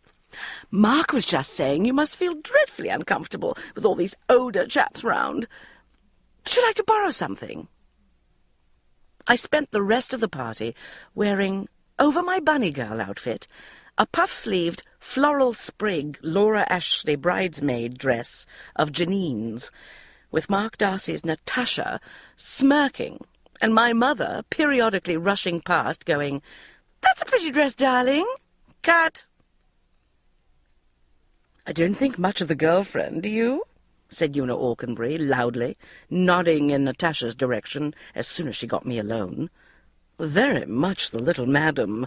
Elaine thinks she's desperate to get her feet under the table. Oh, hello, Mark. Another glass of Pimm's? What a shame Bridget couldn't bring her boyfriend. He's a lucky chap, isn't he?" All this was said very aggressively, as if Una was taking as a personal insult the fact that Mark had chosen a girlfriend who was, A, not me, and B, had not been introduced to him by Una at a turkey curry buffet. "What's his name, Bridget? Daniel, is it? Pam says he's one of these super-duper young publishers." "Daniel Cleaver?" said Mark Darcy. "Yes, 'tis, actually," I said, jutting my chin out. "Is he a friend of yours, Mark?" said Una. "Absolutely not," he said abruptly. "Oh, I hope he's good enough for our little Bridget," Una pressed on, winking at me as if this was all hilarious fun instead of hideous. "I think I could say again with total confidence, absolutely not," said Mark. "Oh, hang on a tick. There's Audrey. Audrey!" said Una, not listening, and tripping off, thank God. "I suppose you think that's clever," I said, furiously, when she'd gone. "What?" said Mark, looking surprised. "Don't you what me, Mark Darcy?" I muttered. "You sound just like my mother," he said. "I suppose you think it's all right to slag people's boyfriends off to their parents' friends behind their back when they're not even there for no reason, just because you're jealous?" I flailed. He stared at me, as if distracted by something else. "Sorry," he said. "I was just trying to figure out what you mean. Are you suggesting that I am jealous of Daniel Cleaver? Over you?" "No, not over me," I said, furious, because I realized it did sound like that. "I was just assuming you must have had some reason to be so horrible about my boyfriend other than pure malevolence." "Mark, darling," cooed Natasha, tripping prettily across the lawn to join us. She was so tall and thin she hadn't felt the need to put heels on, so could walk easily across the lawn without sinking, as if designed for it, like a camel in the desert. "Come and tell your mother about the dining furniture we saw in Conran." "Just take care of yourself, that's all," he said, quietly. "And I'd tell your mum to watch out for herself, too. he said, nodding pointedly in the direction of Julio as Natasha dragged him off. After 45 minutes more horror, I thought I could decently leave, pleading work to Una.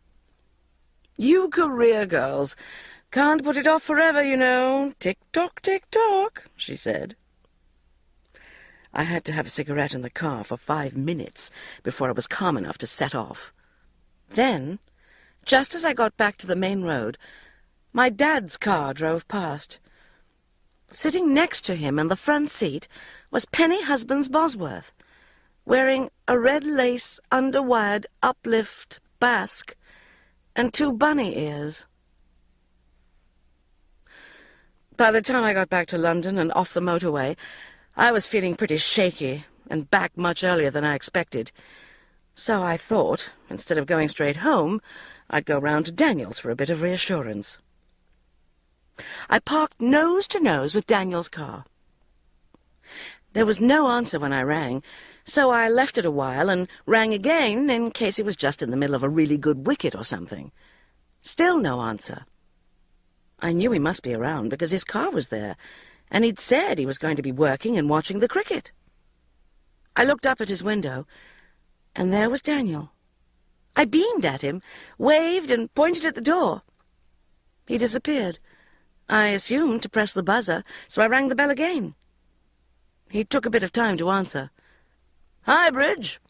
Just on the phone to America. Can I meet you in the pub in 10 minutes?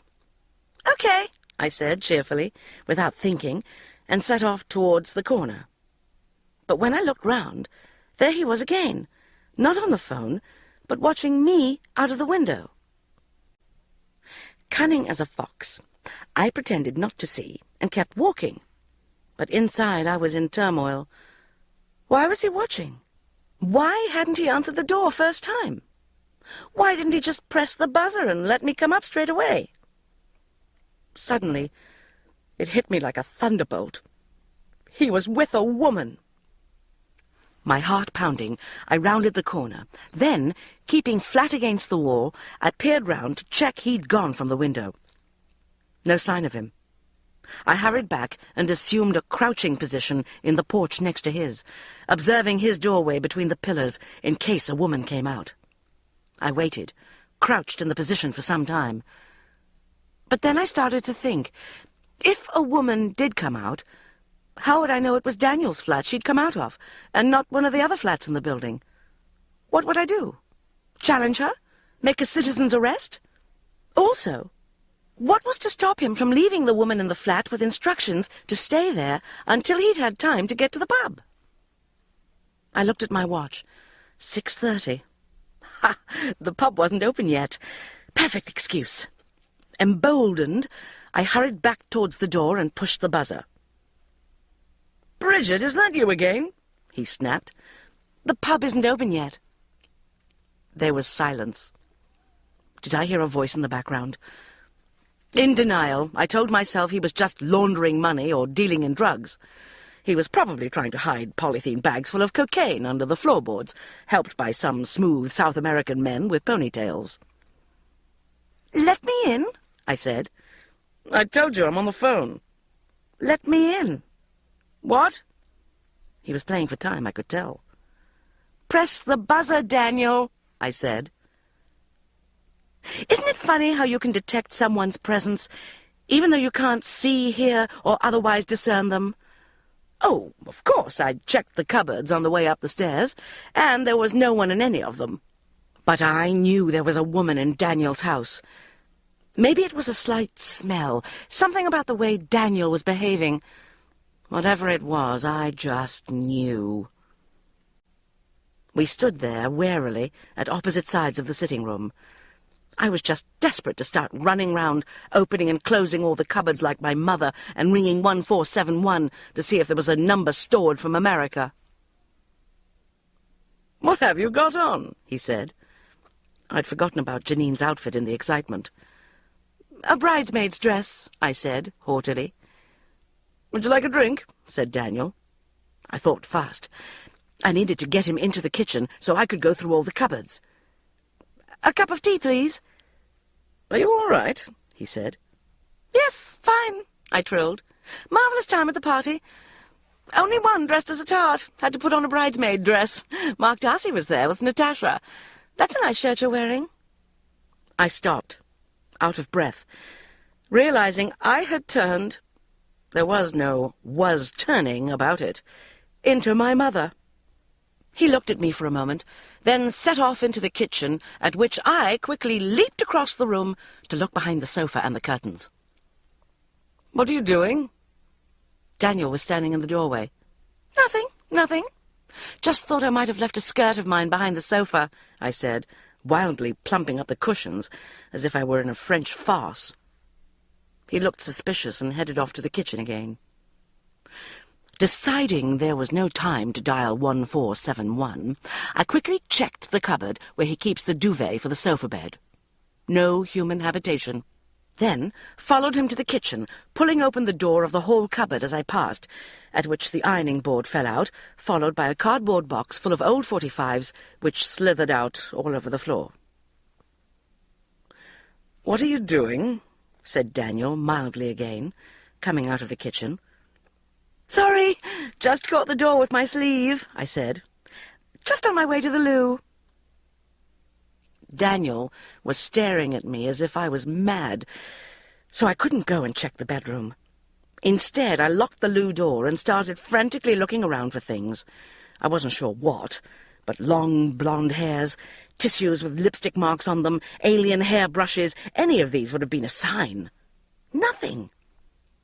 Next, I quietly unlocked the door, looked both ways, slipped along the corridor, pushed open the door of Daniel's bedroom, and nearly jumped out of my skin.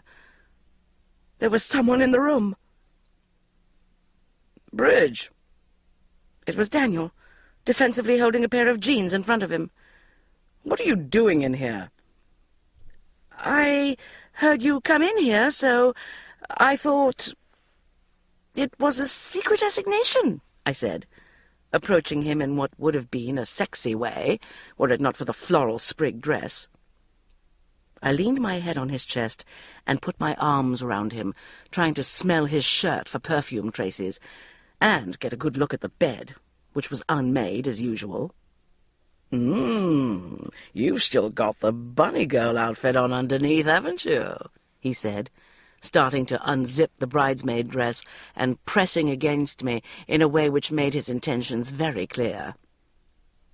I suddenly thought this might be a trick, and he was going to seduce me while the woman slipped out unnoticed.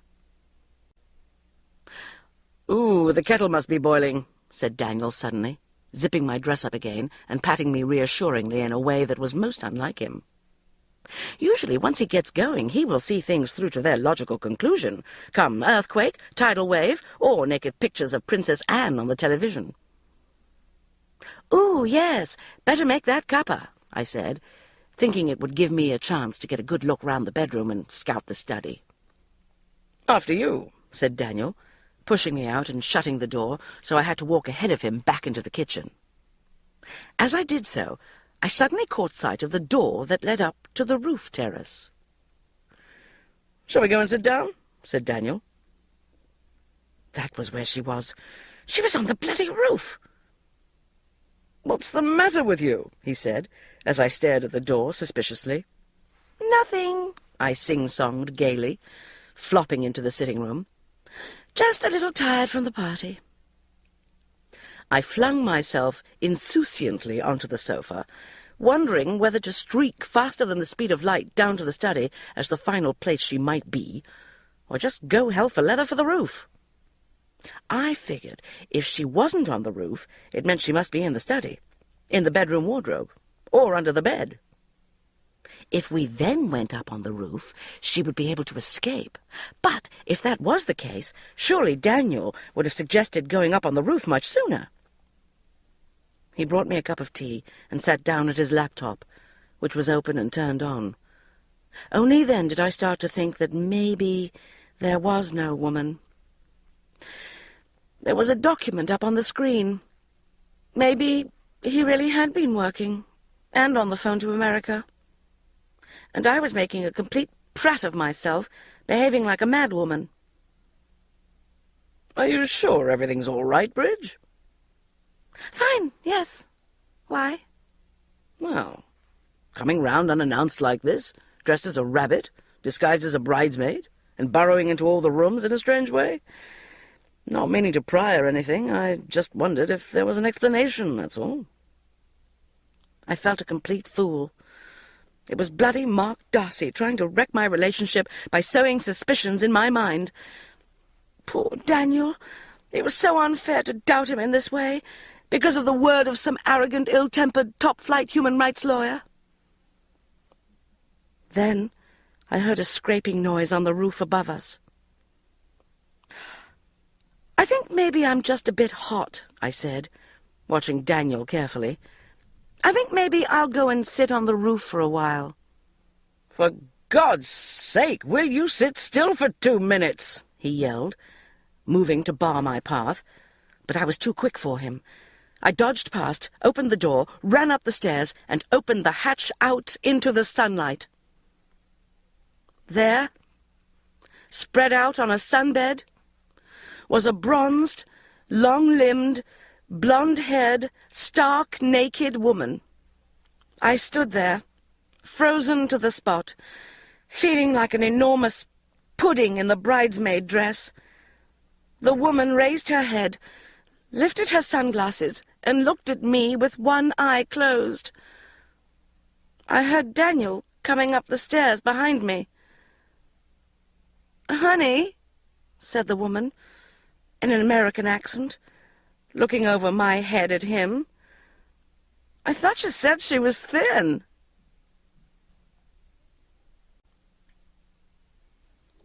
August. Disintegration. Tuesday, 1 August. 124 pounds. Alcohol units, 3. Cigarettes, 40. But I've stopped inhaling in order to smoke more. Calories, 450. Off food. 1471 calls, 14. Lottery tickets, 7. 5 a.m. I'm falling apart. My boyfriend is sleeping with a bronzed giantess. My mother is sleeping with a Portuguese. Jeremy is sleeping with a horrible trollop. Prince Charles is sleeping with Camilla Parker Bowles. Do not know what to believe in or hold on to anymore. Feel like ringing Daniel in hope he could deny everything. Come up with plausible explanation for the clothes-free rooftop Valkyrie. Younger sister. Friendly neighbour recovering from flood or similar, which would make everything all right.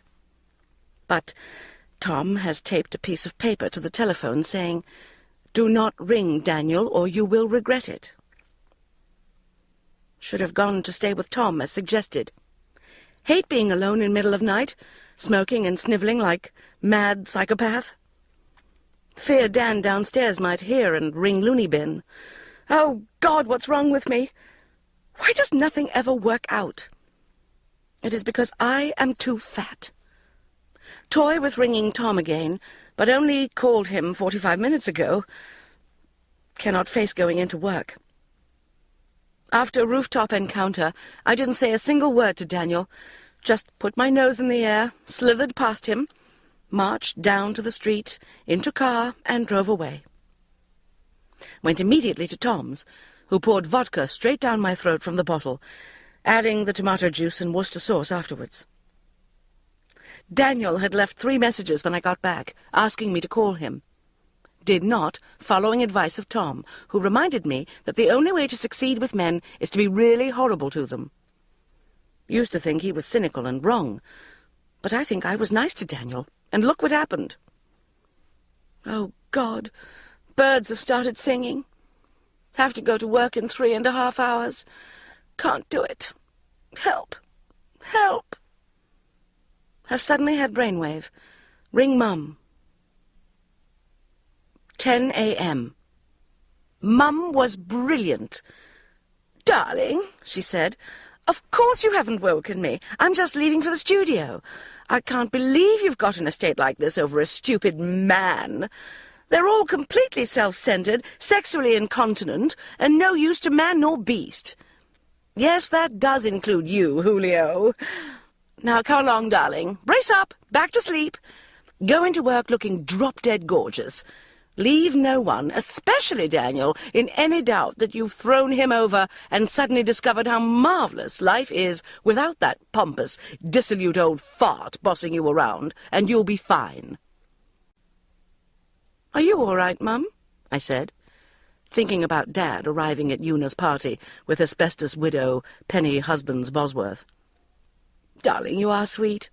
I'm under such terrible pressure. Is there anything I can do?" "Actually, there is something," she said, brightening. "Do any of your friends have a number for Lisa Leeson? You know, Nick Leeson's wife? I've been desperate to get her for days. She'd be perfect for Suddenly Single." "I was talking about Dad, not Suddenly Single," I hissed. "Daddy? I'm not under pressure from Daddy. Don't be silly, darling." "But the party, Mrs. Husbands Bosworth." "Oh, I know, hilarious. Made a complete silly fool of himself trying to attract my attention. What did she think she looked like? A hamster or something? Anyway, must run. I'm frighteningly busy. But will you think who might have a number for Lisa? Let me give you my direct line, darling, and let's have no more of this silly whining." "Oh, but, Mum, I have to work with Daniel. Darling, wrong way round. He has to work with you. Give him hell, baby." Oh, God, I don't know who she's been mixing with. "I've been thinking, anyway. It's high time you got out of that silly dead-end job where no one appreciates you. Prepare to hand in your notice, kid. Yes, darling, I'm going to get you a job in television." I'm just off to work, looking like Ivana Bloody Trump, wearing a suit and lip gloss. Wednesday, 2 August. 124 pounds. Thigh circumference 18 inches. Alcohol units 3, but V pure sort of wine. Cigarettes 7, but did not inhale. Calories 1,500. Excellent. Teas 0. Coffees 3, but made with real coffee beans, therefore less cellulite-inducing. Total caffeine units 4. Everything's fine. I'm going to get down to 119 pounds again and free thighs entirely of cellulite. Certain everything will be all right then. Have embarked on an intensive detoxification program involving no tea, no coffee, no alcohol, no white flour, no milk, and what was it? Oh, well, no fish, maybe. What you have to do is dry skin brushing for 5 minutes every morning, then a 15-minute bath with anti-cellulite essential oils in it, during which one kneads one's cellulite as one would dough, followed by massaging more anti-cellulite oil into the cellulite. This last bit puzzles me. Does the anti-cellulite oil actually soak into the cellulite through the skin? In which case, if you put self-tanning lotion on, does that mean you get suntanned cellulite inside? Or suntanned blood? Or a suntanned lymphatic drainage system? Ooh. Anyway, cigarettes. That was the other thing. No cigarettes. Oh, well, too late now. I'll do that tomorrow. Thursday, 3 August. 123 pounds. Thigh circumference 18 inches. Honestly, what is bloody point? Alcohol units 0. Cigarettes 25. Excellent, considering. Negative thoughts. Approx 445 per hour. Positive thoughts 0. Head state V bad again. Cannot bear thought of Daniel with someone else. Mind is full of horrid fantasies about them doing things together. The plans to lose weight and change personality kept me aloft for 2 days, only to collapse around my ears. I realized it was only a complicated form of denial. Was believing could totally reinvent self in space of small number of days, thereby negating impact of Daniel's hurtful and humiliating infidelity, since it had happened to me in a previous incarnation and would never have happened to my new improved self. Unfortunately, I now realize the whole point of the aloof, over-made-up ice queen or anti-cellulite diet palaver was to make Daniel realize the error of his ways. Tom did warn me of this and said 90% of plastic surgery was done on women whose husbands had run off with a younger woman. I said the rooftop giantess was not so much younger as taller, but Tom said that wasn't the point. Daniel kept sending me computer messages at work. We should talk, etc., which I studiously ignored. But the more he sent, the more I got carried away, imagining that the self-reinvention was working, that he realized he'd made a terrible, terrible mistake, had only now understood how much he truly loved me, and that the rooftop giantess was history. Tonight, he caught up with me outside the office as I was leaving. "Darling, please, we really need to talk." Like a fool, I went for a drink with him to the American bar at the Savoy. Let him soften me up with champagne, and "I feel so terrible, I really miss you, blah, blah, blah."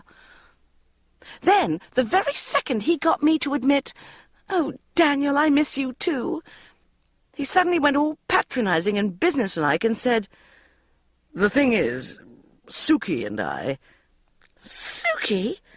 Pukey, more like," I said, thinking he was about to say, "our brother and sister, cousins, bitter enemies, or history." Instead, he looked rather cross. "Oh, I can't explain," he said huffily. "It's very special."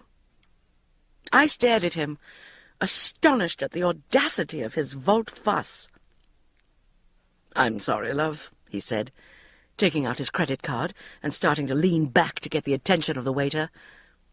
"But we're getting married." Friday, 4 August. Thigh circumference 18 inches. Negative thoughts 600 per minute. Panic attacks 4. Crying attacks 12. But both times only in toilets, and remembered to take mascara. Lottery tickets 7. Office, 3rd floor toilets. This is just intolerable. What on earth possessed me to think it was a good idea to have an affair with my boss? Cannot deal with it out there. Daniel has announced his engagement to the giantess. Sales reps, who I didn't think even knew about our affair, keep ringing up to congratulate me, and I have to explain that actually he's got engaged to someone else. I keep remembering how romantic it was when we started, and it was all secret computer messages and trysts in the lift. I heard Daniel on the phone, arranging to meet Pukey tonight, and he said in a flopsy bunny voice, "Not too bad, so far." And I knew he was talking about my reaction, as if I were an emotionally unbalanced ex-wife or something. I'm seriously considering facelift.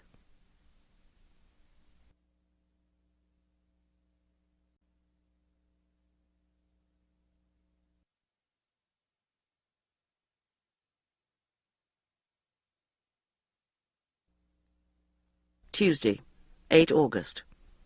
126 pounds. Alcohol unit 7. Ha ha. Cigarettes 29. Tee-hee. Calories 5 million. Negative thoughts 0. Thoughts general 0. Just call Jude. I told her a bit about the tragedy with Daniel, and she was horrified. Immediately declared a state of emergency and said she would call Sharon and fix for us all to meet at 9. She couldn't come till then because she was meeting vile Richard, who had at last agreed to come to relationship counselling with her. 2 a.m. Good, it was bloody good fun tonight, though. Oof, tumbled over.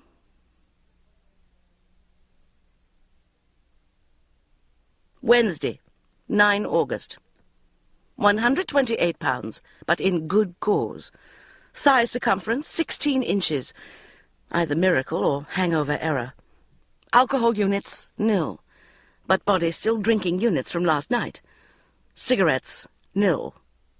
Ugh. 8 a.m. Ugh.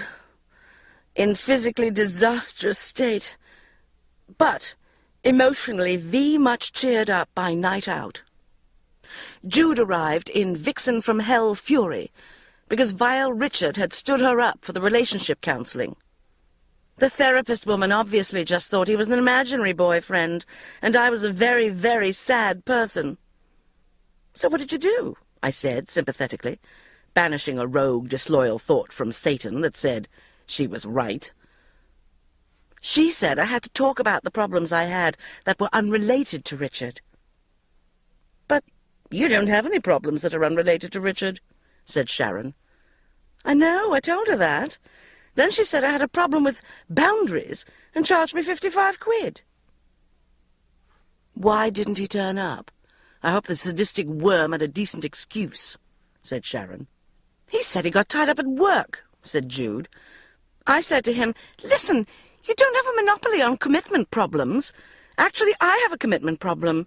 If you ever deal with your own commitment problem, you might be brought up short by my commitment problem, by which time it'll be too late.'" "Have you got a commitment problem?" I said, intrigued, immediately thinking maybe I had a commitment problem. "Of course I've got a commitment problem," snarled Jude.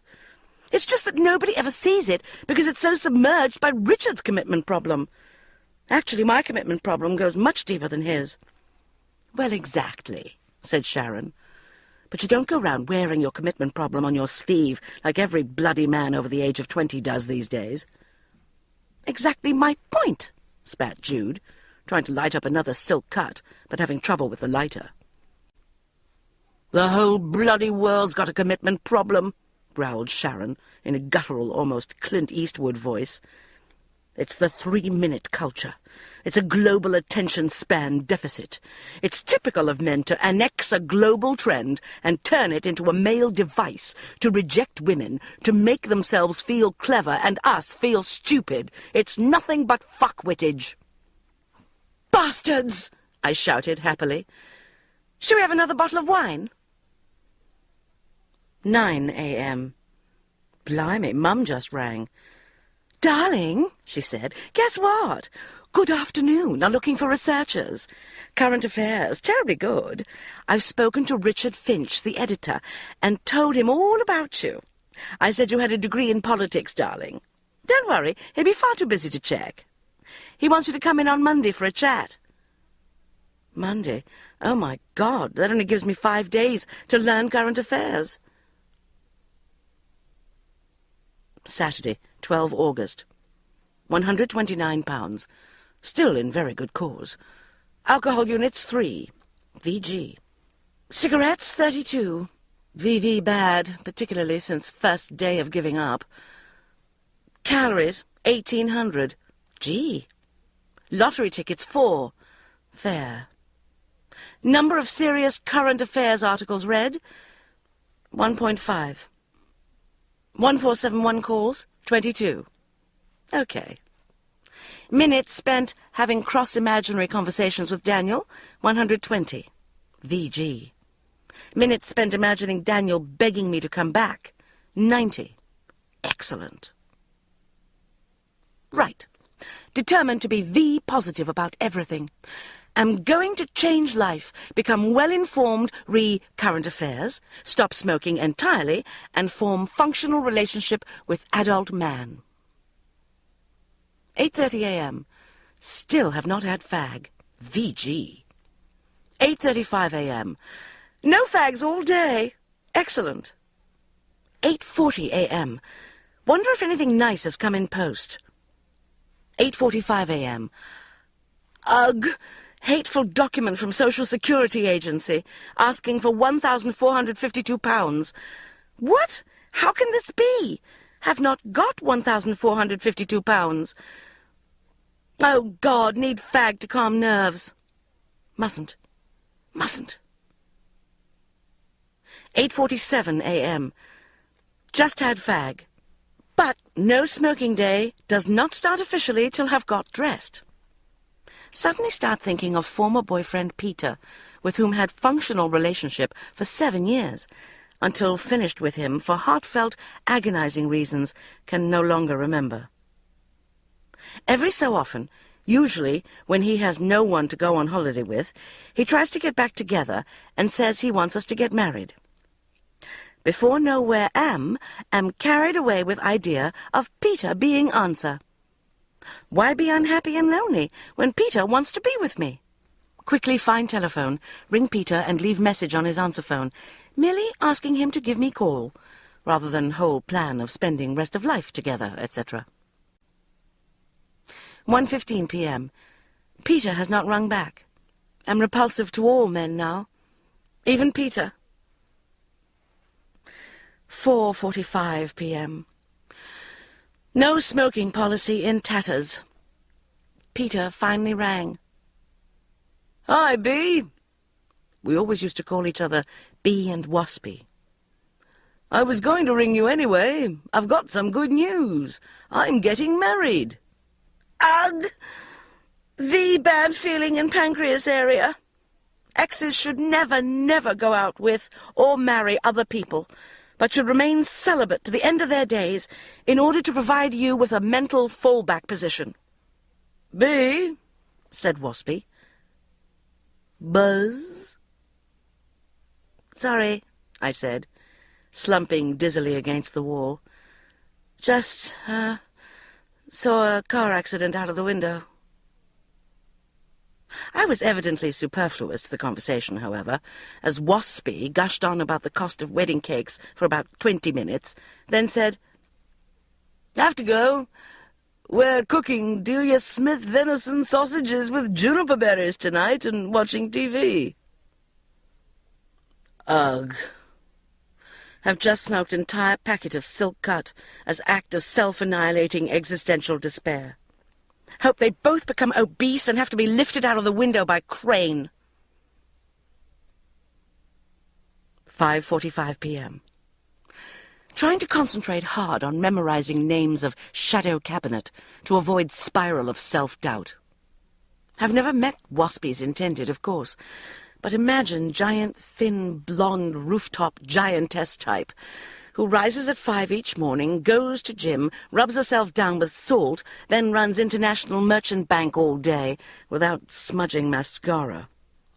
Realize with sinking humiliation that the reason I've been feeling smug about Peter all these years was that I finished with him, and now he is effectively finishing with me by marrying Mrs. Giant Valkyrie Bottom.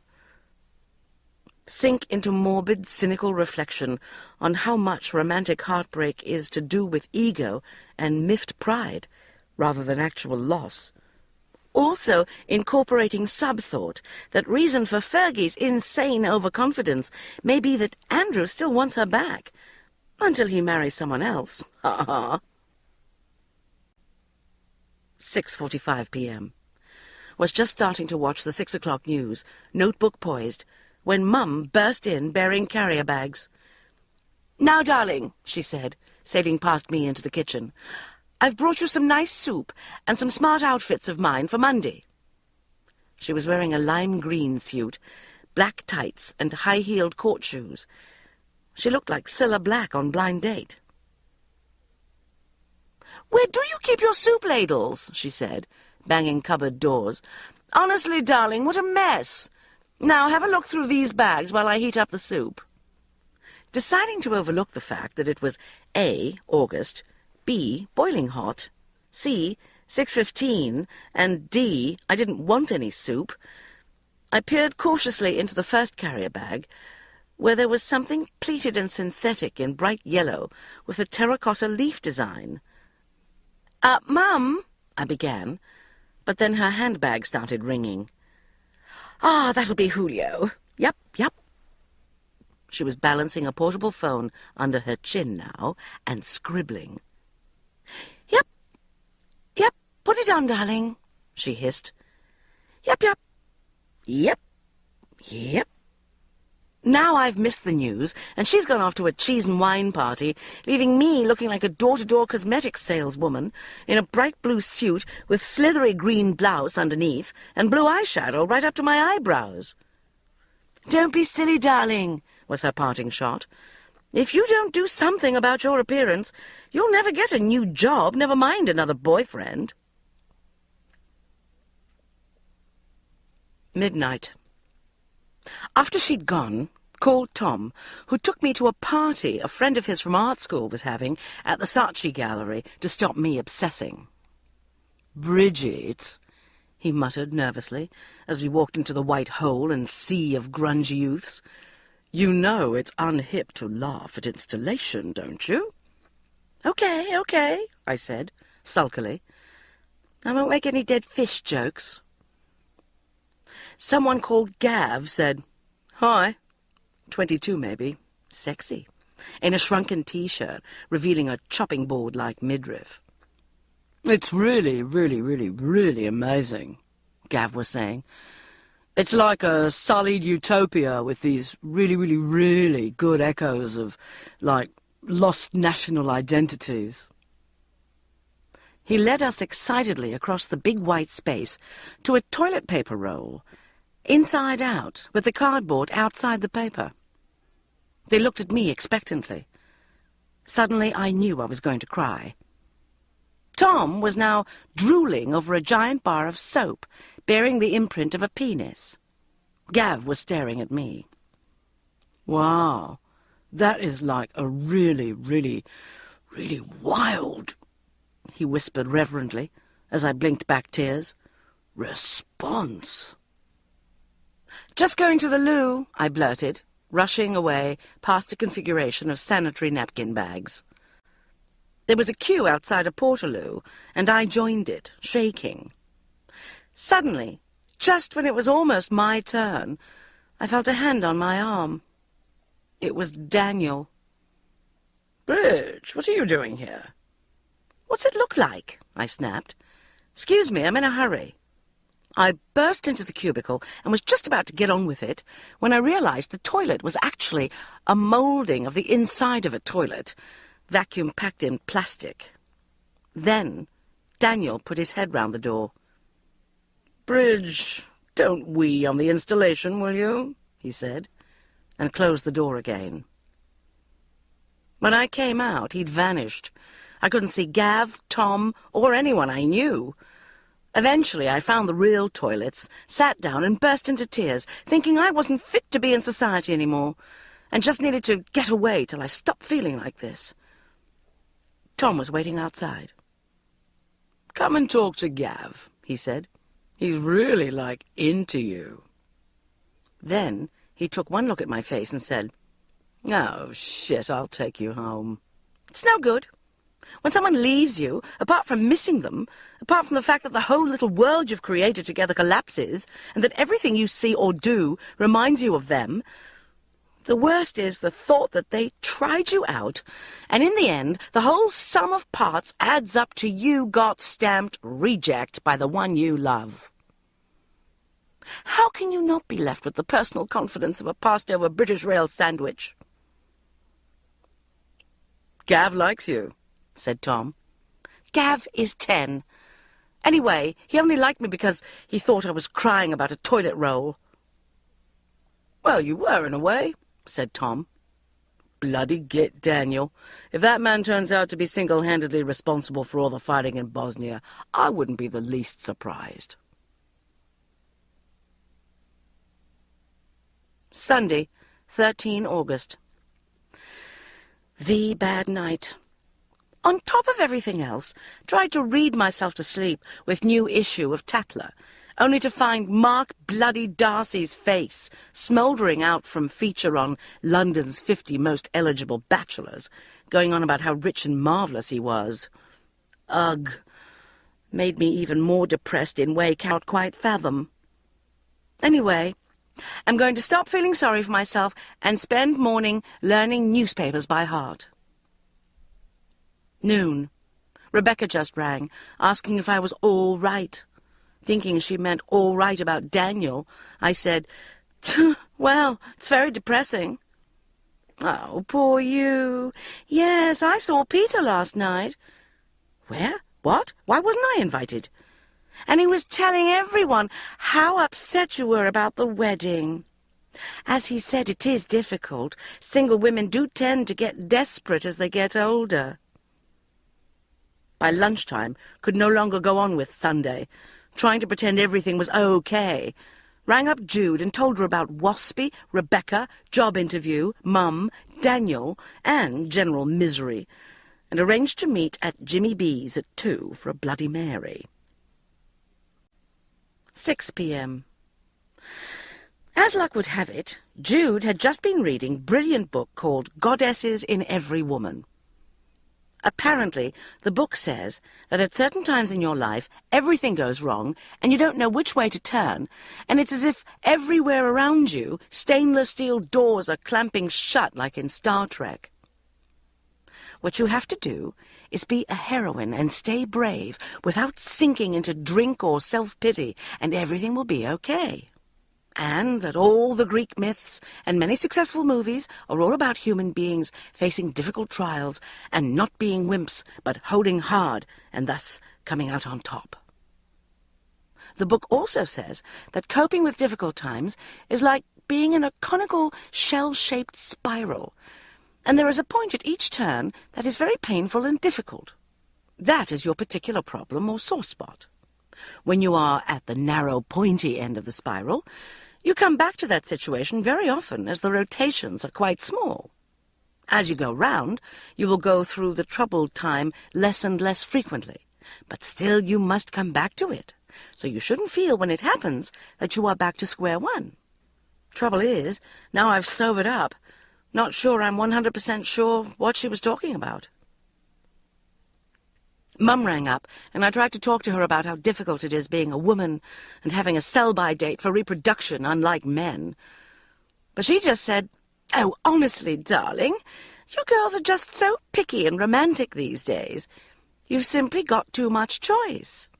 I'm not saying I didn't love Dad, but, you know, we were always taught, instead of waiting to be swept off our feet, to expect little, forgive much.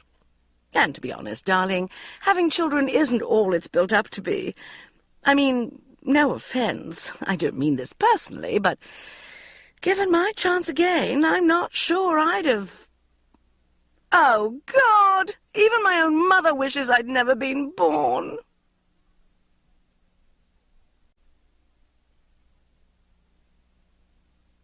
Monday, 14 August. 131 pounds. Great. Turned into lard mountain for interview. Also have spot. Alcohol units, nil. Cigarettes, many. Calories, 1,575. But threw up, so effectively 400 approximately. Oh, God. Terrified about interview. I have told Perpetua I am at the gynecologist. I know I should have said dentist, but opportunities to torture the nosiest woman in the world must not be allowed to slip through the net. I am almost ready and merely need to complete my makeup while practicing my opinions on Tony Blair's leadership. Oh, my God, who's the Shadow Defense Secretary? Oh, fuck, oh, fuck. Is it someone with a beard? Shit! Telephone! I can't believe it. Terrifying telephonic teenager with patronising South London sing-song going, "Hello, Bridget. Richard Finch's office here. Richard's in Blackpool this morning, so he won't be able to make the meeting." Rescheduled for Wednesday. We'll have to pretend have recurring gynecological condition. Might as well take rest of morning off anyway. Wednesday, 16 August. Horrible night. Kept waking up bathed in sweat, panicking about the difference between the Ulster Unionists and SDLP, and which of them Ian Paisley was involved in. Instead of being ushered into the office to meet the great Richard Finch, I was left pouring sweat in reception for 40 minutes, thinking, oh my God, who's the health secretary? Before being picked up by the sing-song personal assistant, Patchouli, who sported lycra cycle shorts and a nose stud, and blanched at my jigsaw suit, as if in a hideously misjudged attempt to be formal, I had turned up in a floor-length shot-silk Laura Ashley ball gown. "Richard says to come to the conference. Know what I'm saying?" she muttered, powering off down a corridor while I scurried after her. She burst through a pink door into a vast open-plan office strewn with piles of scripts, TV screens suspended from the ceiling, charts all over the walls, and mountain bikes propped against the desks. At the far end was a large oblong table where the meeting was in progress. Everyone turned and stared as we approached. A plump, middle-aged man with curly blonde hair, a denim shirt and huge red spectacles was jigging up and down at the end of the table.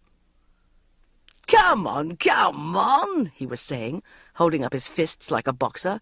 "I'm thinking Hugh Grant. I'm thinking Elizabeth Hurley. I'm thinking, how come 2 months on and they're still together? I'm thinking, how come he gets away with it?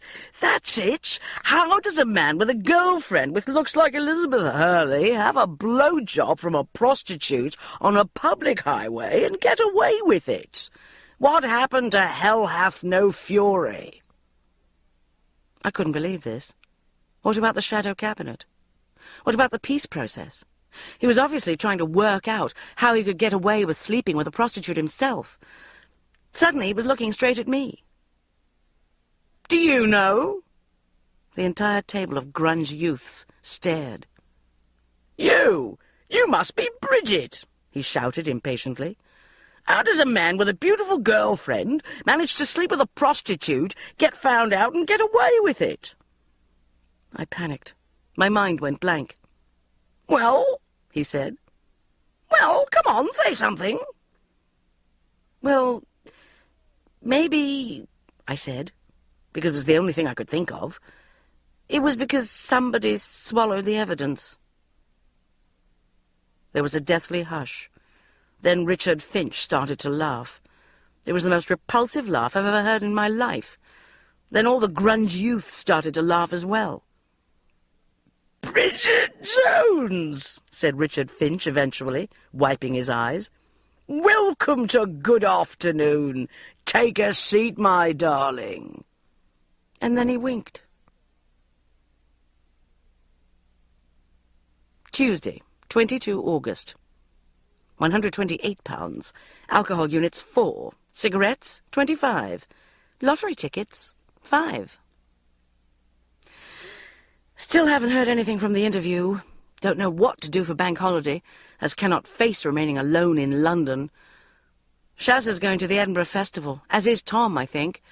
Also lots of people from the office. Would like to go, but not sure can afford it, and fear presence of Daniel.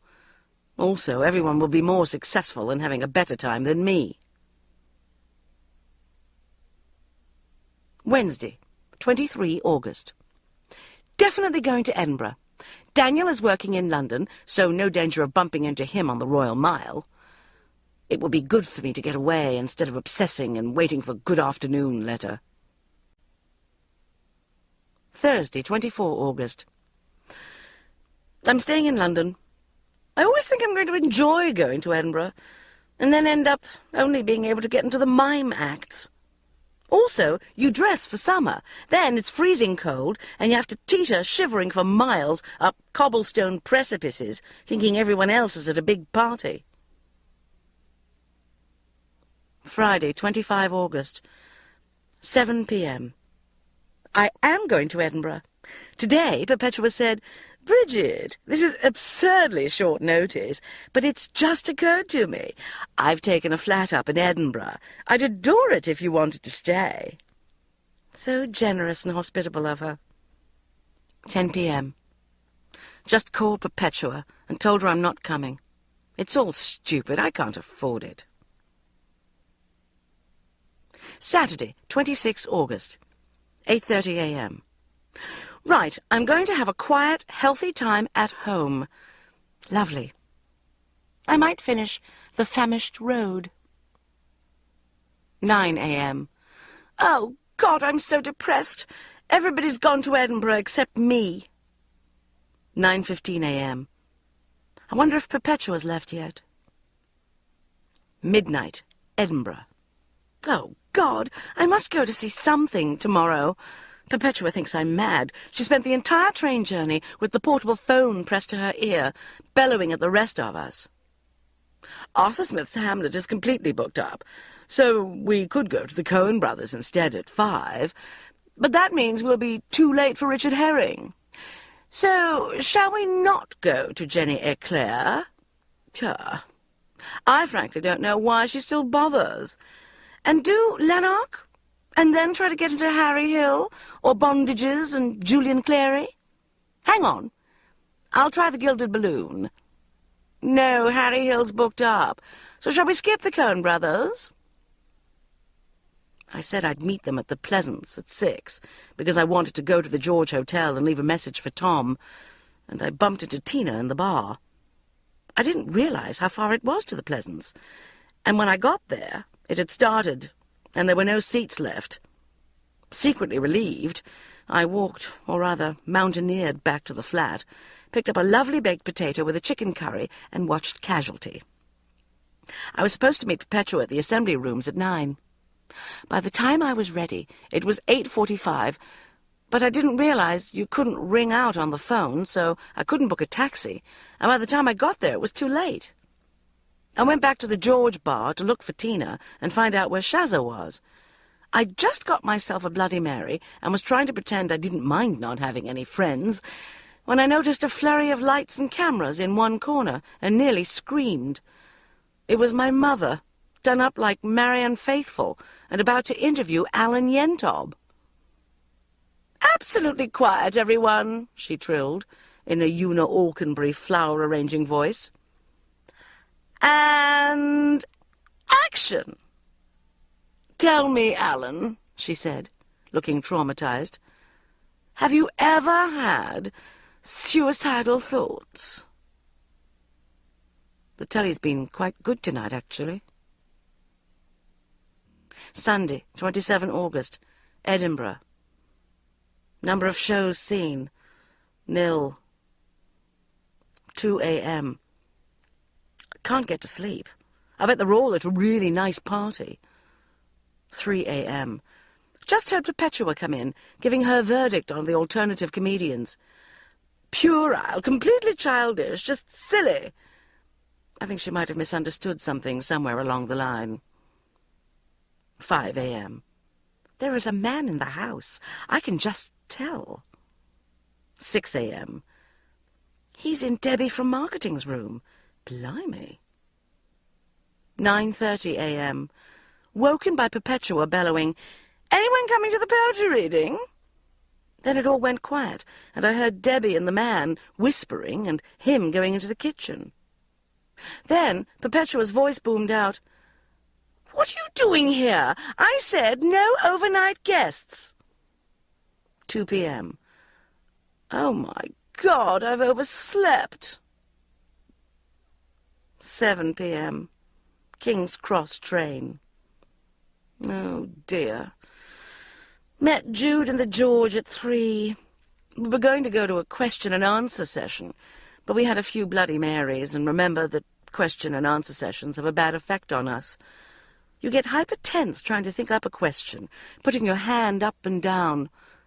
You finally get to ask it in a semi-crouching position and an odd, high-pitched voice, then sit frozen with embarrassment, nodding like a dog in the back of a car, whilst a 20-minute answer in which you had no interest in the first place is directed at you. Anyway, before we knew where we were, it was 5:30. Then Perpetua appeared with a whole bunch of people from the office. "Ah, Bridget," she bellowed, "what have you been to see?" There was a big silence. "Actually, I'm just about to go to—" I began confidently. "Get the train." "You haven't been to see anything at all, have you?" she hooted. "Anyway, you owe me £75 for the room." "What?" I stammered. "Yes," she yelled. "It would have been £50, but it's 50% extra if there are 2 people in the room." But there weren't—" "Oh, come on, Bridget. We all know you had a man in there," she roared. "Don't worry about it. It isn't love. It's only Edinburgh. I'll make sure it gets back to Daniel and teaches him a lesson." Monday, 28 August.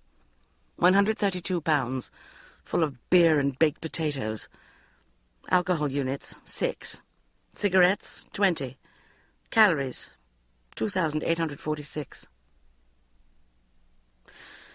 Got back to message from Mum, asking me what I thought about an electric mixer for Christmas, and to remember Christmas Day was Monday this year, so was I coming home on the Friday night or the Saturday?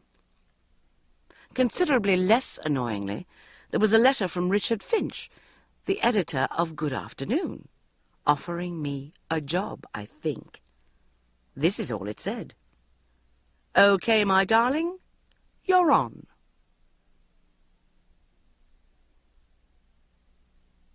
Tuesday, 29 August. 128 pounds. Alcohol units, nil. VG. Cigarettes, 3. G. Calories, 1,456. Pre-new job healthy eating. 10:30 a.m. Office. Just called Richard Finch's assistant Patchouli, and it is a job offer, but must start in a week. I don't know anything about television, but sod it, I'm stuck in a dead end here, and it is just too humiliating working with Daniel now. I'd better go and tell him. 11:15 a.m. I can't believe this. Daniel stared at me, ashen-faced. "You can't do this," he said. "Have you any idea how difficult the last few weeks have been for me?" Then Perpetua burst in. She must have been eavesdropping outside the door. "Daniel," she exploded, "you selfish, self-indulgent, manipulative, emotional blackmailer. It was you, for God's sake, who chucked her, so you can just bloody well put up with it." Suddenly think I might love Perpetua, though not in a lesbian way.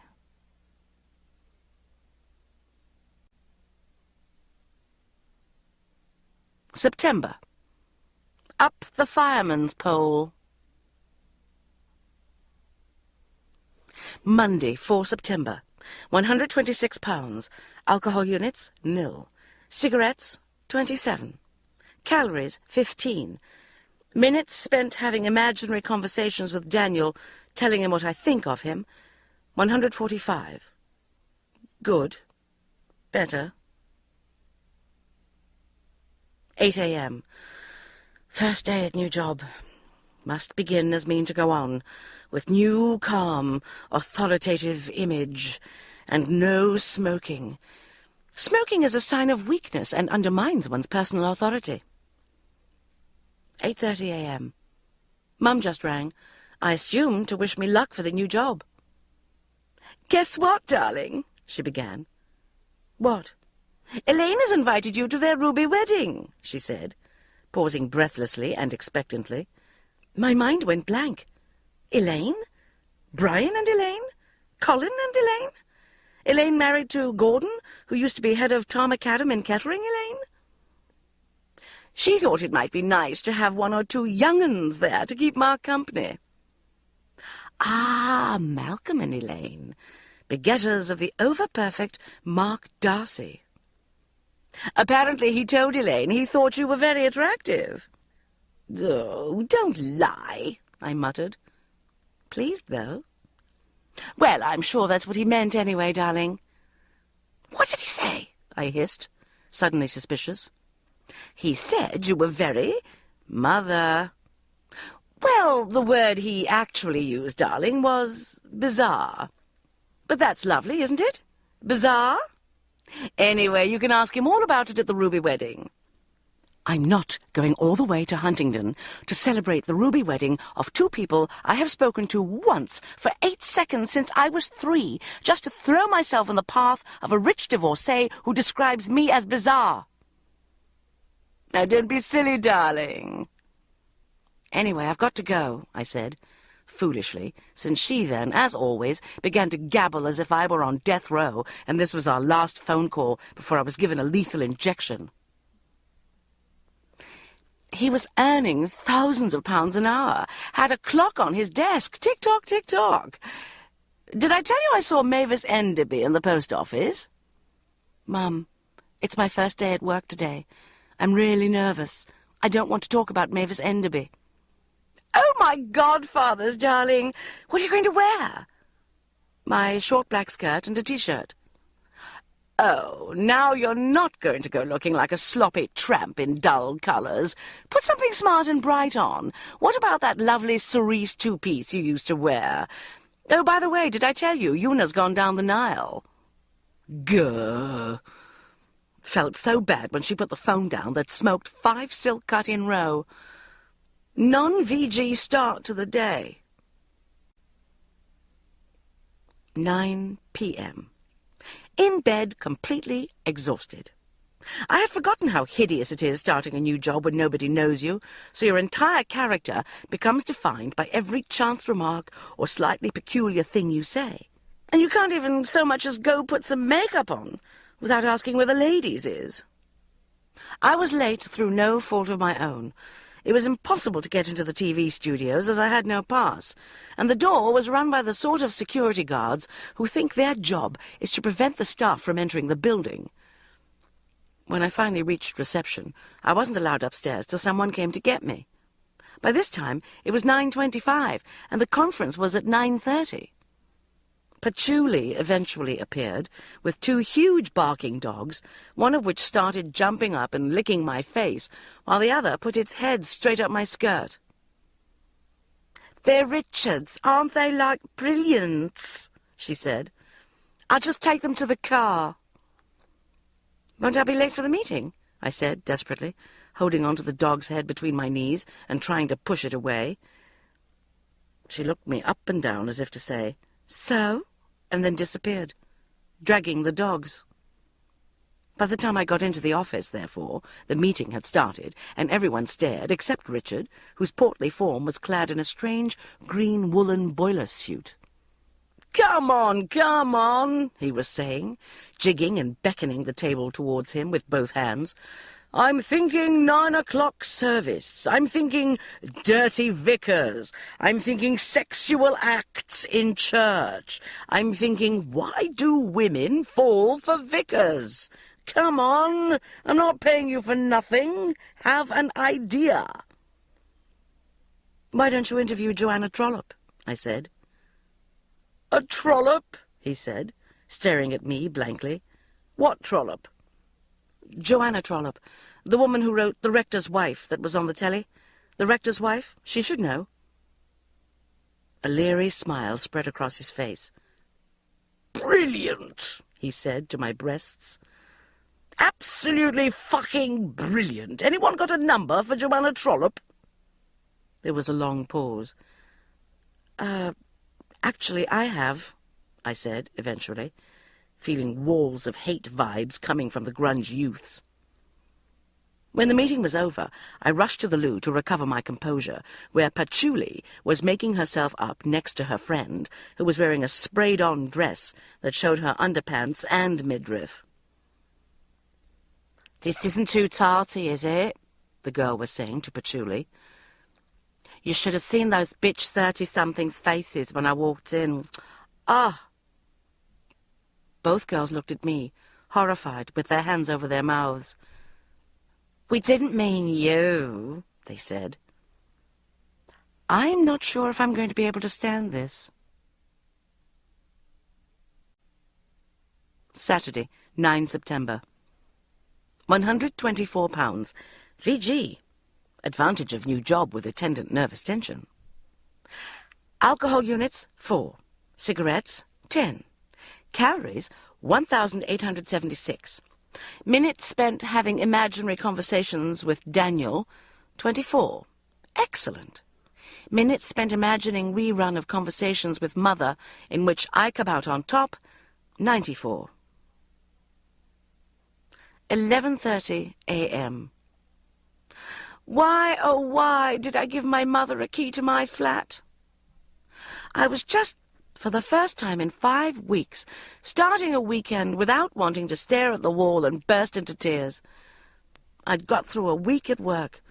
I was starting to think maybe it was all going to be okay. Maybe I wasn't necessarily going to be eaten by an Alsatian, when she burst in carrying a sewing machine. "What on earth are you doing, silly?" she trilled. I was weighing out 100 grams of cereal for my breakfast, using a bar of chocolate, The weights for the scales are in ounces, which is no good, because the calorie chart is in grams. "Guess what, darling?" she said, beginning to open and shut all the cupboard doors. "What?" I said, standing in my socks and nightie, trying to wipe the mascara from under my eyes. "Malcolm and Elaine are having the Ruby wedding in London now, on the 23rd, so you will be able to come and keep Mark company." "I don't want to keep Mark company," I said, through clenched teeth. "Oh, but he's very clever. Been to Cambridge. Apparently he made a fortune in America." "I'm not going." "Now come along, darling. Let's not start," she said, as if I were 13. "You see, Mark's completed the house in Holland Park, and he's throwing the whole party for them, 6th floors, caterers, and everything. What are you going to wear?" "Are you going with Julio or Dad?" I said, to shut her up. "Oh, darling, I don't know. Probably both of them," she said in that special breathy voice she reserves for when she thinks she is Diana Dawes. "You can't do that." "But Daddy and I are still friends, darling. I'm just friends with Julio as well." "I absolutely cannot deal with her when she's like this." "Anyway, I'll tell Elaine you'd love to come, shall I?" she said, picking up the inexplicable sewing machine as she headed for the door. "Must fly. Bye." I am not going to spend another evening being danced about in front of Mark Darcy like a spoonful of pureed turnip in front of a baby. I'm going to have to leave the country or something. 8 p.m. Off to dinner party. All the smug marrieds keep inviting me on Saturday nights, now I am alone again, seating me opposite an increasingly horrifying selection of single men. It is very kind of them, and I appreciate it very much, but it only seems to highlight my emotional failure and isolation. Though Magda says I should remember that being single is better than having an adulterous, sexually incontinent husband. Midnight. Oh, dear. Everyone was trying to cheer up the spare man. 37, newly divorced by wife. Sample view. I have to say, I do think Michael Howard is somewhat unfairly maligned. "Don't know what you're complaining about," Jeremy was holding forth to him. "Men get more attractive when they get older, and women get less attractive, so all those 22-year-olds who wouldn't look at you when you were 25 will be gagging for it." I sat, head down, quivering furiously at their inferences of female sell-by dates and life as game of musical chairs, where girls without a chair, /man when the music stops, /they pass 30 are out. Huh. As if. "Oh, yes, I quite agree. It's much the best to go for younger partners," I burst out airily. Men in their 30s are such bores with their hang-ups and obsessive delusions that all women are trying to trap them into marriage. These days, I'm only really interested in men in their early 20s. They're so much better able to, well, you know. "Really?" said Magda, rather too eagerly. "How—" "Yes, you're interested," interjected Jeremy, glaring at Magda. "But the point is, they're not interested in you." Excuse me, my current boyfriend is 23, I said, sweetly. There was a stunned silence. "Well, in that case," said Alex, smirking, "you can bring him to us next Saturday when you come to dinner, can't you?" Bugger! Where am I going to find a 23-year-old who will come to dinner with smug marrieds on a Saturday night, instead of taking contaminated ecstasy tablets?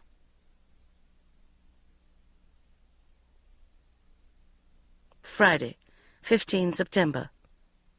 126 pounds. Alcohol units, nil. Cigarettes, 4. VG. Calories, 3,222. British rail sandwiches hideously impregnated. Minutes spent imagining speech will make when resigning from new job, 210. Ugh.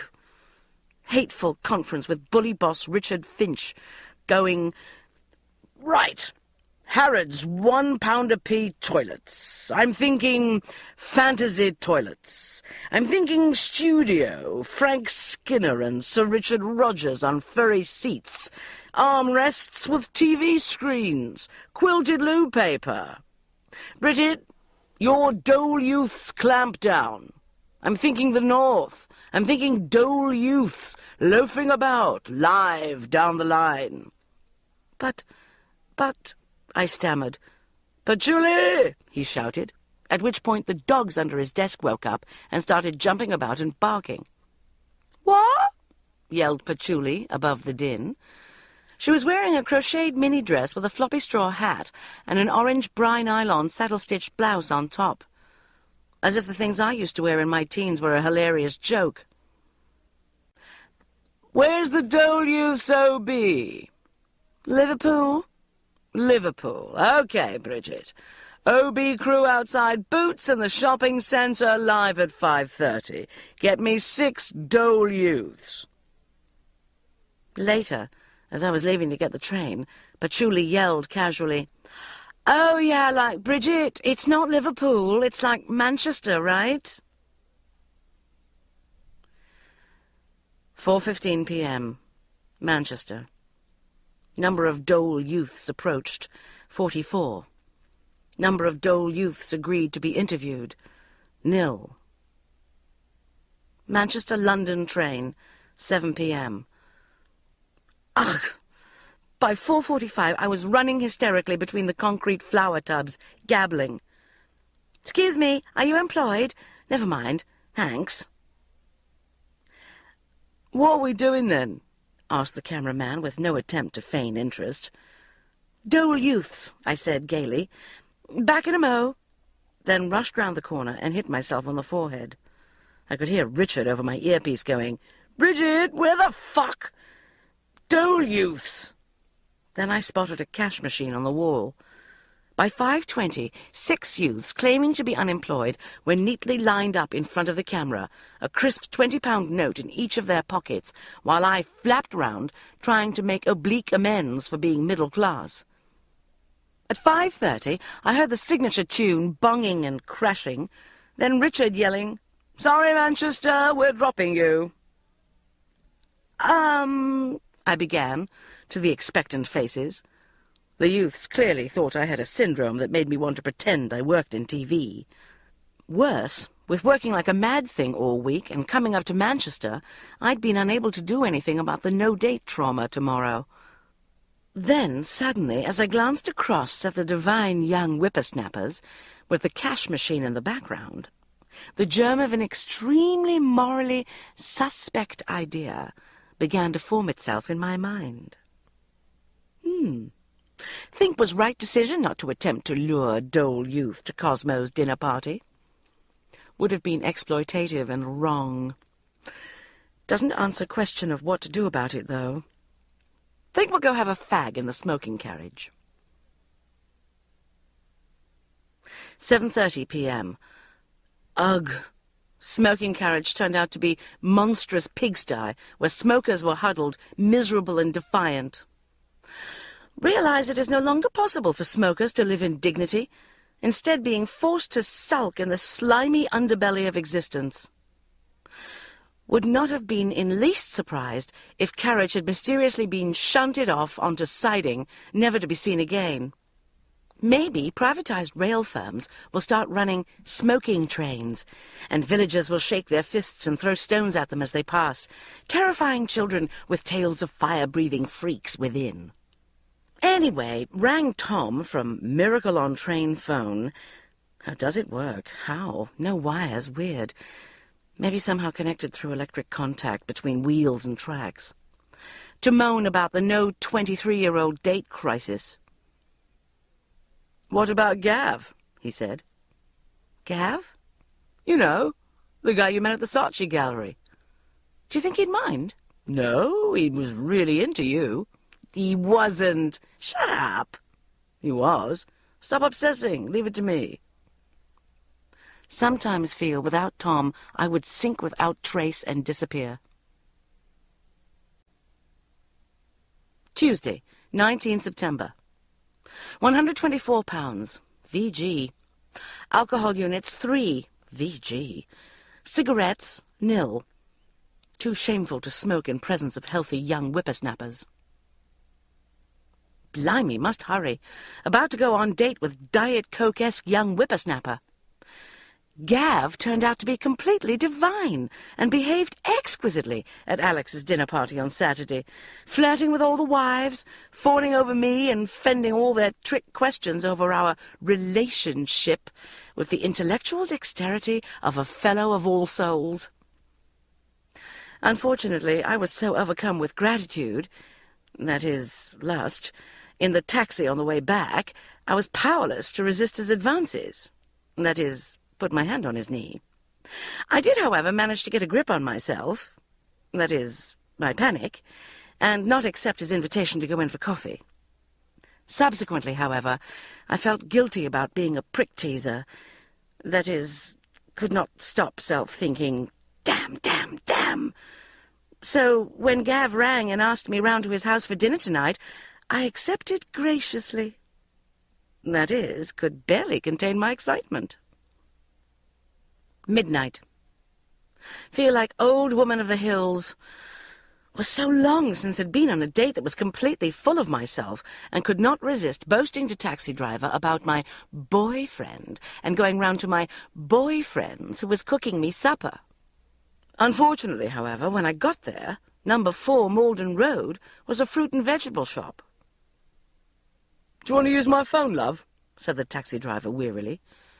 Of course, I didn't know Gav's number, so I had to pretend to ring Gav and find it busy, and then ring Tom and try to ask him for Gav's address, in a way that wouldn't make the taxi driver think I'd been lying about having a boyfriend. Turned out it was 44 Malden Villas, and hadn't been concentrating when wrote it down. Conversation between me and the taxi driver had rather dried up as we drove to the new address. I'm sure he thought I was a prostitute or something. By the time I arrived, I was feeling less than assured. It was all very sweet and shy to start with, a bit like going round to a potential best friend's house for tea at junior school. Gav had cooked spag bog. The problem came when food preparation and serving were over, and activities turned to conversation. We ended up, for some reason, talking about Princess Diana. It seemed such a fairy tale. "I remember sitting on that wall outside St. Paul's at the wedding," I said. "Were you there?" Gav looked embarrassed. "Actually, I was only 6 at the time."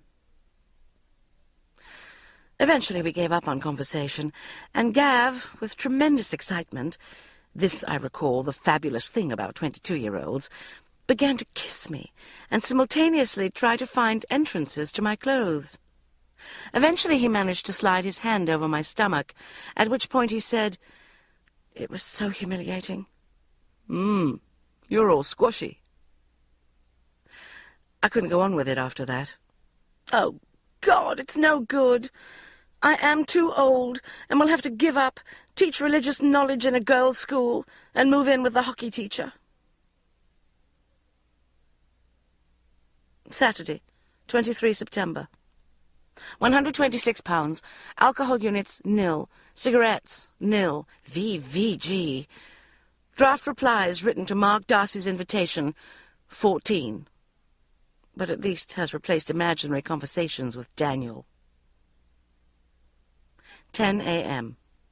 Right, I am going to reply to Mark Darcy's invitation and say quite clearly and firmly that I will be unable to attend. There is no reason why I should go. I am not a close friend or relation, and would have to miss both blind date and casualty. Oh, God, though.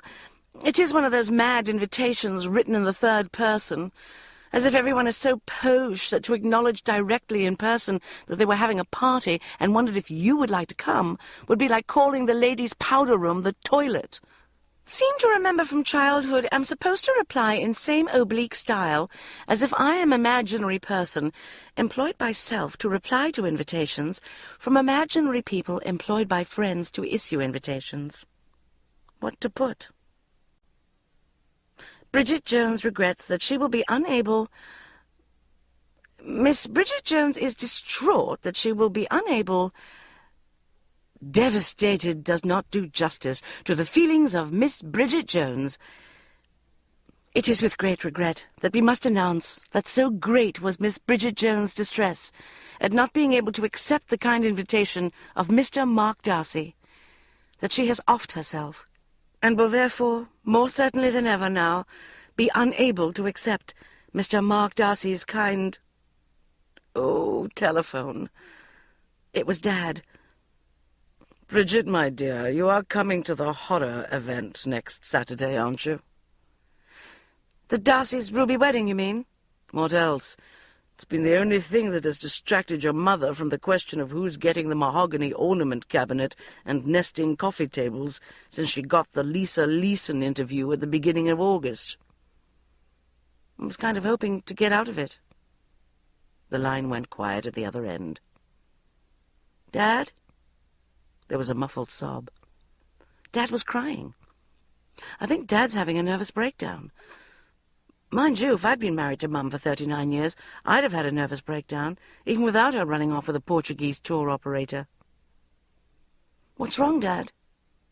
Oh, it's just... Sorry, it's just... I was hoping to get out of it, too. Well, why don't you? Hooray! Let's go to the pictures instead. It's... He broke down again. It's the thought of her going with that greasy, beperfumed bouffant wop, and all my friends and colleagues of 40 years saying cheers to the pair of them and writing me off as history. They won't. Oh, yes, they will. I'm determined to go, Bridget.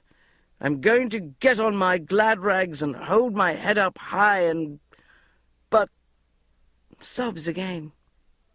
What? I need some moral support. 11:30 a.m. Miss Bridget Jones has great pleasure... Ms. Bridget Jones thanks Mr. Mark Darcy for his... It is with great pleasure that Miss Bridget Jones accepts... Oh, for God's sake! Dear Mark, thank you for your invitation to your ruby wedding party for Malcolm and Elaine. I'd love to come. Yours, Bridget Jones. Yours, Bridget. Or just Bridget.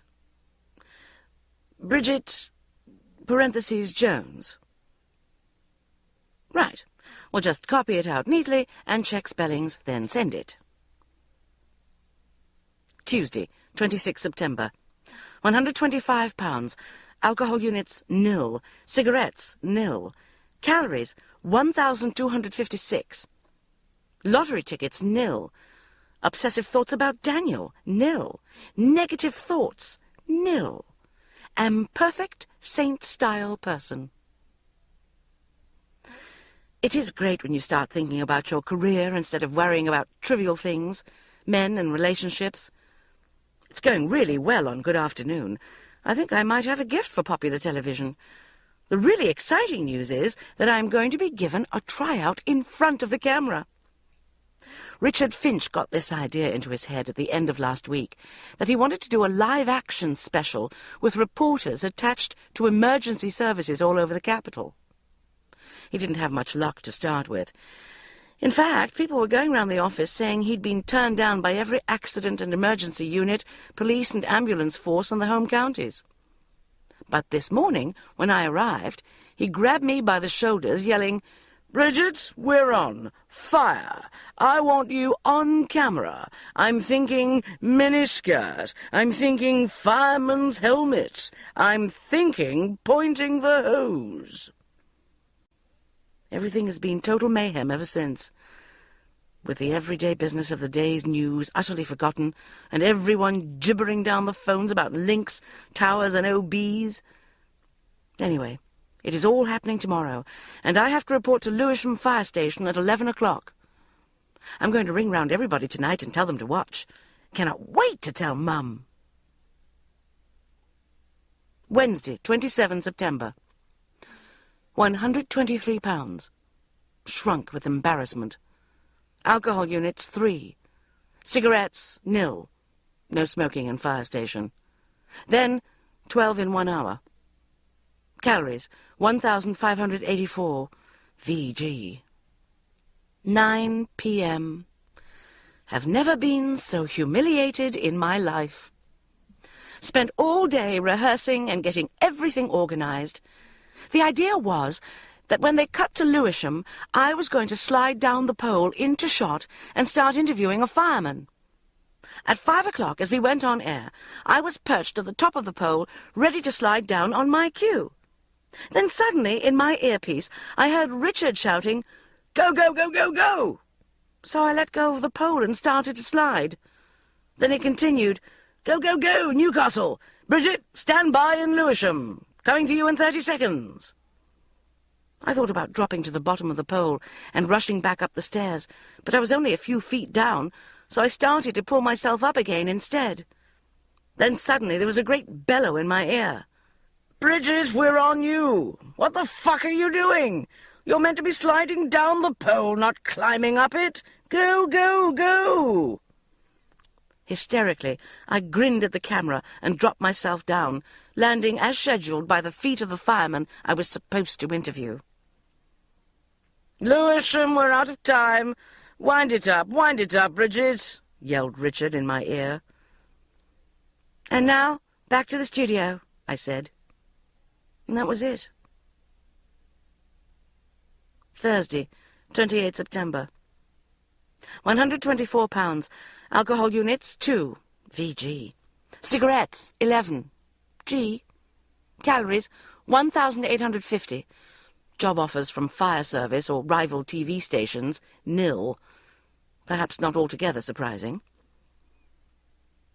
11 a.m. Am in disgrace and am laughingstock. Richard Finch humiliated me in front of the whole meeting, flinging words like shambles, disgrace, and bleedin' bloody idiot at me randomly. And now back to the studio seems to have turned into a new catchphrase in the office. Anytime anyone gets asked a question they don't know the answer to, they go, and now back to the studio, and burst out laughing. Funny thing is, though, the grunge youths are being much more friendly to me. Patchouli even came up and said, "Oh, like, don't take any notice of Richard, right? He's like, you know, really into control, right? You know what I'm saying? That fireman's pole thing was really, like, subversive and brilliant, right? Anyway, like, now back to the studio, okay?" Richard Finch now just either ignores me or shakes his head, disbelieving whenever he comes anywhere near me, and I've been given nothing to do all day. Oh, God, I'm so depressed.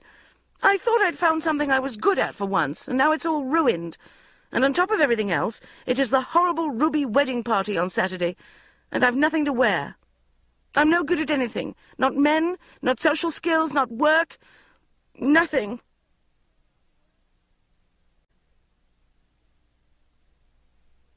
October. Date with Darcy. Sunday, 1 October. 123 pounds. Cigarettes, 17. Alcohol units, nil.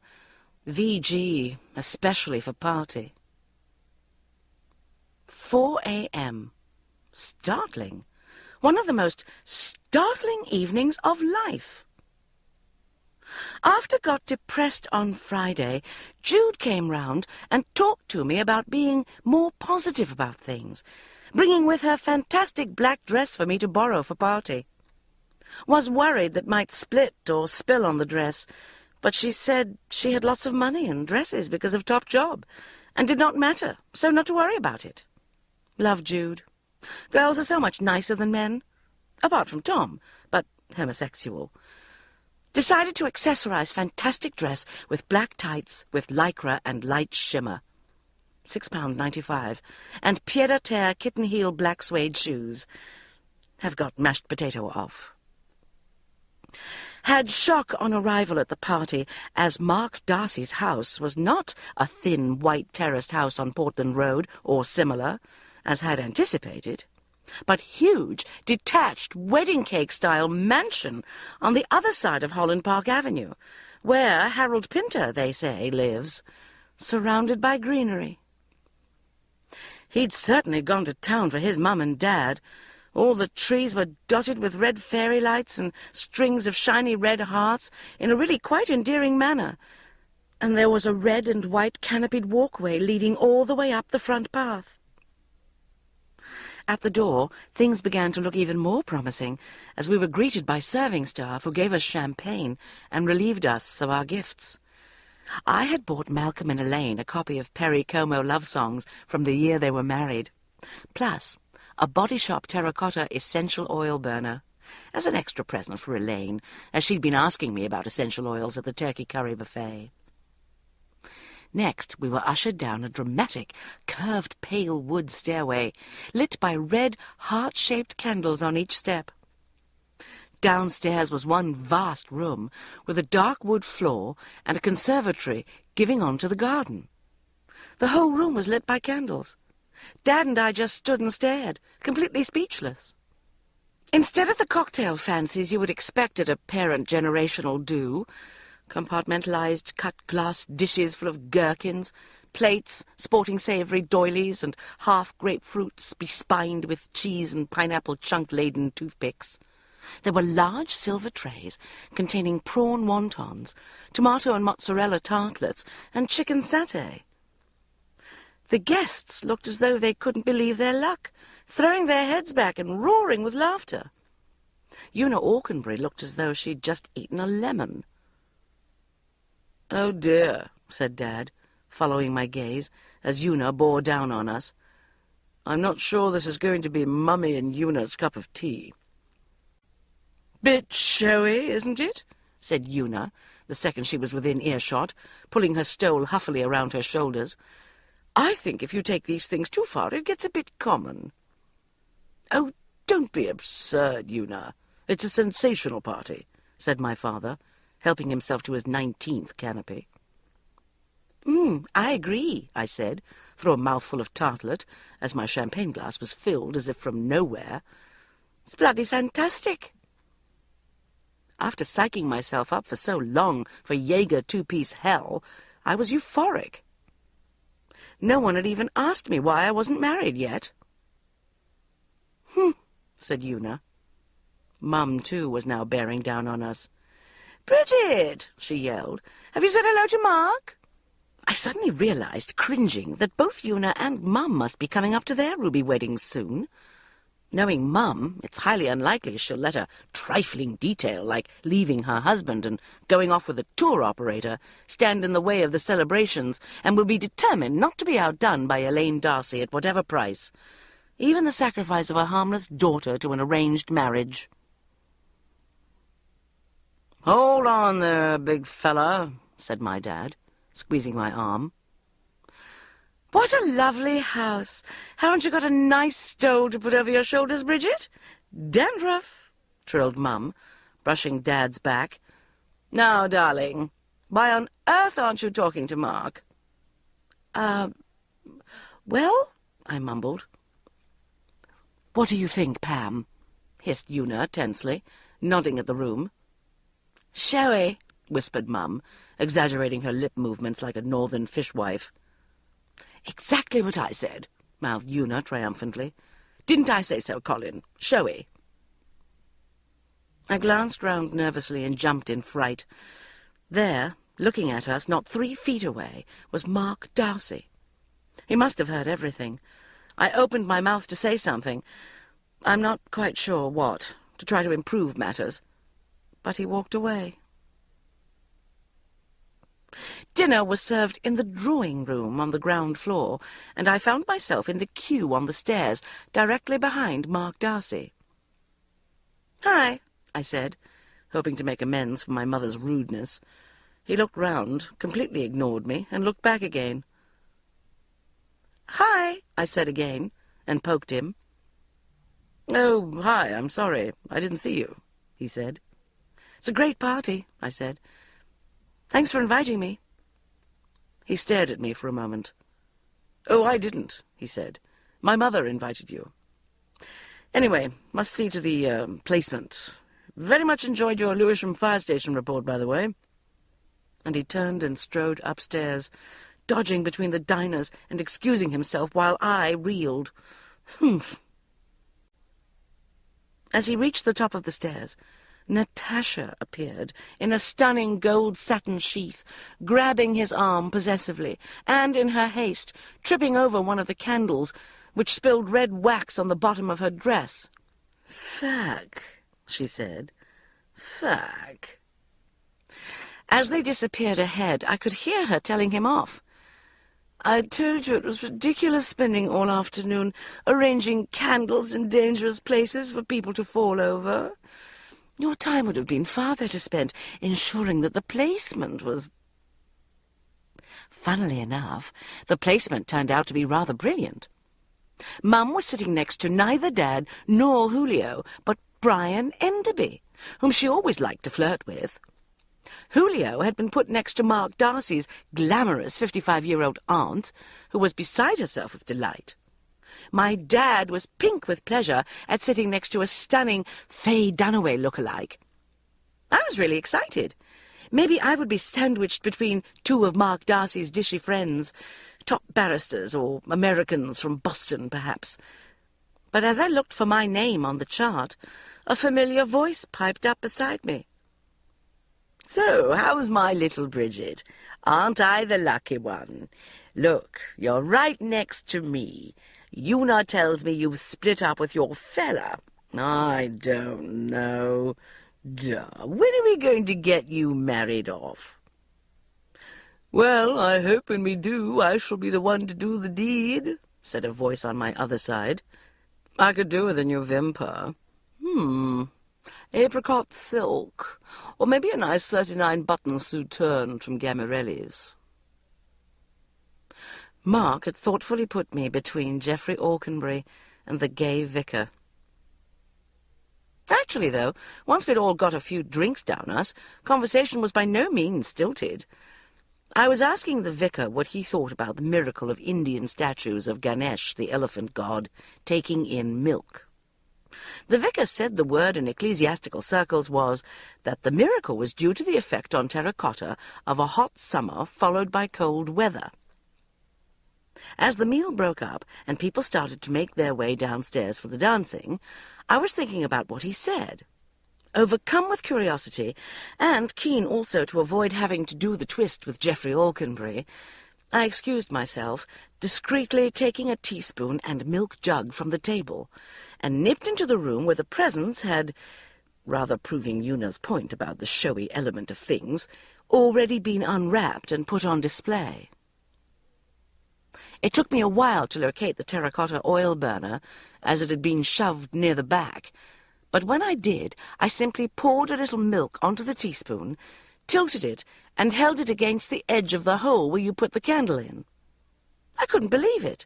The essential oil burner was taking in milk. You could actually see the milk disappearing from the teaspoon. "Oh, my God, it's a miracle!" I exclaimed. How was I to know that was when Mark Darcy would be bloody well walking past?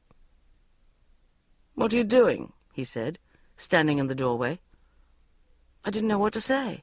He obviously thought I was trying to steal the presents. He said. "The essential oil burner I bought your mother is taking in milk," I muttered sulkily. "Oh, don't be ridiculous," he said, laughing. "It is taking in milk," I said indignantly. "Look." I put some more milk on the teaspoon, tilted the spoon, and sure enough, the oil burner slowly started to take it in. "You see?" I said proudly. "It's a miracle." He was pretty impressed, I can tell you. "You're right," he said softly. "It is a miracle."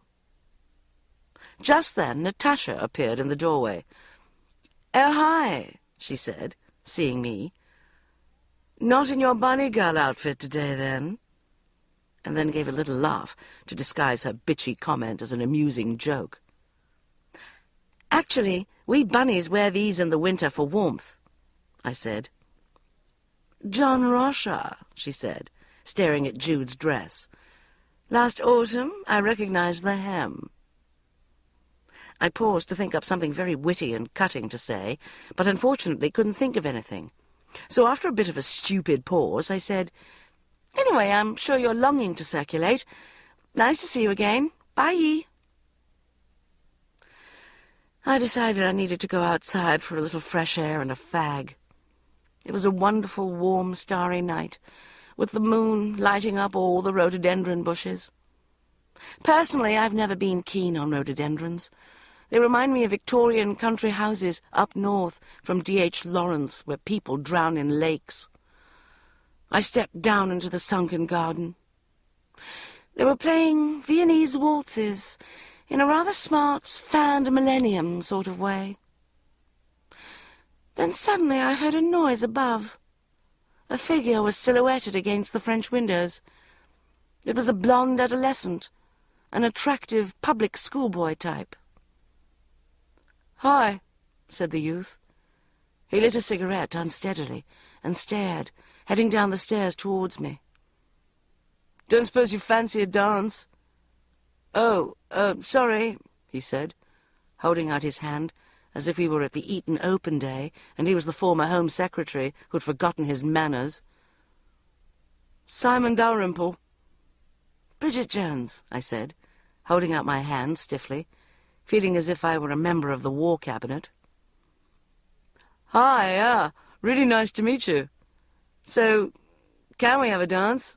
he said, reverting to the public schoolboy again. "Well, I don't know, I'm sure," I said, reverting to pissed floozy and giving an involuntary raucous laugh, like a prostitute in a Yeats wine lodge. "I mean, out here, just for a moment." I hesitated. I was flattered, to tell you the truth. What with this and performing a miracle in front of Mark Darcy, it was all starting to go to my head. "Please," pressed Simon. "I've never danced with an older woman before." "Oh, gosh, I'm sorry, I didn't mean—" he went on, seeing my face. "I mean someone who's left school," he said, seizing my hand passionately. "Would you mind? I'd be most awfully grateful." Simon Dalrymple had obviously been taught ballroom dancing from birth, so it was rather nice being expertly guided to and fro. But the trouble was, he seemed to have, well, not to put too fine a point on it, the most enormous erection I've ever had the good fortune to come across. And us dancing so close, it was not the sort of thing one could pass off as a pencil case. "I'll take over now, Simon," said a voice. It was Mark Darcy. "Come along, back inside. You should be in bed now." Simon looked completely crushed. He blushed scarlet and hurried back into the party. "May I?" said Mark, holding out his hand to me. "No," I said, furious. "What's the matter?" I said, flailing for an excuse for being so angry. "That was a horrible thing to do to a young whippersnapper, throwing your weight about and humiliating him like that at a sensitive age." Then, noticing his baffled expression, I gabbled on. "Though I do appreciate your asking me to your party. Marvellous.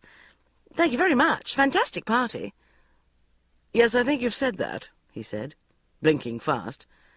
The truth is, he looked rather agitated and hurt. He paused, then started pacing round the patio, sighing and running his hand through his hair. "Have you read any good books lately?" Unbelievable.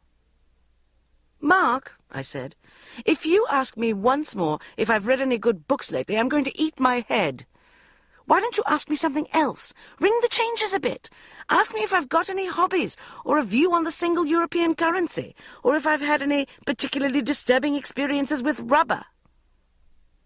He began again. "Or if I had to sleep with Douglas Hurd, Michael Howard, or Jim Davidson, which one I'd choose. Actually, no contest, Douglas Hurd." "Douglas Hurd?" said Mark. Yes, so deliciously strict, but fair." Said Mark thoughtfully. "You say that, but Michael Howard's got an extremely attractive and intelligent wife. He must have some sort of hidden charms." "Like what, you mean?" I said, childishly, hoping he would say something about sex. Well, He might be a good shag, I suppose, I supplied. or a fantastically skillful potter. Or a qualified aromatherapist.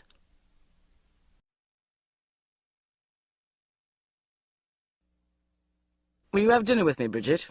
He said abruptly, and rather crossly, as if he was going to sit me down at a table somewhere and tell me off. I stopped and stared at him. "Has my mum put you up to this?" I said, suspiciously. No, You know Aukenbury? No. Suddenly I realized what was going on. "It's your mum, isn't it?" Well, my mother has... I don't want to be asked out to dinner just because your mum wants you to. Anyway, what would we talk about? You'd just ask me if I've read any good books lately, and then I'd have to make up some pathetic lie, and... He stared at me in consternation. But Una Aukenbury told me you're a sort of literary whiz-woman, completely obsessed with books. Did she? I said, rather pleased by the idea suddenly. What else did she tell you? Well, that you're a radical feminist and have an incredibly glamorous life. Ooh, I purred. With millions of men taking you out. Huh. I heard about Daniel. I'm sorry. I suppose you did try to warn me, I muttered sulkily. What have you got against him, anyway? He slept with my wife, he said. 2 weeks after our wedding. I stared at him, aghast, as a voice above us shouted, "Marky!" It was Natasha, silhouetted against the lights, peering down to see what was going on. "Marky!" she called again. "What are you doing down there?"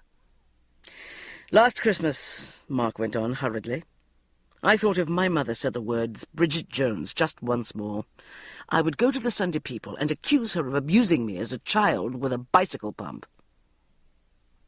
Then, when I met you, and I was wearing that ridiculous diamond-patterned sweater that Una had bought me for Christmas, Bridget, all the other girls I know are so lacquered over. I don't know anyone else who would fasten a bunny tail to their pants or... "Mark!" yelled Natasha, heading down the stairs toward us. "But you're going out with somebody," I said, rather pointing out the obvious. I'm not any more, actually, he said. Just dinner, sometime. "Okay," I whispered. "Okay." Afterwards I thought I'd better go home, what with Natasha watching my every move, as if she were a crocodile, and I was getting a bit near to her eggs, and me having given Mark Darcy my address and phone number, and having fixed to see him next Tuesday. On my way through the dancing room, I saw Mum, Una, and Elaine Darcy chatting animatedly to Mark. Couldn't help imagining their faces if they knew what had just gone on. I suddenly had a vision of next year's turkey curry buffet, with Brian Enderby hitching up the waistband of his trousers going, "Harumph! Nice to see the young people enjoying themselves, isn't it?" And Mark Darcy and me forced to do tricks for the assembled company, like rubbing noses or having sex in front of them, like a pair of performing seals. Tuesday, 3 October. £124. Alcohol units 3 VG. Cigarettes 21. Bad. Number of times said word bastard in last 24 hours 369 approx. 7:30 p.m. Complete panic stations. Mark Darcy is coming over to pick me up in half an hour. Just got home from work with mad hair and unfortunate laundry crisis outfit on. Help! Oh, help! Was planning to wear white 501s, but suddenly occurs to me he may be the type who will take me to a posh, scary restaurant. Oh, God! Do not have anything posh to wear. Do you think he'll expect me to put bunny tail on? Not that I'm interested in him or anything. 7:50 p.m. Oh, God! Oh, God! Still haven't washed hair. We'll quickly get into bath. 8 p.m. Drying hair now. V much hope Mark Darcy is late, as do not want him to find me in dressing gown with wet hair. 8:05 p.m. Hair is more or less dry now. Then just have to do makeup, get dressed, and put mess behind sofa. Must prioritize. Consider makeup most important, then mess disposal. 8:15 p.m. Still not here. VG, keen on a man who comes round late, in stark contrast to people who come round early, startling and panicking one, and finding unsightly items still unhidden in the home. 8:20 p.m. Well, pretty much ready now. Maybe we'll put something different on. 8:30 p.m. This is weird. Does not seem like him to be more than half an hour late. 9 p.m. Cannot quite believe it. Mark Darcy has stood me up. Bastard! Thursday, 5 October. £125. Bad. Chocolate items, 4. Bad. Number of times watched video, 17. Bad. 11 a.m. In lieu at work.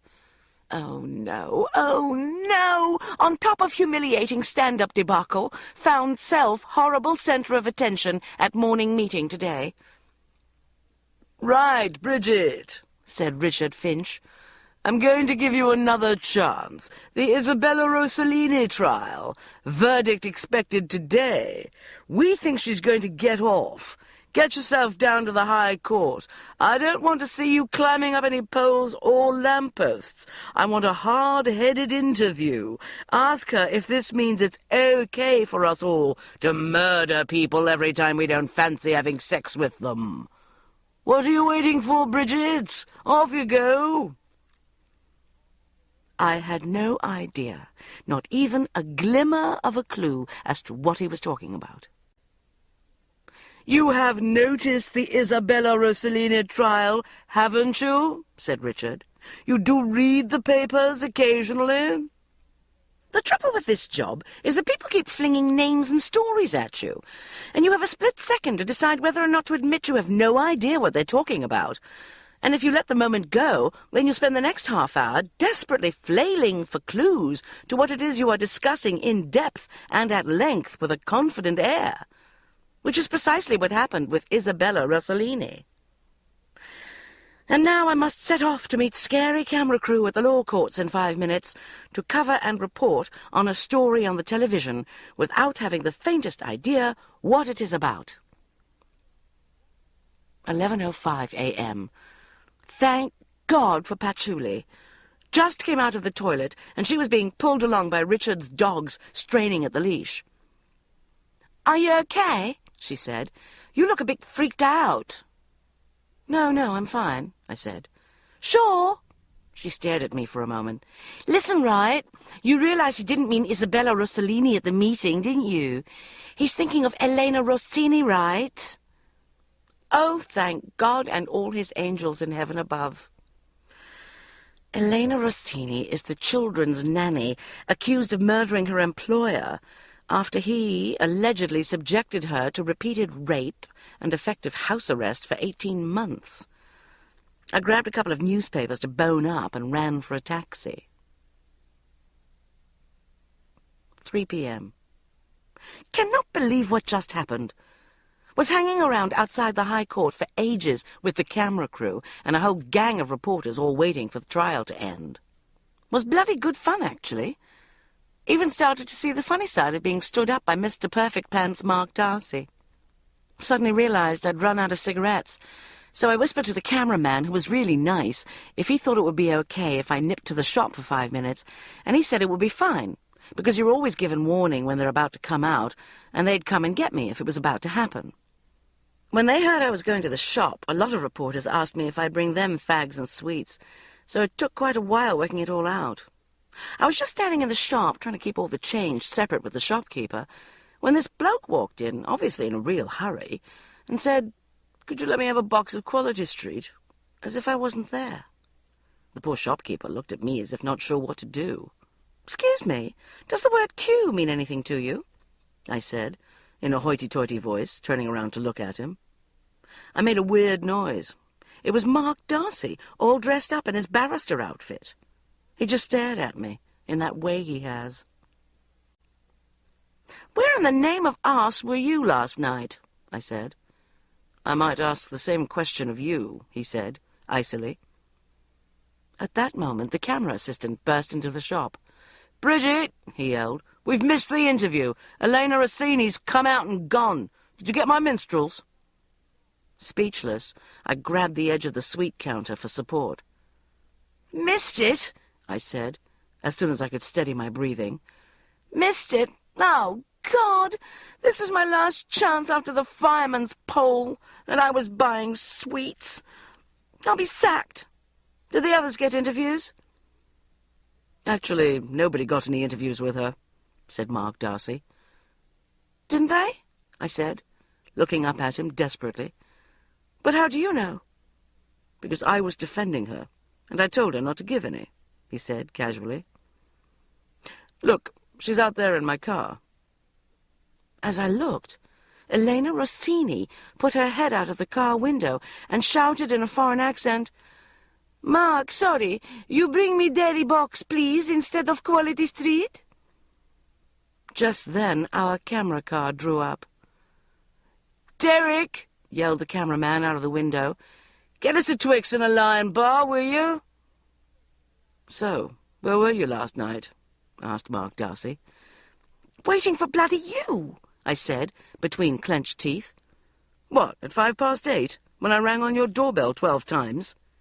"Yes, I was," I said, feeling the first twinges of realization, "drying my hair." "Big hairdryer," he said. "Yes, 1600 volts, Salon Selectives," I said proudly. "Why?" "Maybe you should get a quieter hairdryer, or begin your toilette a little earlier." "Anyway, come on," he said, laughing. "Get your cameraman ready. I'll see what I can do for you."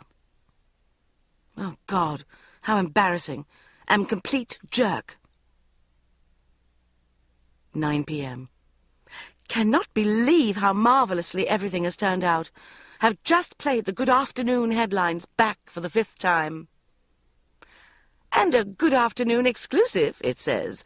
Good Afternoon, the only television program to bring you an exclusive interview with Elena Rossini, just minutes after today's not guilty verdict. Our home news correspondent, Bridget Jones, brings you this exclusive report. I love that bit. Our home news correspondent, Bridget Jones, brings you this exclusive report. I'll just play it back once more. Then I'll definitely put it away. Friday, 6 October.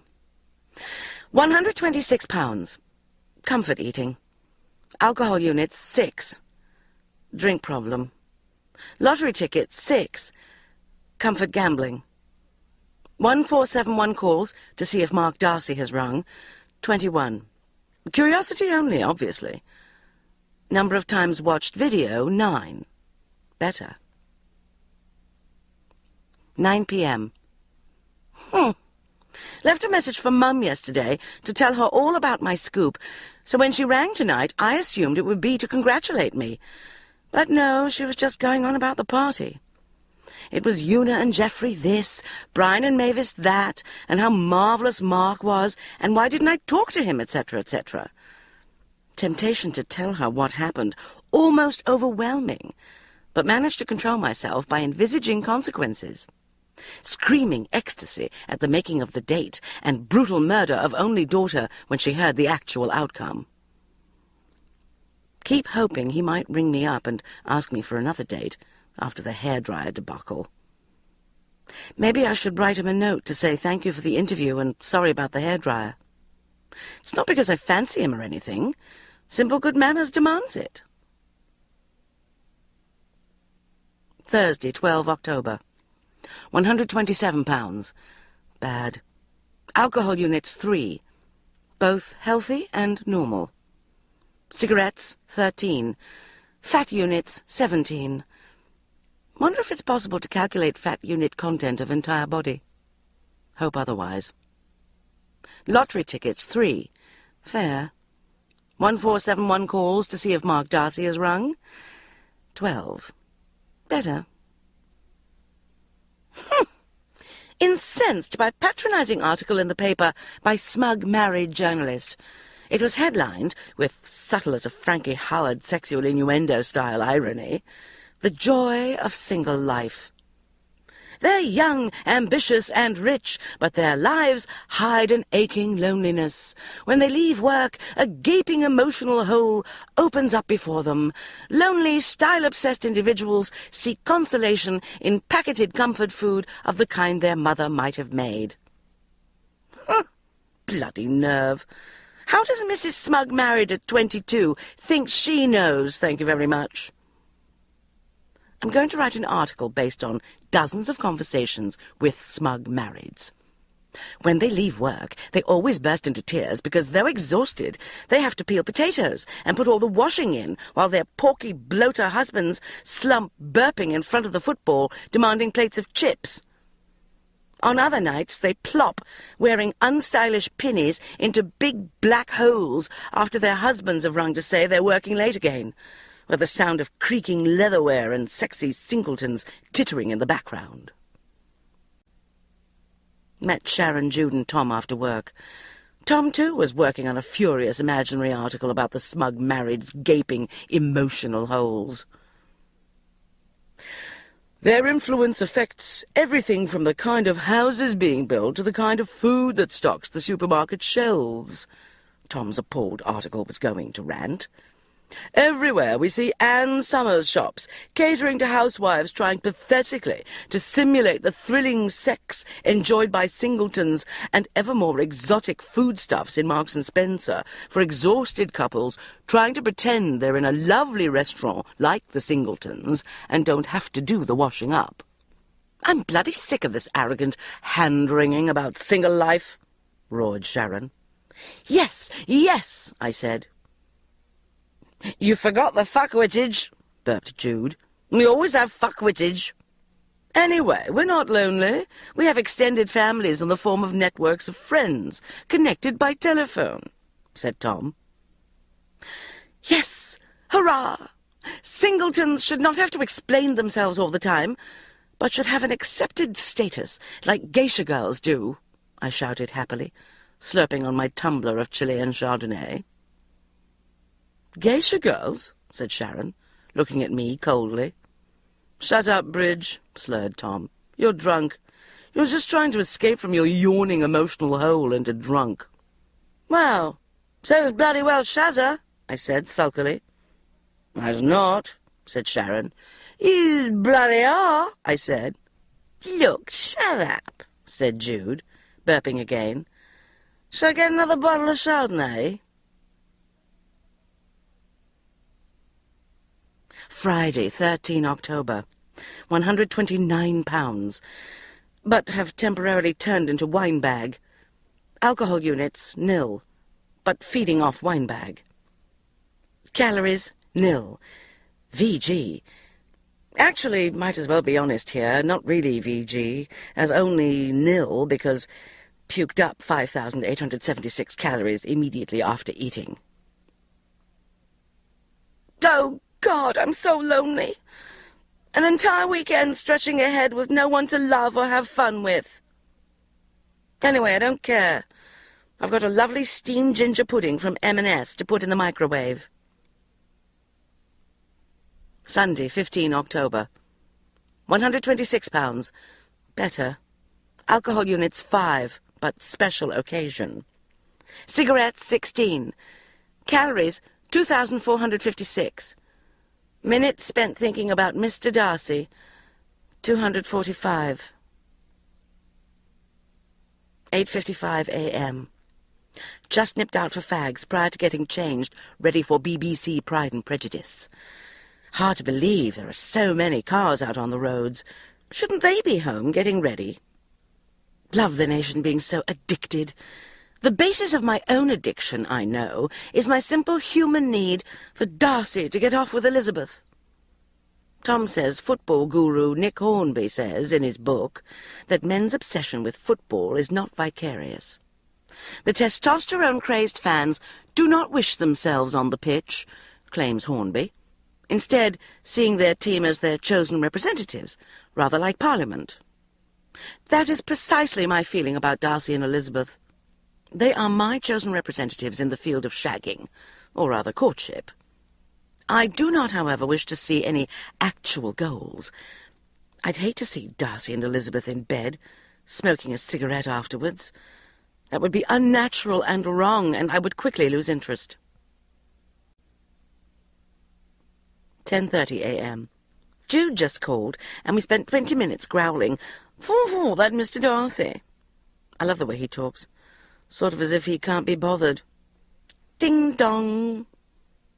Then we had a long discussion about the comparative merits of Mr. Darcy and Mark Darcy, both agreeing that Mr. Darcy was more attractive because he was ruder, but that being imaginary was a disadvantage that could not be overlooked. Monday, 23 October. £128. Alcohol units, nil. VG. Have discovered delicious new alcohol substitute drink called smoothies. V nice, fruity. Cigarettes, nil. Smoothies removes need for cigarettes. Smoothies, 22. Calories, 4,265. 4,135 of them smoothies. Ugh. Just about to watch Panorama on the trend of well-qualified female breadwinners stealing all the best jobs, one of which I pray to the Lord in heaven above and all his seraphims I am about to become. Does the solution lie in redesigning the educational syllabus? When I stumbled upon a photograph in the Standard of Darcy and Elizabeth, hideous, dressed as modern-day lovies, draped all over each other in a meadow, she with blonde Sloane hair and linen trouser suit, he in striped polo neck and leather jacket with a rather unconvincing moustache. Apparently they are already sleeping together. That is absolutely disgusting. Feel disorientated and worried, for surely Mr. Darcy would never do anything so vain and frivolous as to be an actor, and yet Mr. Darcy is an actor. All V confusing. Tuesday, 24 October. £129. Bloody smoothies. Alcohol units, nil. Cigarettes, nil. Smoothies, 32. On marvellous roll with work. Ever since Elena What's-Her-Face interview, seems can do no wrong. Come on, Rosemary West, Richard Finch was saying when I got into the office. Bit late, actually. Sort of thing that could happen to anyone. Holding up his fists like a boxer. I'm thinking lesbian rape victims. I'm thinking Jeanette Winterson. I'm thinking good afternoon, doctor. I'm thinking what lesbians actually do. That's it. What do lesbians actually do in bed? Suddenly he was looking straight at me. Do you know? Everyone stared at me. Come on, Bridget fucking late again, he shouted impatiently. What do lesbians actually do in bed? I took a deep breath. Actually, I think we should be doing the off-screen romance between Darcy and Elizabeth. He looked me up and down slowly. Brilliant, he said, reverently. Absolutely fucking brilliant. Okay, the actors who play Darcy and Elizabeth. Come on, he said, boxing at the meeting. Colin Firth and Jennifer Ely, I said. You, my darling, he said to one of my breasts, are an absolute fucking genius. I always hoped I would turn out to be a genius, but I never believed it would actually happen to me. Or my left breast. November. A criminal in the family. Wednesday, 1 November. £125. Yes, yes! Alcohol units, 2. VG. Cigarettes, 4, but could not smoke at Tom's in case set alternative Miss World costume alight. Calories, 1,848. G.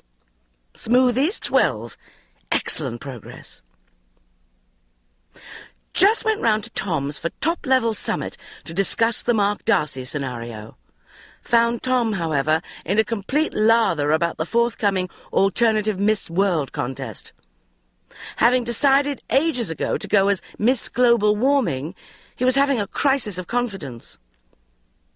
I haven't got a hope in hell, he was saying, looking in the mirror, then flouncing to the window. He was wearing a polystyrene sphere painted like map of the globe, but with the polar ice caps melting and a large burn mark on Brazil. In one hand he was holding a piece of tropical hardwood and a lynx aerosol, and in the other an indeterminate furry item which he claimed was a dead ocelot. "Do you think I should have a melanoma?" he asked. "Is it a beauty contest or a fancy dress contest?"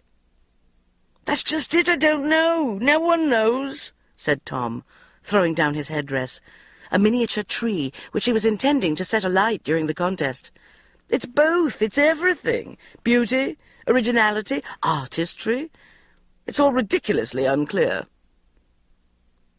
"Do you have to be a poof to enter?" I asked, fiddling with a bit of polystyrene. "No, anyone can enter. Women, animals, anything. That's exactly the problem," he said, flouncing back to the mirror. "Sometimes I think I'd stand more chance trying to win with a really confident dog." Eventually we agreed that, though the global warming theme in itself was faultless, the polystyrene sphere was not, perhaps, the most flattering shape for evening wear. In fact, in the end, we found we were thinking more toward a fluid sheath of shot silk effect Yves Klein blue, floating over smoke and earth shades to symbolize the melting of the polar ice caps. Deciding I wasn't going to get the best out of Tom over Mark Darcy just at the moment, I excused myself before it got too late, promising to think hard about swim and daywear. When I got back, I called Jude, but she started telling me about a marvellous new Oriental idea in this month's Cosmopolitan called feng shui, which helps you get everything you want in life. All you have to do, apparently, is clean out all the cupboards in your flat to unblock yourself, then divide the flat up into 9 sections, which is called mapping the bagua, each of which represents a different area of your life: career, family, relationships, wealth or offspring, for example. Whatever you have in that area of your house will govern how that area of your life performs. For example, if you keep finding you have no money, it could be due to the presence of a waste paper basket in your wealth corner. Be excited by new theory, as could explain a lot. Resolve to buy Cosmo at earliest opportunity. Jude says not to tell Sharon, as naturally she thinks feng shui is bollocks. Managed eventually to bring conversation round to Mark Darcy. "Of course you don't fancy him, Bridge. The thought never crossed my mind for a second," said Jude. She said the answer was obvious. I should have a dinner party and invite him. "It's perfect," she said. "It's not like asking him for a date, so it takes away all the pressure, and you can show off like mad and get all your friends to pretend to think you're marvellous." "Jude," I said, hurt, "did you say pretend?" Friday, 3 November. 128 pounds. Alcohol units, 2. Cigarettes, 8. Smoothies, 13. Calories, 5,245. 11 a.m. Excited about dinner party. Have bought marvellous new recipe book by Marco Pierre White. At last understand the simple difference between home cooking and restaurant food. As Marco says, it is all to do with concentration of taste. The secret of sauces, of course, apart from taste concentration, lies in real stock. One must boil up large pans of fish bones, chicken carcasses, etc., then freeze them in form of ice stock cubes. Then, cooking to Michelin star standard becomes as easy as making shepherd's pie. Easier, in fact, as do not need to peel potatoes, merely confit them in goose fat. I cannot believe I've not realized this before. This will be the menu. Velouté of celery, simple and cheap when have made stock. Char-grilled tuna on velouté of cherry tomato coulis with confit of garlic and fondant potatoes. Confit of oranges, Grand Marnier crème anglaise. Will be marvellous. Will become known as brilliant, but apparently effortless cook.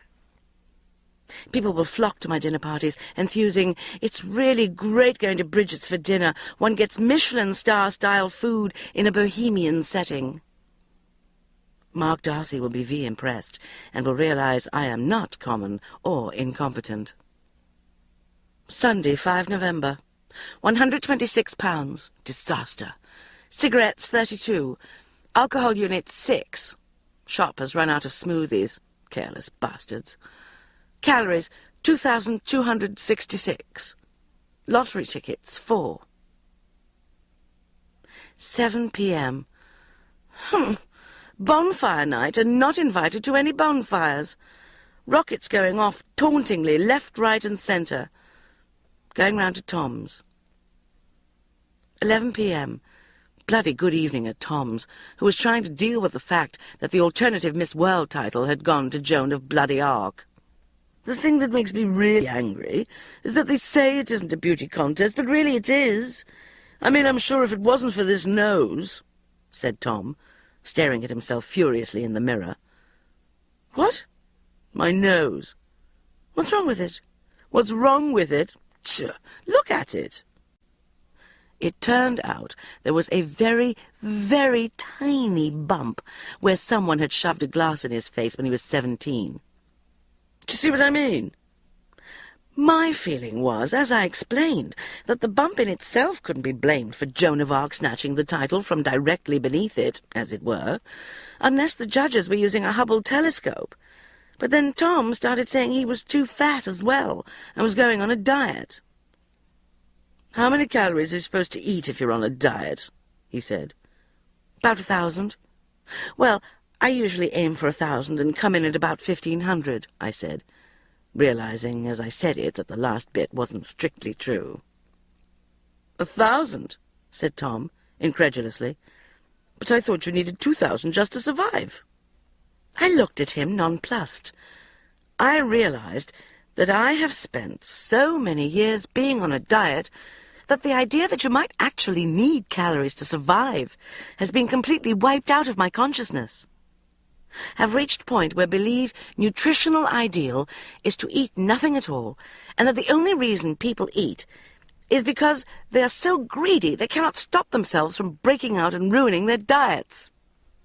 "How many calories in a boiled egg?" said Tom. 75. "Banana?" "Large or small?" "Small." "Peeled?" "Yes."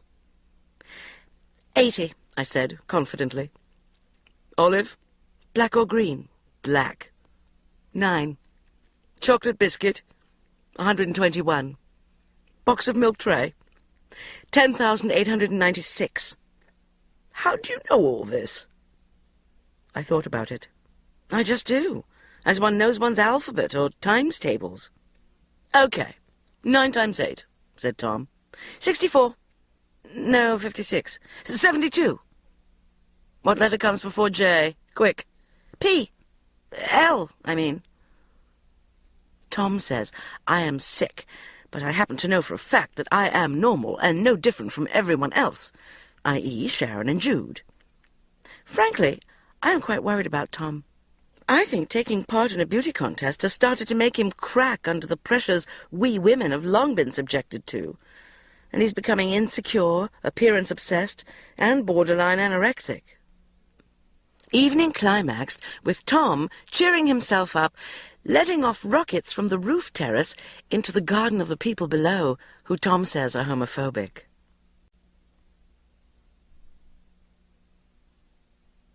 Thursday, 9 November. £125. Better without smoothies. Alcohol units 5. Better than having huge stomach full of pureed fruit. Cigarettes 12. Calories 1,456. Excellent. V excited about the dinner party. Fixed for a week on Tuesday. This is the guest list. Jude, Vile Richard. Shazza. Tom, Pretentious Jerome. And let's get V lucky, and it is off between him and Tom by Tuesday. Magda, Jeremy. Me, Mark Darcy. Mark Darcy seemed very pleased when I rang him up. "What are you going to cook?" he said. "Are you good at cooking?" "Oh, you know," I said. "Actually, I usually use Marco Pierre White. It's amazing how simple it can be if one goes for a concentration of taste." He laughed and then said, "Well, don't do anything too complicated. Remember, everyone's coming to see you, not to eat parfaits in sugar cages." Daniel would never have said anything nice like that. V much looking forward to the dinner party. Saturday, 11 November. £124. Alcohol units 4. Cigarettes 35. Crisis. Calories 456.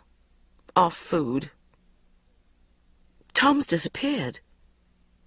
First began to fear for him this morning, when Sharon rang, saying wouldn't swear on her mother's life, but thought she'd seen him from the window of a taxi on Thursday night, wandering along Ladbroke Grove with his hand over his mouth, and, she thought, a black eye.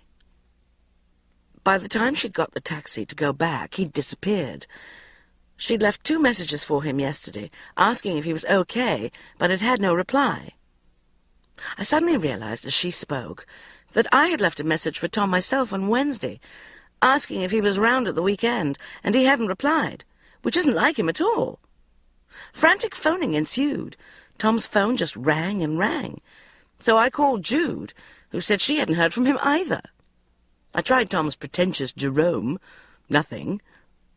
Jude said she'd ring Simon, who lives in next street to Tom, and get him to go round. She called back 20 minutes later, saying Simon had rung Tom's bell for ages and hammered on the door, but no reply. Then Sharon rang again. She'd spoken to Rebecca, who thought Tom was supposed to be going to Michael's for lunch. I called Michael, who said Tom had left a weird message, talking in an odd, distorted voice, saying he wasn't going to be able to come and hadn't given a reason. 3 p.m. Starting to feel really panicky. At the same time, enjoying sense of being at centre of drama. Am practically Tom's best friend, so everyone is ringing me, and I'm adopting calm yet deeply concerned air about whole thing. Suddenly occurs to me that maybe he's just met someone new and is enjoying honeymoon-style shag hideaway for a few days. Maybe it wasn't him Sharon saw. Or Black Eye is just product of lively, enthusiastic young sex, or postmodern-style, ironic, retrospective, Rocky Horror Show makeup. Must make more phone calls to test new theory. 3:30 p.m. General opinion quashes new theory, since it is widely agreed to be impossible for Tom to meet new man, let alone start a fair, without ringing everyone up to show off. Can't argue with that. Wild thoughts ranging through head. No denying that Tom has been disturbed lately. Start to wonder whether I'm really good friend. We're all so selfish and busy in London. Would it be possible for one of my friends to be so unhappy that they... Oh, that's where I put this month's Marie Claire, on top of fridge. As flicked through Marie Claire, started fantasizing about Tom's funeral and what I would wear. Have suddenly remembered MP, who died in a plastic bag with tubes round neck and chocolate orange in mouth or something. Wonder if Tom has been doing weird sexual practices without telling us. 5 p.m. Just called Jude again. "Do you think we should call the police and get them to break in?" I said. "I already rang them," said Jude. "What'd they say?" I couldn't help feeling secretly annoyed that Jude had rung the police without clearing it with me first. I am Tom's best friend, not Jude. They didn't seem very impressed. They said to call them if we still couldn't find him by Monday. You can see their point. It does seem a bit alarmist to report that a 29-year-old single man is not in on a Saturday morning and has failed to turn up for a lunch party he said he wouldn't be coming to anyway. "Something's wrong, though. I just know," I said, in a mysterious, loaded voice, realizing for the first time what an intensely instinctive and intuitive person I am. "I know what you mean," said Jude portentously. "I can feel it, too. Something's definitely wrong." 7 p.m. Extraordinary. After spoke to Jude, could not face shopping or similar light-hearted things. Thought this might be the perfect time to do the feng shui, so went out and bought Cosmopolitan. Carefully using the drawing in Cosmo, I mapped the bagua of the flat. Had a flash of horrified realization. There was a waste paper basket in my helpful friends corner. No wonder bloody Tom had disappeared. Quickly rang Jude to report same. Jude said to move the waste paper basket. "Where to, though?" I said. "I'm not putting it in my relationship or offspring corners." Jude said, hang on. She'd go have a look at Cosmo. "How about wealth?" she said, when she came back. I don't know. What with Christmas coming up and everything," I said, feeling really mean even as I said it. "Well, if that's the way you look at things, I mean, you're probably going to have one less present to buy anyway," said Jude accusingly.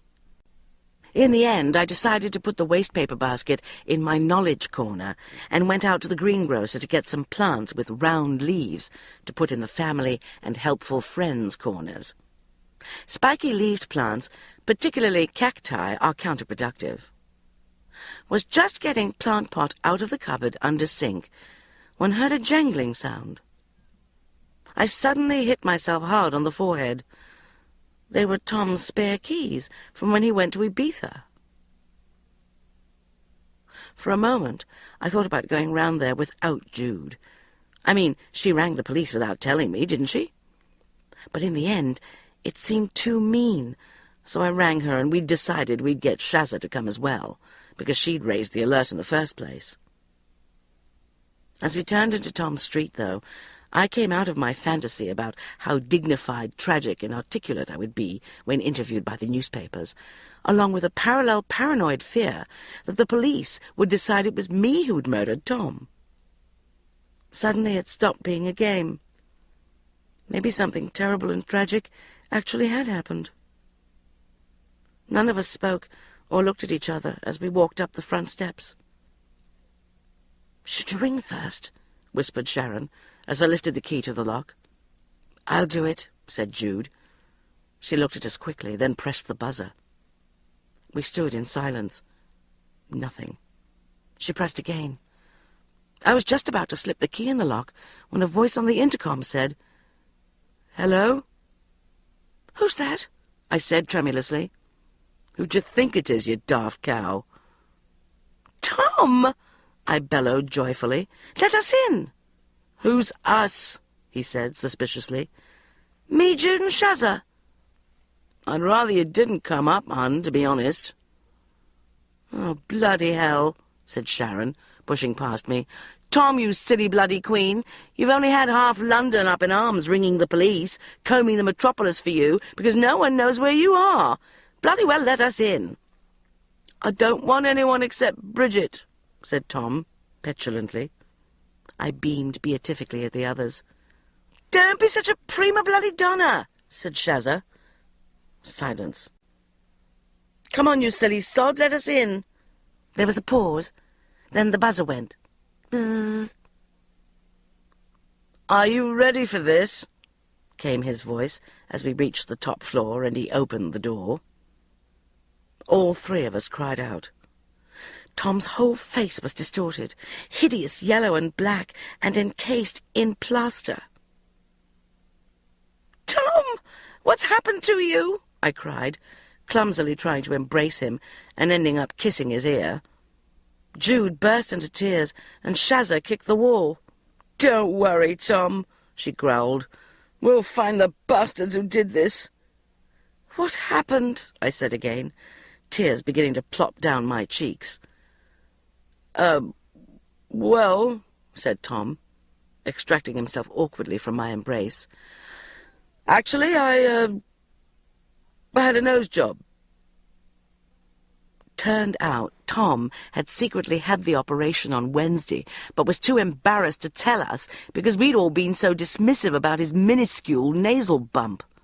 He was supposed to have been looked after by Jerome, henceforth to be known as Creepy Jerome.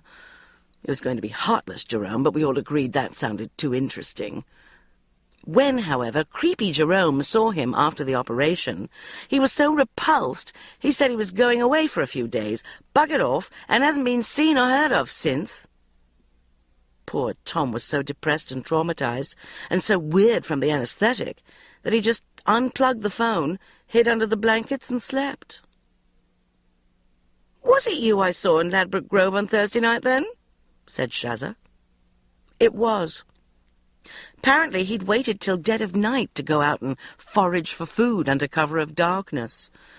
In spite of our high spirits that he was alive, Tom was still very unhappy about Jerome. "Nobody loves me," he said.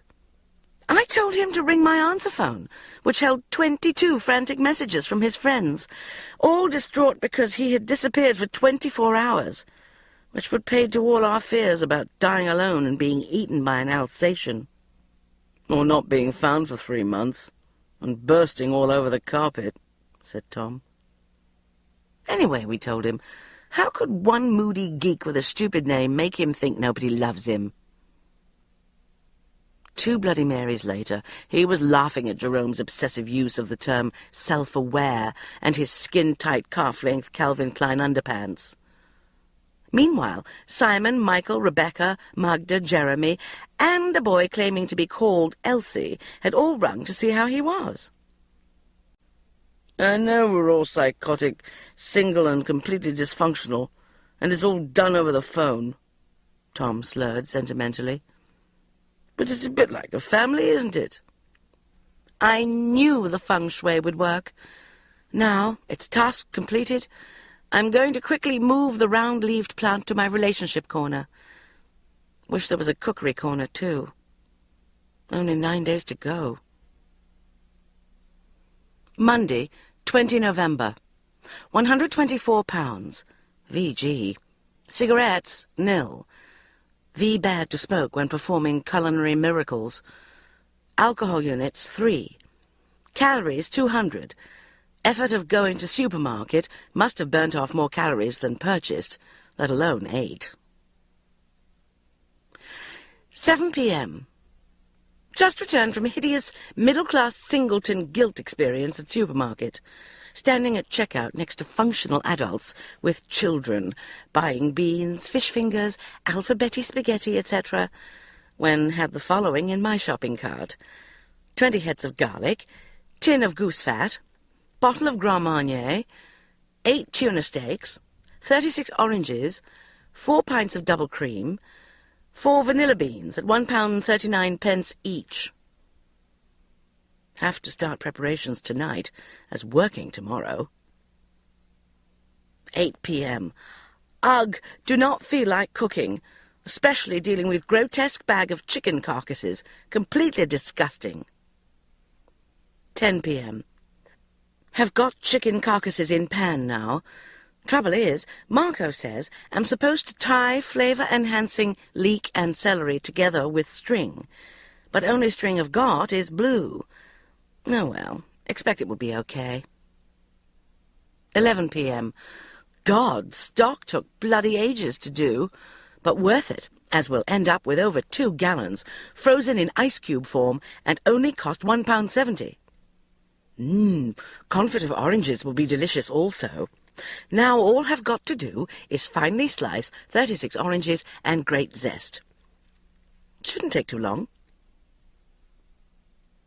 1 a.m. Too tired to stay awake now, but stock is supposed to cook for another 2 hours, and oranges need another hour in oven. I know. We'll leave the stock on V-low heat overnight. Also, oranges on lowest oven setting, so will become V-tender in manner of a stew. Tuesday, 21 November. 123 pounds. Nerves eat fat. Alcohol units 9. V bad indeed. Cigarettes 37. VV bad. Calories 3,479, and all disgusting. 9:30 a.m. Just opened pan. Hoped for 2-gallon stock taste explosion has turned into burnt chicken carcasses coated in jelly. Orange confit looks fantastic, though, just like in picture, only darker. Must go to work. I'm going to leave by 4. Then we'll think of answer to soup crisis. 5 p.m. Oh, God! Entire day has turned into nightmare. Richard Finch gave me a real blowing up at the morning meeting in front of everyone. "Bridget, put that recipe book away, for God's sake. Fireworks burns kids. I'm thinking maiming. I'm thinking happy family celebrations turned into nightmares. I'm thinking 20 years from now. What about that kid who had his penis burnt off by firecrackers in his pockets back in the 60s? Where is he now? Bridget, find me the fireworks kid with no penis. Find me the 60s Guy Fawkes bobbit." Ugh. I was grumpily making my 48th phone call to find out if there was a burnt-off penis victim support group when my phone rang. "Hello, darling. It's Mummy here." She sounded unusually high-pitched and hysterical. "Hi, Mum." "Hello, darling. Just called to say bye before I go, and hope everything goes well." "Go? Go where?" "Oh, I told you, Julio and I are popping over to Portugal for a couple of weeks, just to see the family and so on, get a bit of suntan before Christmas." "You didn't tell me?" "Oh, don't be a silly willy, darling. Of course I told you. You must learn to listen. Anyway, do take care, won't you?" "Yes." "Oh, darling, just one more thing." "What?" "For some reason, I've been so busy, I forgot to order my traveller's checks from the bank." "Oh, don't worry. You can get them at the airport." "But the thing is, darling, I'm just on my way to the airport now, and I've forgotten my banker's card." I blinked at the phone. Such a nuisance. I was wondering, you couldn't possibly lend me some cash? I mean, not much, just a couple of £100 or something, so I can get some traveller's checks. The way she said it reminded me of the way winos ask for money for a cup of tea. "I'm in the middle of work, Mum. Can't Julio lend you some money?" She went all huffy. "I can't believe you're being so mean, darling, after all I've done for you. I gave you the gift of life, and you can't even loan your mother a few pounds for some traveller's checks." "But how am I going to get it to you? I'll have to go out to the cash machine and put it on a motorbike. Then it'll be stolen, and it'll all be ridiculous. Where are you?" "Oh, well, actually, as luck would have it, I'm ever so close. So if you just pop out to the NatWest opposite, I'll meet you there in 5 minutes," she gabbled. "Super, darling. Bye." "Bridget, where the fuck are you off to?" yelled Richard, as I tried to sneak out. "You found the banger bobbit boy yet?" "Got a hot tip," I said, tapping my nose, then made a dash for it. I was waiting for my money to come, freshly baked and piping hot out of the cash machine, wondering how my mother was going to manage for 2 weeks in Portugal on £200, when I spotted her scurrying towards me, wearing sunglasses, even though it was pissing with rain, and looking shiftily from side to side. "Oh, there you are, darling. You are sweet. Thank you very much. Must dash. Going to miss the plane. Bye," she said, grabbing the banknotes from my hand. "What's going on?" I said. "What are you doing outside here when it's not on your way to the airport? How are you going to manage without your banker's card? Why can't Julio lend you the money? Why? What are you up to? What? For a second she looked frightened, as if she was going to cry. Then, her eyes fixed on the middle distance, she adopted her wounded Princess Diana look. I'll be fine, darling. She gave her special brave smile. Take care, she said in a faltering voice, hugged me quickly, then was off, waving the traffic to a standstill and tripping across the road. 7 p.m. Just got home. Right. Calm, calm, inner poise. Soup will be absolutely fine. We'll simply cook and puree vegetables as instructed, and then, to give concentration of flavour, rinse blue jelly off chicken carcasses and boil them up with cream in the soup. 8:30 p.m. All going marvellously. Guests are all in living room. Mark Darcy is being nice and brought champagne and a box of Belgian chocolates. Have not done main course yet, apart from fondant potatoes, but sure will be quick. Anyway, soup is first. 8:35 p.m. Oh, my God. Just took lid off casserole to remove carcasses. Soup is bright blue. 9 p.m. Love the lovely friends. Were more than sporting about the blue soup. Mark Darcy and Tom even making lengthy argument for less colour prejudice in the world of food. Why, after all, as Mark said, just because one cannot readily think of a blue vegetable, should one object to blue soup? Fish fingers, after all, are not naturally orange. Truth is, after all the effort, soup just tasted like a big bowl of boiled cream, which vile Richard rather unkindly pointed out. At which point Mark Darcy asked him what he did for a living, which was very amusing, because vile Richard was sacked last week for fiddling his expenses. Never mind, anyway. Main course will be very tasty. Right, we'll start on velouté of cherry tomatoes. 9:15 p.m. Oh dear. I think there must have been something in the blender, e.g. washing up liquid, as cherry tomato puree seems to be foaming in 3 times original volume. Also, fondant potatoes were meant to be ready 10 minutes ago, and are hard as rock. Maybe should put in microwave. Just looked in fridge and tuna is not there. What has become of tuna? What? 9:30 p.m. Thank God. Jude and Mark Darcy came in kitchen and helped me make big omelette and mashed up half-done fondant potatoes and fried them in the frying pan in manner of hash browns. And put the recipe book on the table so we could all look at the pictures of what char-grilled tuna would have been like.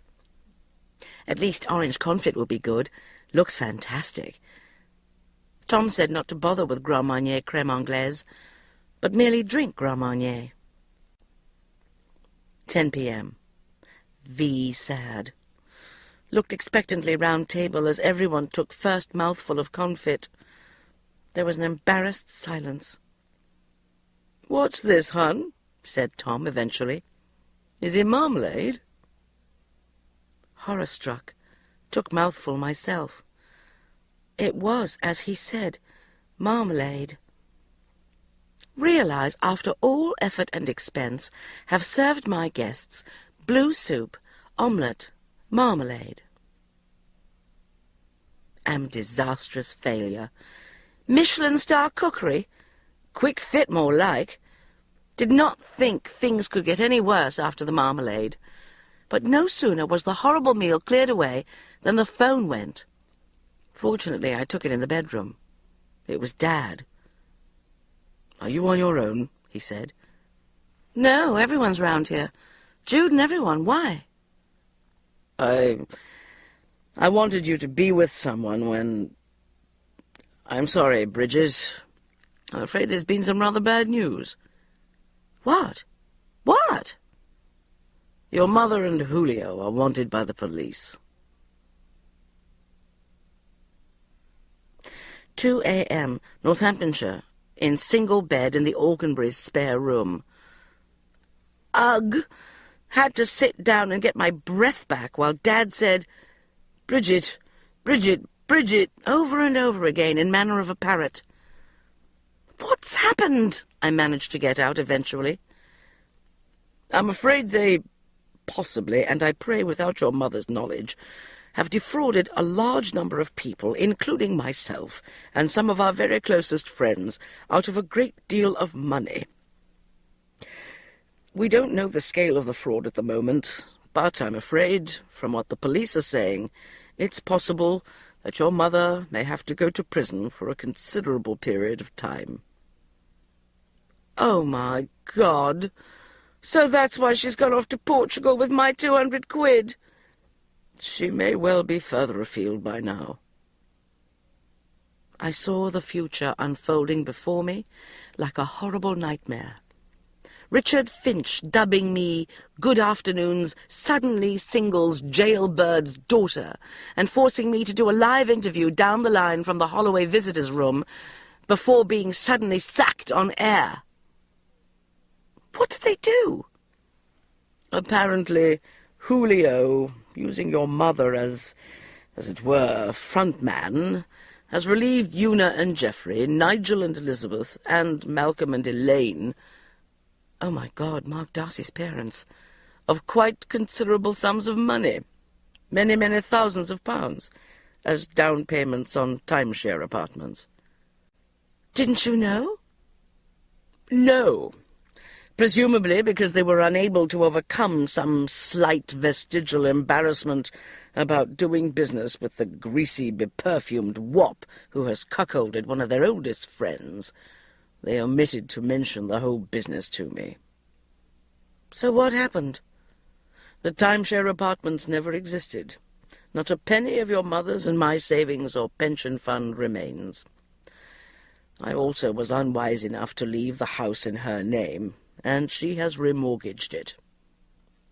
We are ruined, destitute, and homeless, Bridget, and your mother is to be branded a common criminal. After that he broke down. Una came to the phone, saying that she was going to give Dad some Ovaltine. I told her I'd be there in 2 hours, but she said not to drive till I'd got over the shock. There was nothing to be done, and to leave it till the morning. Replacing the receiver, I slumped against the wall, cursing myself feebly for leaving my cigarettes in the living room. Immediately, though, Jude appeared with a glass of Grand Marnier. "What happened?" she said. I told her the whole story, pouring the Grand Marnier straight down my throat as I did. Jude didn't say a word, but immediately went and fetched Mark Darcy. "I blame myself," he said, running his hands through his hair. "I should have made myself more clear at the Tarts and Vickers party. I knew there was something dodgy about Julio." "What do you mean?" "I heard him talking on his portable phone by the herbaceous border. He didn't know he was being overheard. If I'd had any idea that my parents were involved, I'd—" He shook his head. "Now that I think about it, I do remember my mother mentioning something, but I got so upset at the mere mention of the words timeshare that I must have terrorized her into shutting up. Where's your mother now?" "I don't know. Portugal, Rio de Janeiro, having her hair done." He started to pace around the room, firing questions like a top barrister. "What's being done to find her? What are the sums involved? How did the matter come to light? What is the police's involvement? Who knows about it? Where is your father now? Would you like to go to him? Will you allow me to take you?" It was pretty damn sexy, I can tell you. Jude appeared with coffee. Mark decided the best thing would be if he got his driver to take him and me up to Grafton Underwood, and for a fleeting second I experienced the totally novel sensation of being grateful to my mother. It was all very dramatic when we got to Una and Geoffrey's, with Enderbys and Aukenburys all over the shop, everyone in tears and Mark Darcy striding around making phone calls. Found myself feeling guilty, since part of self, despite horror, was hugely enjoying the fact of normal business being suspended, everything different from usual, and everyone allowed to throw entire glasses of sherry and salmon paste sandwiches down their throats in manner of Christmas. was exactly the same feeling as when Granny turned schizophrenic and took all her clothes off, ran off into Penny Husbands Bosworth's orchard, and had to be rounded up by the police. Wednesday, 22 November. £122. Hurrah! Alcohol units 3. Cigarettes 27. Completely understandable when Mum is common criminal. Calories 5,671. Oh dear, seem to have regained appetite. Lottery tickets 7. Unselfish act to try to win back everyone's money, though maybe would not give them all of it, come to think of it. Total winnings £10. Total profit £3. Got to start somewhere. 10 a.m. Back in flat, completely exhausted after no sleep. On top of everything else, I've got to go to work and get told off for being late. Dad seemed to be rallying a little when I left, alternating between moments of wild cheerfulness that Julio proved to be a bounder, so Mum might come back and start a new life with him, and deep depression that the new life in question will be one of prison visiting using public transport. Mark Darcy went back to London in small hours. I left a message on his answer phone saying thank you for helping and everything, but he hasn't rung me back. Can't blame him. Bet Natasha and Simila would not feed him blue soup and turn out to be the daughter of a criminal. Una and Geoffrey said not to worry about Dad, as Brian and Mavis are going to stay and help look after him. Find myself wondering why it is always Una and Geoffrey, not Geoffrey and Una, and yet Malcolm and Elaine and Brian and Mavis. And yet, on the other hand, Nigel and Audrey Coles. Just as one would never, never say Geoffrey and Una, so conversely one would never say Elaine and Malcolm. Why? Why? Find self, in spite of self, trying out own name, imagining Sharon or Jude in years to come, boring their daughters rigid by going, "You know, Bridget and Mark, darling, who live in the big house in Holland Park and go on lots of holidays to the Caribbean." That's it. It would be Bridget and Mark. Bridget and Mark Darcy. The Darcys. Not Mark and Bridget Darcy. Heaven forbid. All wrong. Then suddenly feel terrible for thinking about Mark Darcy in these terms. Like Maria with Captain Von Trapp and The Sound of Music, and that I must run away and go see Mother Superior, who will sing Climb Every Mountain to me. Friday, 24 November. £125. Alcohol units 4, but drunk in police presence, so clearly okay. Cigarettes 0. Calories 1,760. 1471 calls to see if Mark Darcy is rung. 11. 10:30 p.m. Everything is going from bad to worse. Had thought only silver lining in cloud of Mother's criminality was that it might bring me and Mark Darcy closer together, but haven't heard a peep from him since he left the Aukenburys. Have just been interviewed in my flat by police officers. Started behaving like people who are interviewed on the television after plane crashes in their front gardens, talking in formulaic phrases borrowed from news broadcasts, courtroom dramas, or similar. Found myself describing my mother as being Caucasian and of medium build. Policemen were incredibly charming and reassuring, though. They stayed quite late, in fact, and one of the detectives said he'd pop round again when he was passing by and let me know how everything was going. He was really friendly, actually. Saturday, 25 November. £126. Alcohol units 2. Sherry. Ugh. Cigarettes 3. Smoked out of Aukenbury's window.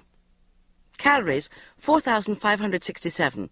Entirely custard creams and salmon spread sandwiches. 1471 calls to see if Mark Darcy has rung. 9. Gee. Thank God. Dad has had a phone call from Mum. Apparently she said not to worry, she was safe and everything was going to be all right, then hung up immediately. The police were at Una and Jeffrey's tapping the phone line, as in Thelma and Louise, and said she was definitely calling from Portugal, but they didn't manage to get where. So much wish Mark Darcy would ring. Was obviously completely put off by culinary disasters and criminal element in family, but too polite to show it at time. Paddling pool bonding evidently pales into insignificance alongside theft of parents' savings by naughty Bridget's nasty mummy. I'm going to see Dad this afternoon, in manner of tragic spinster spurned by all men, instead of in manner to which have been accustomed, in chauffeur-driven car with top barrister. 1 p.m. Hurrah, hurrah! Just as I was leaving, had phone call, but could not hear anything but beeping sound at the other end. Then the phone rang again. It was Mark from Portugal. Just incredibly kind and brilliant of him. Apparently he's been talking to the police all week, in between being top barrister, and flew out to Albufeira yesterday. The police over there have found Mum, and Mark thinks she will get off, because it would be pretty obvious she had no idea what Julio was up to. They've managed to track down some of the money, but haven't found Julio yet. Mum is coming back tonight, but will have to go straight to a police station for questioning. He said not to worry, it'll probably all be okay, but he's made arrangements for bail if it turns out to be necessary. Then we got cut off, before I even had time to say thank you. Desperate to ring Tom to tell him fantastic news, but remember, no one is supposed to know about Mum, and unfortunately, last time I spoke to Tom about Mark Darcy, I think I might have implied he was a creepy mummy's boy. Sunday, 26 November. £127. Alcohol units nil. Cigarettes 1/2. Fat chance of any more. Calories, God knows. Minutes spent wanting to kill Mother, 188.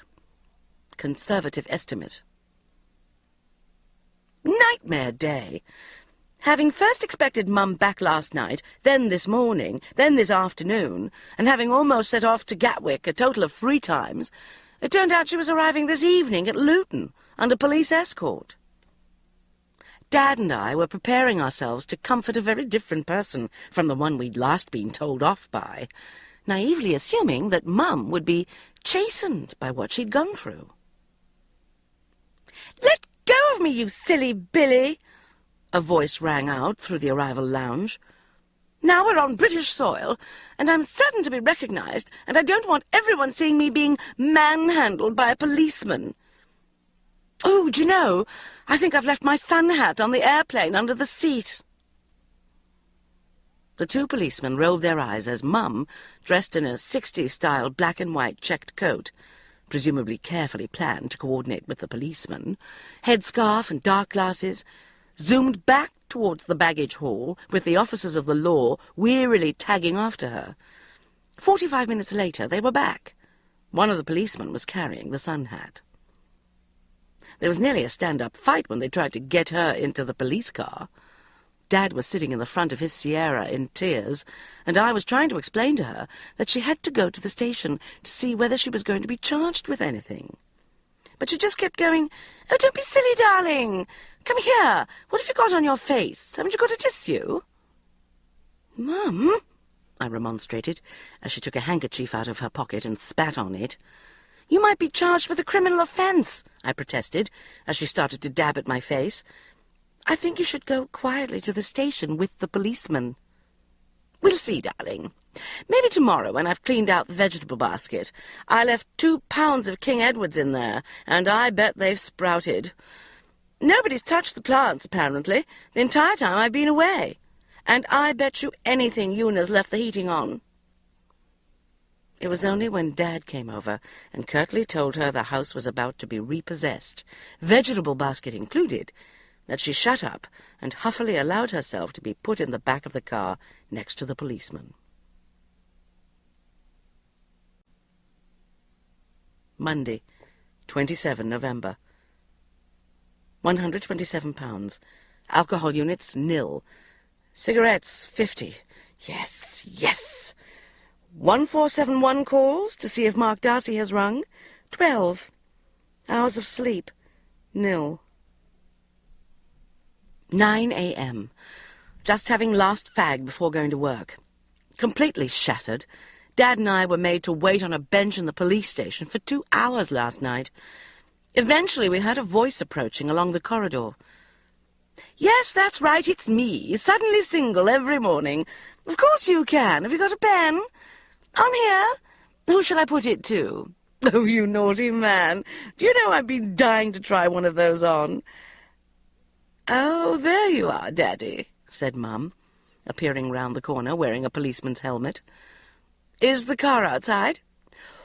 "Oof, do you know, I'm dying to get home and get the kettle on. Did you remember to turn on the timer?" Dad looked rumpled, startled, and confused, and I didn't feel any less so myself. "Have you walked free?" I said.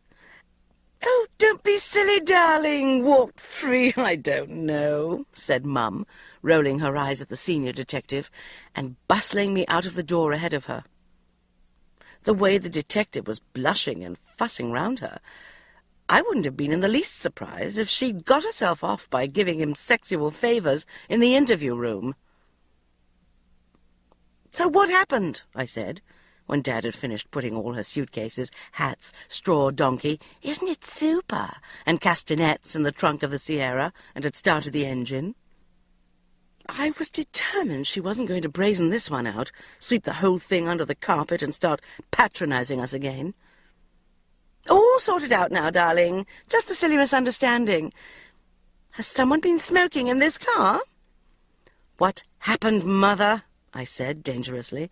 "What about everyone's money and the timeshare apartments? Where's my 200 quid? It was just some silly problem with the planning permission. They can be very corrupt, you know, the Portuguese authorities. It's all bribery and backsheesh, like Winnie Mandela. So Julio's just paid all the deposits back. We had a super holiday, actually. The weather was very mixed, but—" "Where is Julio?" I said, suspiciously. "Oh, he's stayed behind in Portugal to sort out all this planning permission palaver." "What about my house?" said Dad, "and the savings?"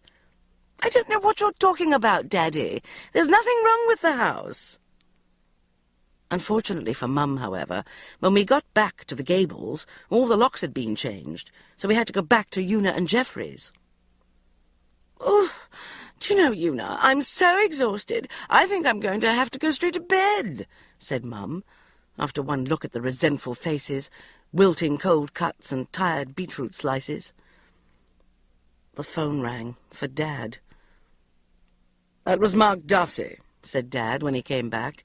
My heart leaped into my mouth as I tried to control my features. "He's in Albufeira. Apparently some sort of deal's been done with the filthy wop, and they've recovered some of the money. I think the Gables may be saved." At this, a loud cheer went up from us all, and Geoffrey launched into, "For he's a jolly good fellow." I waited for Una to make some remark about me, but none was forthcoming. Typical. The minute I decide I like Mark Darcy, everyone immediately stops trying to fix me up with him. "Is that too milky for you, Colin?" said Una, passing Dad a mug of tea decorated with apricot floral frieze. "I don't know. I don't understand why. I don't know what to think," Dad said worriedly. "Look, there's absolutely no need to worry," said Una, with an unusual air of calmness and control, which suddenly made me see her as the mummy I'd never really had. "It's because I've put a bit too much milk in. I'll just tip a bit out and top it up with hot water." When finally got away from scene of mayhem, drove far too fast on way back to London, smoking fags all the way as act of mindless rebellion.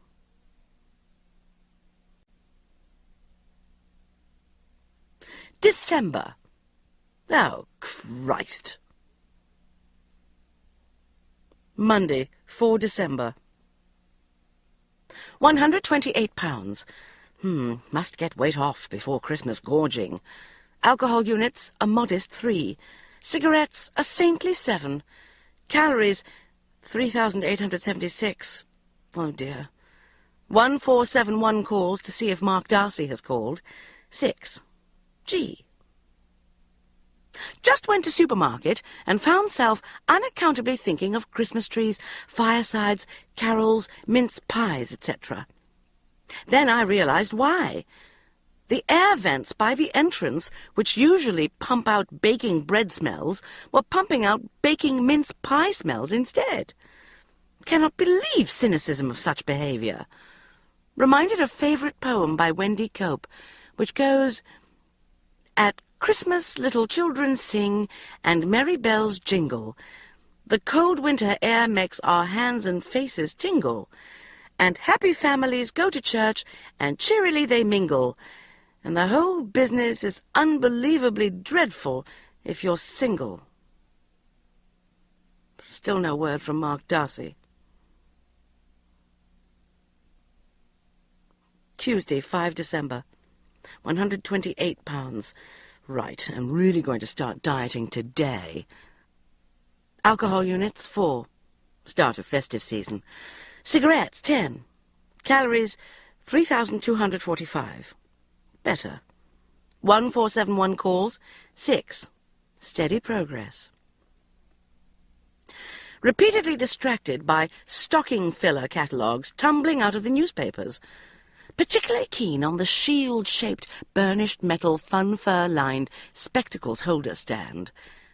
All too often spectacles are put down flat on a table, inviting an accident. Couldn't agree more. The sleekly designed black cat keychain light does indeed have a simple flip-down mechanism, as it casts a powerful red light on the keyhole of any cat lover. Bonsai kits. Hurrah! Practice the ancient art of bonsai with this tub of pre-planted Persian pink silk tree shoots. Nice. Very nice. Cannot help but feel sad about the brutal trampling on the pink silk shoots of romance, burgeoning between me and Mark Darcy, by Marco Pierre White and my mother, but trying to be philosophical about it. Maybe Mark Darcy is too perfect, clean and finished off at the edges for me, with his capability, intelligence, lack of smoking, freedom from alcoholism, and his chauffeur-driven cars. Maybe it has been decreed that I should be with someone wilder, earthier, and more of a flirt, like Marco Pierre White, for example. Or just to pick a name totally at random, Daniel. Anyway, must just get on with life and not feel sorry for self. Just called Shazza, who said it hasn't been decreed that I must go out with Marco Pierre White, and certainly not with Daniel. The only thing a woman needs in this day and age is herself. Hurrah! 2 a.m. Why hasn't Mark Darcy rung me? Why? Why? I'm going to be eaten by Alsatian, despite all efforts to the contrary. Why me, Lord? Friday, 8 December. 131 pounds. Disaster. Alcohol units, 4. G. Cigarettes, 12. Excellent. Christmas presents purchased, 0. Bad. Cards sent, 0. 1471 calls, 7. 4 p.m. Ju just rang, and just before we said goodbye, she said, "See you at Rebecca's on Sunday." Rebecca's? Sunday? What Rebecca's? What? Oh, she's just having a few... I think it's just a sort of pre-Christmas dinner party. I'm busy on Sunday anyway, I lied. At last, a chance to get into those awkward corners with the duster. I had thought that Jude and I were equal friends of Rebecca, so why should she invite Jude and not me? 9 p.m. Popped to 192 for a refreshing bottle of wine with Sharon, and she said, "What are you wearing for Rebecca's party?" Party. So it is a party. Midnight. Anyway, must not get upset about it. This is just the sort of thing that is not important in life anymore. People should be allowed to invite who they want to their parties, without others pettily getting upset. 5:30 a.m. Why hasn't Rebecca invited me to her party? Why? Why? How many more parties are going on that everyone's been invited to except me? I bet everyone is at one now, laughing and sipping expensive champagne. No one likes me. Christmas is going to be a total party desert, apart from a 3-party pile-up on December 20th, when I'm booked into an editing session all evening. Saturday, 9 December. Christmas parties to look forward to. Nil. 7:45 a.m. Woken by Mum. "Hello, darling. Just rang quickly because Una and Geoffrey were asking what you wanted for Christmas, and I wondered about a facial sauna." How, after being totally disgraced and narrowly escaping several years in custody, can my mother just plop back into being exactly like she was before, flirting openly with policemen and torturing me?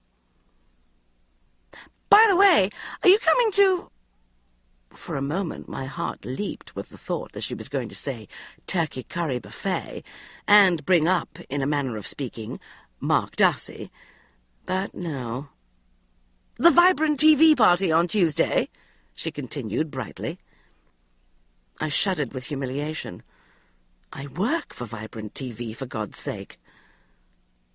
"I haven't been invited," I mumbled. There is nothing worse than having to admit to your mum that you are not very popular. "Oh, darling, of course you've been invited. Everyone's going." "I haven't been." "Well, maybe you haven't worked there long enough. Anyway." "But, Mum," I interrupted, "you don't work there at all." "Well, that's different, darling. Anyway, must run. Bye." 9 a.m. Brief moment of party oasis, when an invitation arrived in the post, but turned out to be party mirage. Invitation to a sale of designer eyewear. 11:30 a.m. Called Tom in paranoid desperation to see if he wanted to go out tonight. "Sorry," he chirped. "I'm taking Jerome to the packed party at the Groucho Club." Oh, God, I hate it when Tom's happy, confident, and getting on well with Jerome, much preferring it when he's miserable, insecure, and neurotic. As he himself never tires of saying, "It's always so nice when things go badly for other people." "I'll see you tomorrow anyway," he gushed on, "at Rebecca's." Tom has only ever met Rebecca twice, both times at my house, and I've known her for 9 years. Decided to go shopping and stop obsessing. 2 p.m. Bumped into Rebecca in Graham and Green, buying a scarf for £169. What is going on with scarves? 1 minute they were stocking filler-type items, which cost £9.99. Next minute they have to be fancy velvet and cost as much as a television. Next year it'll probably happen to socks or pants, and we'll feel left out if we're not wearing £145 English eccentrics knickers in textured black velvet. "Hi," I said excitedly, thinking at last the party nightmare would be over, and she too would say, "See you on Sunday." "Oh, hello," she said coldly, not meeting my eye. "Can't stop. I'm in a real rush." As she left the shop, they were playing Chestnuts Roasting on an Open Fire, and I stared hard at a £185 Philippe Stark colander, blinking back tears. I hate Christmas. Everything is designed for families, romance, warmth, emotion, and presents. And if you have no boyfriend, no money, your mother is going out with a missing Portuguese criminal, and your friends don't want to be your friend anymore, it makes you want to emigrate to a vicious Muslim regime, where at least all the women are treated like social outcasts. Anyway, I don't care. I'm going to quietly read a book all weekend and listen to classical music. Maybe we'll read The Famished Road. 8:30 p.m. Blind date was VG. Just going for another bottle of wine. Monday, 11 December. Returned from work to icy answer phone message. Bridget, this is Rebecca. I know you work in TV now. I know you have much more glamorous parties to go to every night. But I would have thought you could at least have the courtesy to reply to an invitation from a friend, even if you are too grand to deign to come to her party. Frantically called Rebecca, but no reply or answer phone. Decided to go round and leave a note, and bumped into Dan on the stairs, the Australian guy from downstairs, who I snogged in April. "Hi, Merry Christmas," he said leerily, standing too close.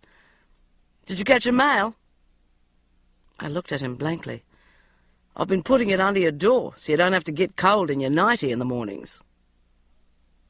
I shot back upstairs, grabbed back the doormat, and there, nestling underneath like a Christmas miracle, was a little pile of cards, letters, and invitations, all addressed to me. Me.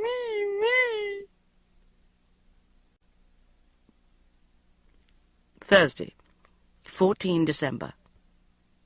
£129. Alcohol units, 2.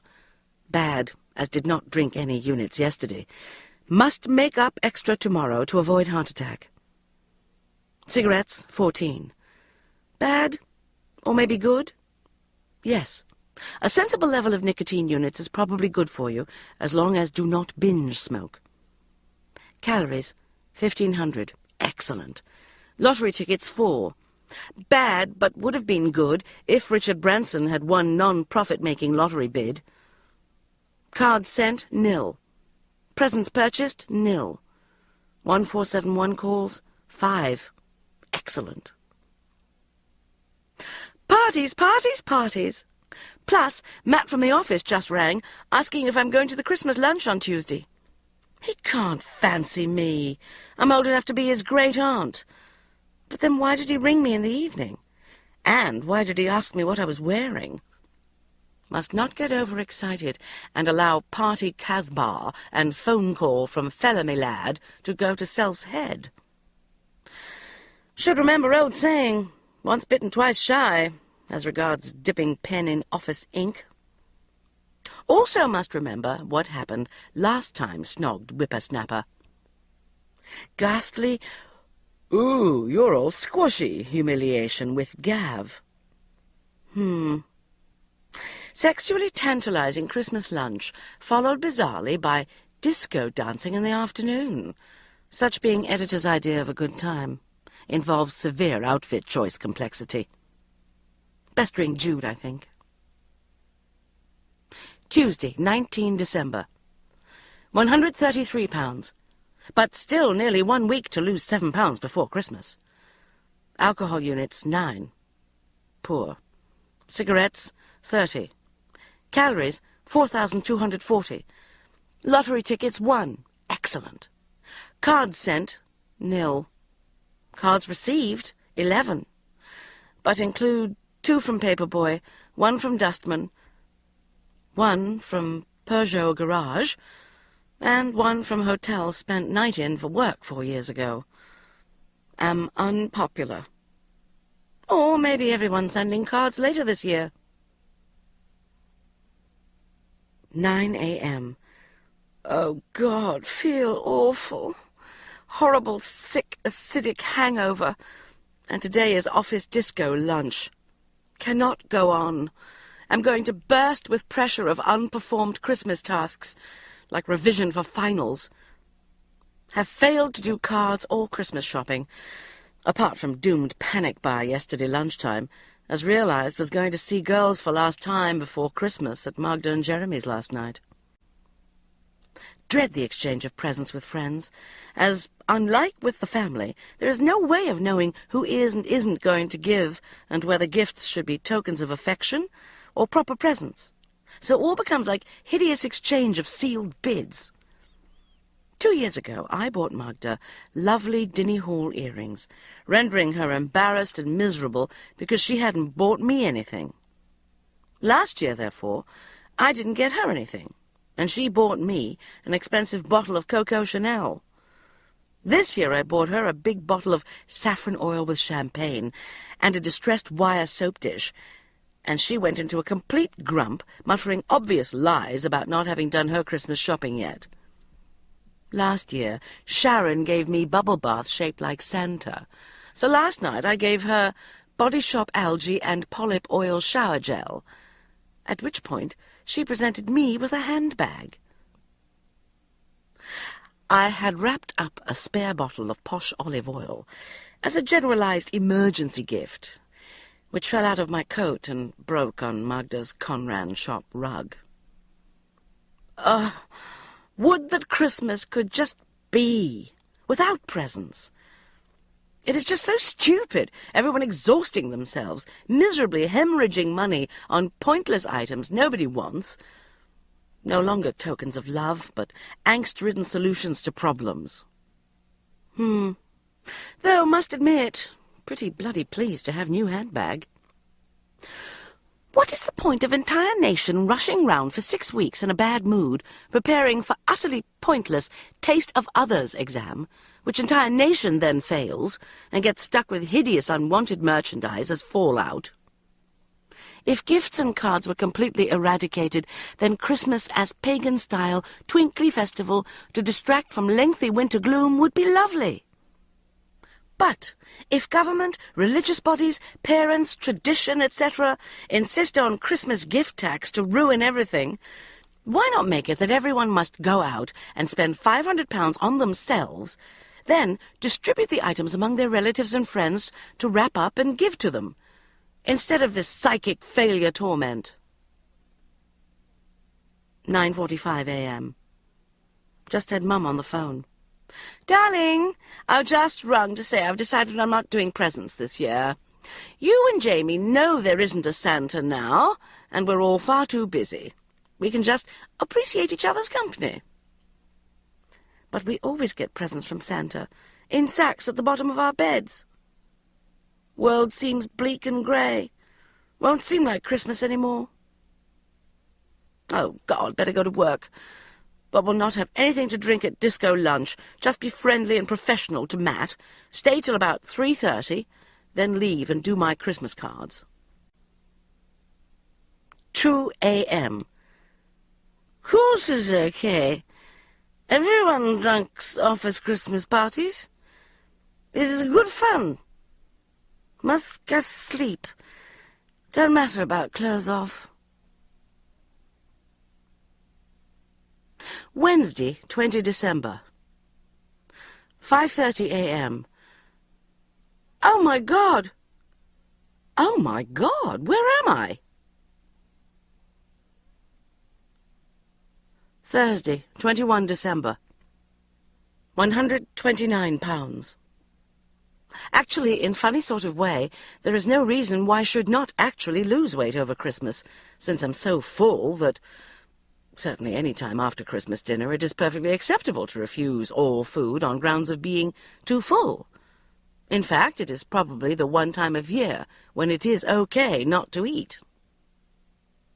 For 10 days now, have been living in state of permanent hangover and foraging sub-existence, without proper meals or hot food.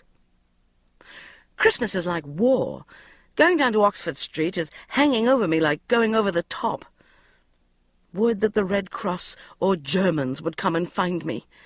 Ugh! It's 10 a.m. Have not done Christmas shopping. Have not sent Christmas cards. Got to go to work. Right. I'm never going to drink again for the rest of life. Ugh.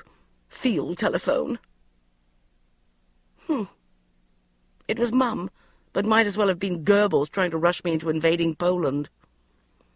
Darling, I was just ringing to check what time you're arriving on Friday night.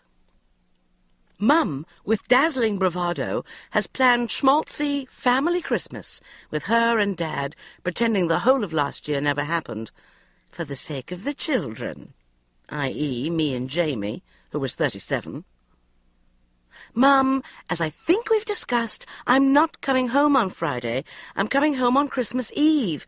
Remember all those conversations we've had on the subject? That first one, back in August?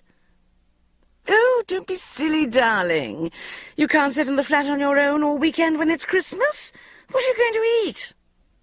Grrr, I hate this. It's as if just because you're single, you don't have a home or any friends or responsibilities.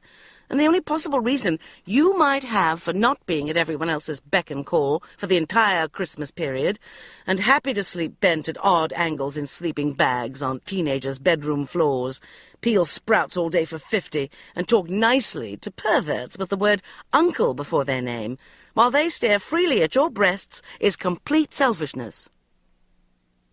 My brother, on the other hand, can come and go as he likes, with everyone's respect and blessing, just because he happens to be able to stomach living with a vegan Tai Chi enthusiast.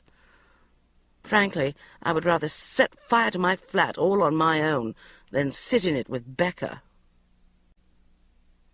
Cannot believe my mother is not more grateful to Mark Darcy for sorting everything out for her. Instead of which, he has become part of that which must not be mentioned, i.e. the great timeshare rip-off, and she behaves as if he never existed. Cannot help but think he must have coughed up a bit to get everyone their money back. The nice good person. Too good for me, evidently. Oh, God, must put sheets on bed. Disgusting to sleep on uncomfortable button-studded mattress. Where are sheets, though? Wish had some food. Friday, 22 December. Now it is nearly Christmas, find self feeling sentimental about Daniel. Cannot believe have not had Christmas card from him, though come to think of it, have not managed to send any cards yet myself. Seems weird to have been so close during the year, and now be completely out of touch. V sad. Maybe Daniel is unexpectedly Orthodox Jew. Maybe Mark Darcy will ring tomorrow to wish me Happy Christmas.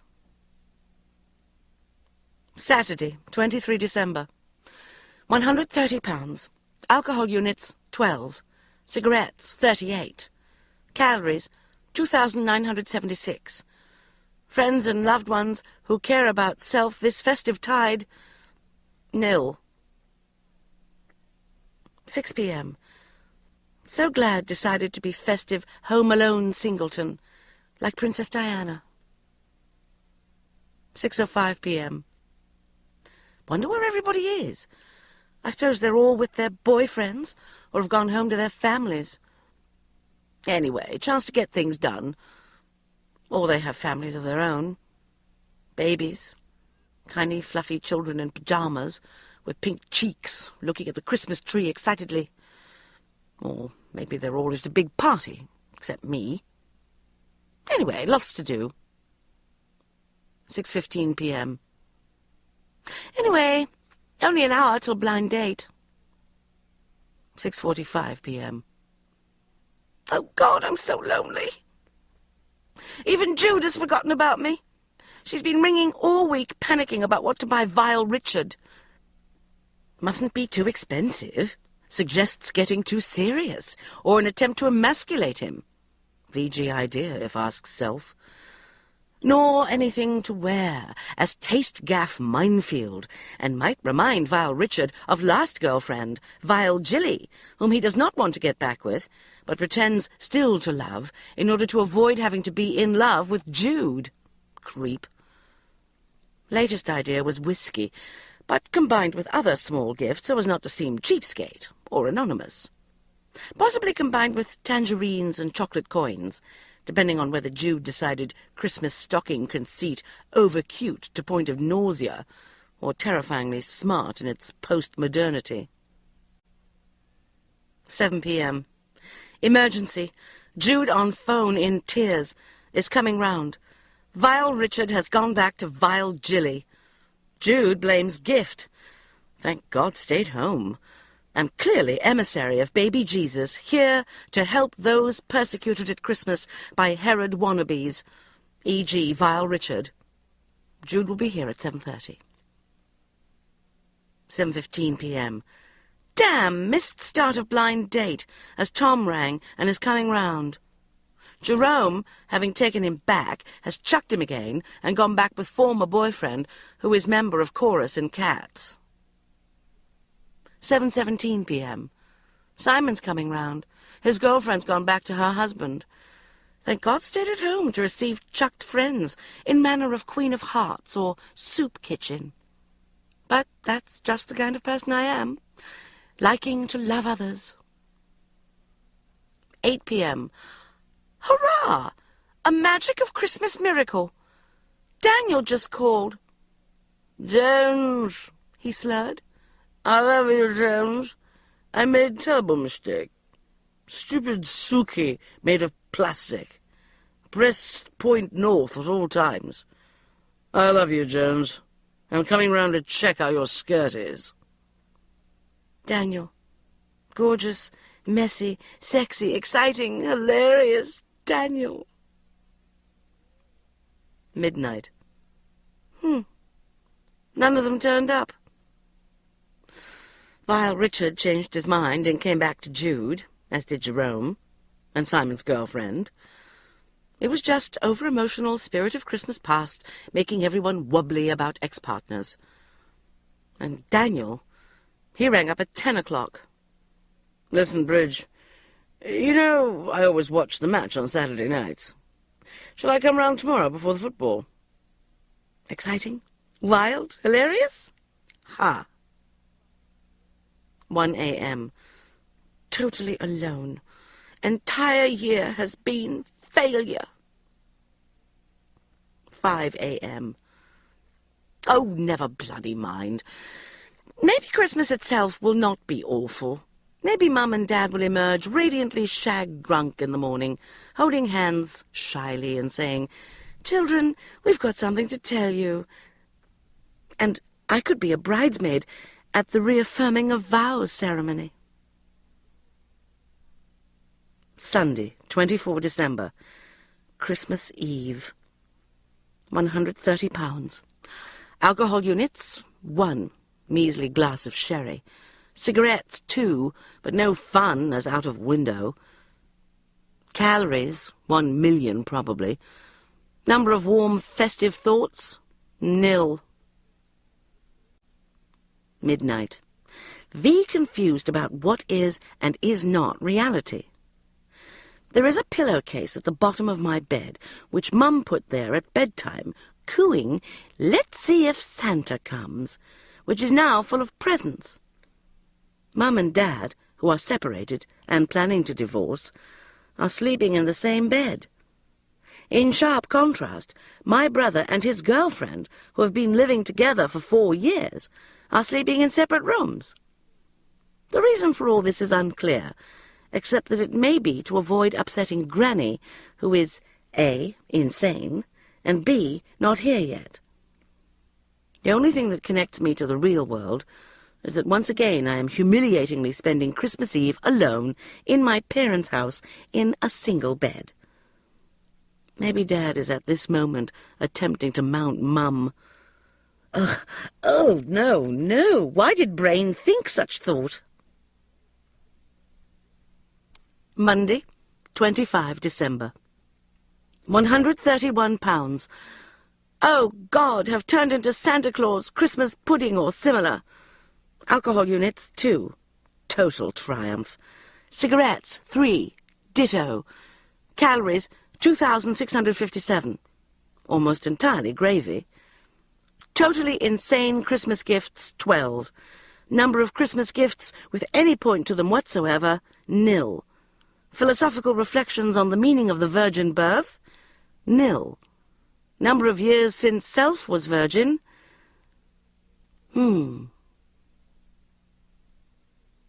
Staggered downstairs, hoping hair did not smell of fags, to find Mum and Una exchanging political views while putting crosses in the end of sprouts. Oh, yes, I think what's-his-name is very good. Well, he is. I mean, he got through his whatchamacallit clause that nobody thought he would, didn't he? Ah, but then, you see, you've got to watch it, because we could easily end up with a nutcase like whatchamacallum that used to be a communist. Do you know, the problem I find with smoked salmon is that it repeats on me, especially when I've had a lot of chocolate Brazils. "Oh, hello, darling," said Mum, noticing me. "Now, what are you going to put on for Christmas Day?" "This," I muttered sulkily. "Oh, don't be silly, Bridget. You can't wear that on Christmas Day. Now, are you going to come into the lounge and say hello to Auntie Una and Uncle Geoffrey before you change?" she said, in the special, bright, breathy, isn't-everything super voice that means, "Do what I say or I'll magimix your face." "So come on then, Bridget. How's your love life?" quipped Geoffrey, giving me one of his special hugs, then going all pink and adjusting his slacks. "Fine." "So you still haven't got a chap? What are we going to do with you?" "Is that a chocolate biscuit?" said Granny, looking straight at me. "Stand up straight, darling," hissed Mum.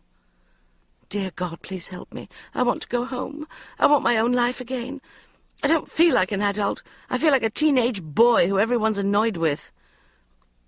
"So what are you going to do about babies, Bridget?" said Una.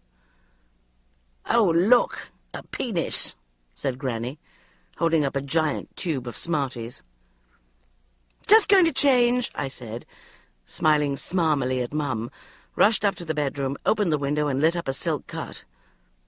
Then I noticed Jamie's head sticking out of window 1 floor below, also having fag.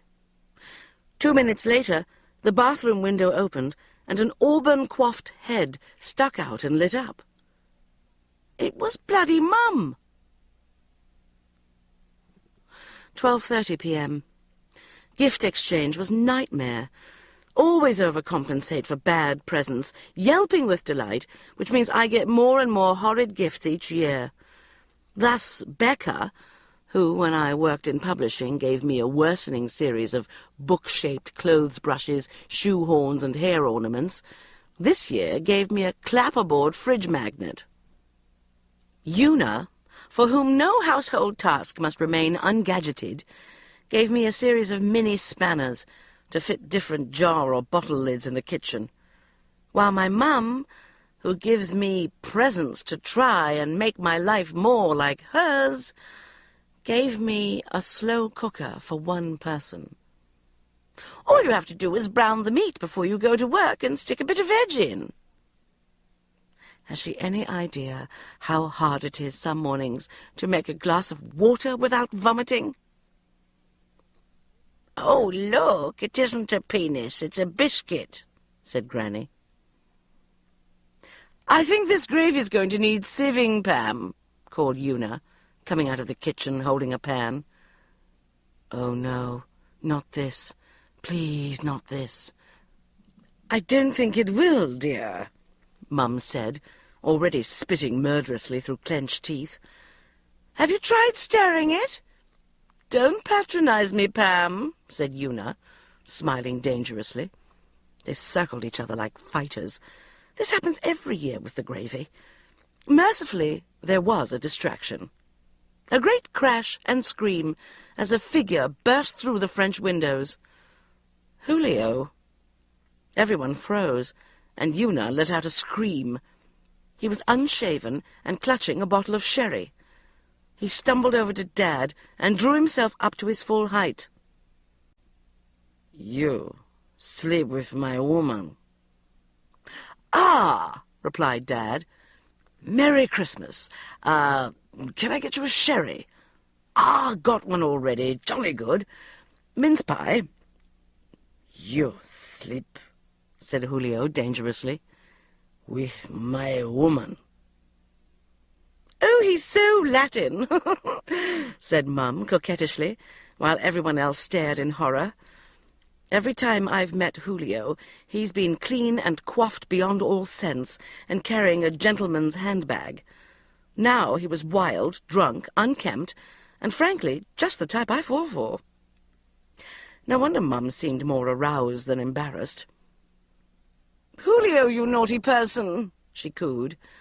Oh, God, she was still in love with him. "You sleep," said Julio, "with him." He spat on the Chinese carpet and bounded upstairs, pursued by Mum, who trilled back at us, "Could you carve, Daddy, please, and get everyone sitting down?" Nobody moved. "Okay, everybody," said Dad, in a tense, serious, manly sort of voice. "There is a dangerous criminal upstairs using Pam as a hostage." "Oh, she didn't seem to mind, if you ask me," piped up Granny, in a rare and most untimely moment of clarity. "Oh, look, there's a biscuit in the dahlias." I looked out of the window and nearly jumped out of my skin. There was Mark Darcy, slipping, lithe as a whippersnapper, across the lawn and in through the French windows. He was sweating, dirty, his hair was unkempt, his shirt unbuttoned. Ding-dong. "Everyone keep completely still and quiet, as if everything is normal," he said softly. We were all so stunned, and he is so thrillingly authoritative, that we started doing as he said, as if hypnotized zombies. "Mark," I whispered, as I walked past him with the gravy, "what are you saying? There is no normal." "I'm not sure whether Julio's violent. The police are outside. If we can get your mum to come downstairs and leave him up there, they can go in and get him." "Okay, leave it to me," I said, and walked to the bottom of the stairs. "Mum," I yelled, "I can't find any savoury doilies." Everyone held their breath. There was no response. "Try again," whispered Mark, looking at me admiringly. "Get Una to take the gravy back into the kitchen," I hissed. He did what I said, then gave me a thumbs up. I gave him a thumbs up back and cleared my throat. "Mum," I shouted up the stairs again, "do you know where the sieve is? Una's a bit worried about the gravy." 10 seconds later, there was a pounding down the stairs, and Mum burst in, looking flushed. "The savoury doilies are in the savoury doily holder on the wall, you silly Willy. Now, what's Una done with this gravy? Duh! We're going to have to use the Magimix." Even as she spoke, there were footsteps running up the stairs, and a scuffle broke out above us. "Julio!" shrieked Mum, and started to run for the door. The detective I recognized from the police station was standing in the living-room doorway. "All right, everyone, keep calm. It's all under control," he said. Mum let out a scream as Julio, handcuffed to a young policeman, appeared in the hallway and was bundled out of the front door behind the detective. I watched her as she collected herself and looked round the room, appraising the situation. "Well, thank goodness I managed to calm Julio down," she said gaily after a pause. "What a to-do! Are you all right, Daddy?" "Your top, Mummy, is inside out," said Dad. I stared at the hideous scene, feeling as though my whole world was collapsing round my ears. Then I felt a strong hand on my arm. "Come on," said Mark Darcy. "What?" I said. "Don't say what, Bridget. Say pardon," hissed Mum. "Mrs. Jones," said Mark firmly, "I am taking Bridget away to celebrate what is left of the baby Jesus' birthday." I took a big breath and grasped Mark Darcy's proffered hand. "Merry Christmas, everyone," I said, with a gracious smile. "I expect we'll see you all at the turkey curry buffet." This is what happened next. Mark Darcy took me to Hintlesham Hall for champagne and late Christmas lunch, which was VG. Particularly enjoyed freedom to pour gravy onto Christmas turkey for first time in life without having to take sides about it. Christmas without Mum and Una was a strange and wonderful thing. Was unexpectedly easy to talk to Mark Darcy, especially with festive Julio police siege scene to dissect. It turns out Mark has spent quite a lot of time in Portugal over the last month, in manner of heartwarming private detective. He told me he tracked Julio down to Funchal and found out quite a bit about where the funds were, but couldn't cajole or threaten Julio into returning anything. "Think he might now, though," he said, grinning. He's really sweet, Mark Darcy, as well as being rocky smart. How come he came back to England? "Well, sorry to use a cliché, but I discovered his Achilles heel." What? "Don't say what, Bridget. Say pardon," he said, and I giggled. "I realized that, although your mother is the most impossible woman in the world, Julio loves her. He really loves her." Bloody Mum, I thought. How come she gets to be the irresistible sex goddess? Maybe I should go to Colour Me Beautiful after all. "So what did you do?" I said, sitting on my hands to stop myself shouting, "What about me? Me! Why doesn't anyone love me?" "I simply told him that she was spending Christmas with your dad, and I'm afraid that they'd be sleeping in the same bed. I just had a feeling he was crazy enough and stupid enough to attempt to undermine those plans." "How did you know?" "A hunch. It kind of goes with the job." God, he's cool. But it was so kind of you, taking time off work and everything. Why did you bother doing all this?" "Bridget," he said, "isn't it rather obvious?" Oh, my God. When we got upstairs, it turned out he had taken a suite. It was fantastic, posh, and bloody good fun, and we played with all the guest features and had more champagne, and he told me all this stuff about how he loved me. The sort of stuff, to be honest, Daniel was always coming out with. "Why didn't you ring me up before Christmas, then?" I said suspiciously. "I left you 2 messages. "I didn't want to talk to you till I'd finished the job. And I didn't think you liked me much." "What?" "Well, you know, you stood me up because you were drying your hair. And the first time I met you, I was wearing that stupid sweater and bumblebee socks from my aunt, and behaved like a complete clod. I thought you thought I was the most frightful stiff." "Well, I did a bit," I said. "But—" "But what?" "Don't you mean, but pardon?" Then he took the champagne glass out of my hand, kissed me, and said, "Right, Bridget Jones. I'm going to give you pardon for." Picked me up in his arms, carried me off into the bedroom, which had a 4-poster bed, and did all manner of things, which mean, whenever I see a diamond-patterned V-neck sweater in future, I am going to spontaneously combust with shame. Tuesday, 26 December. 4 a.m.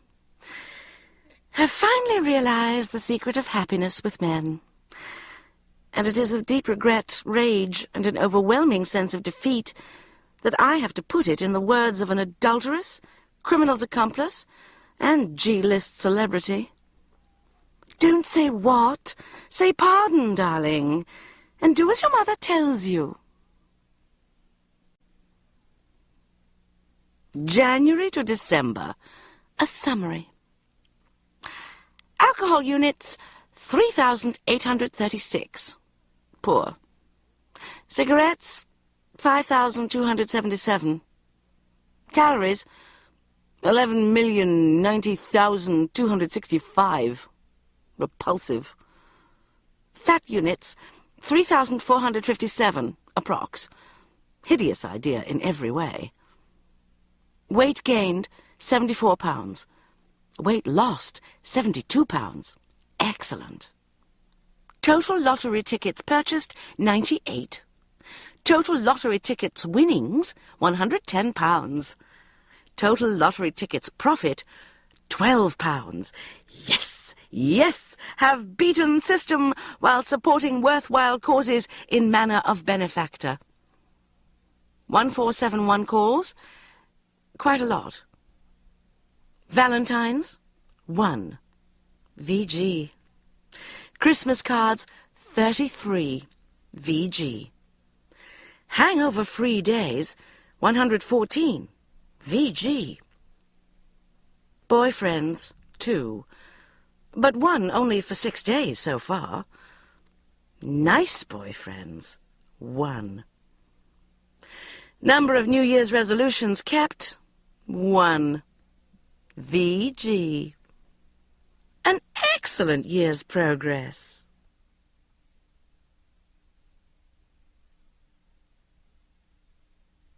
The end.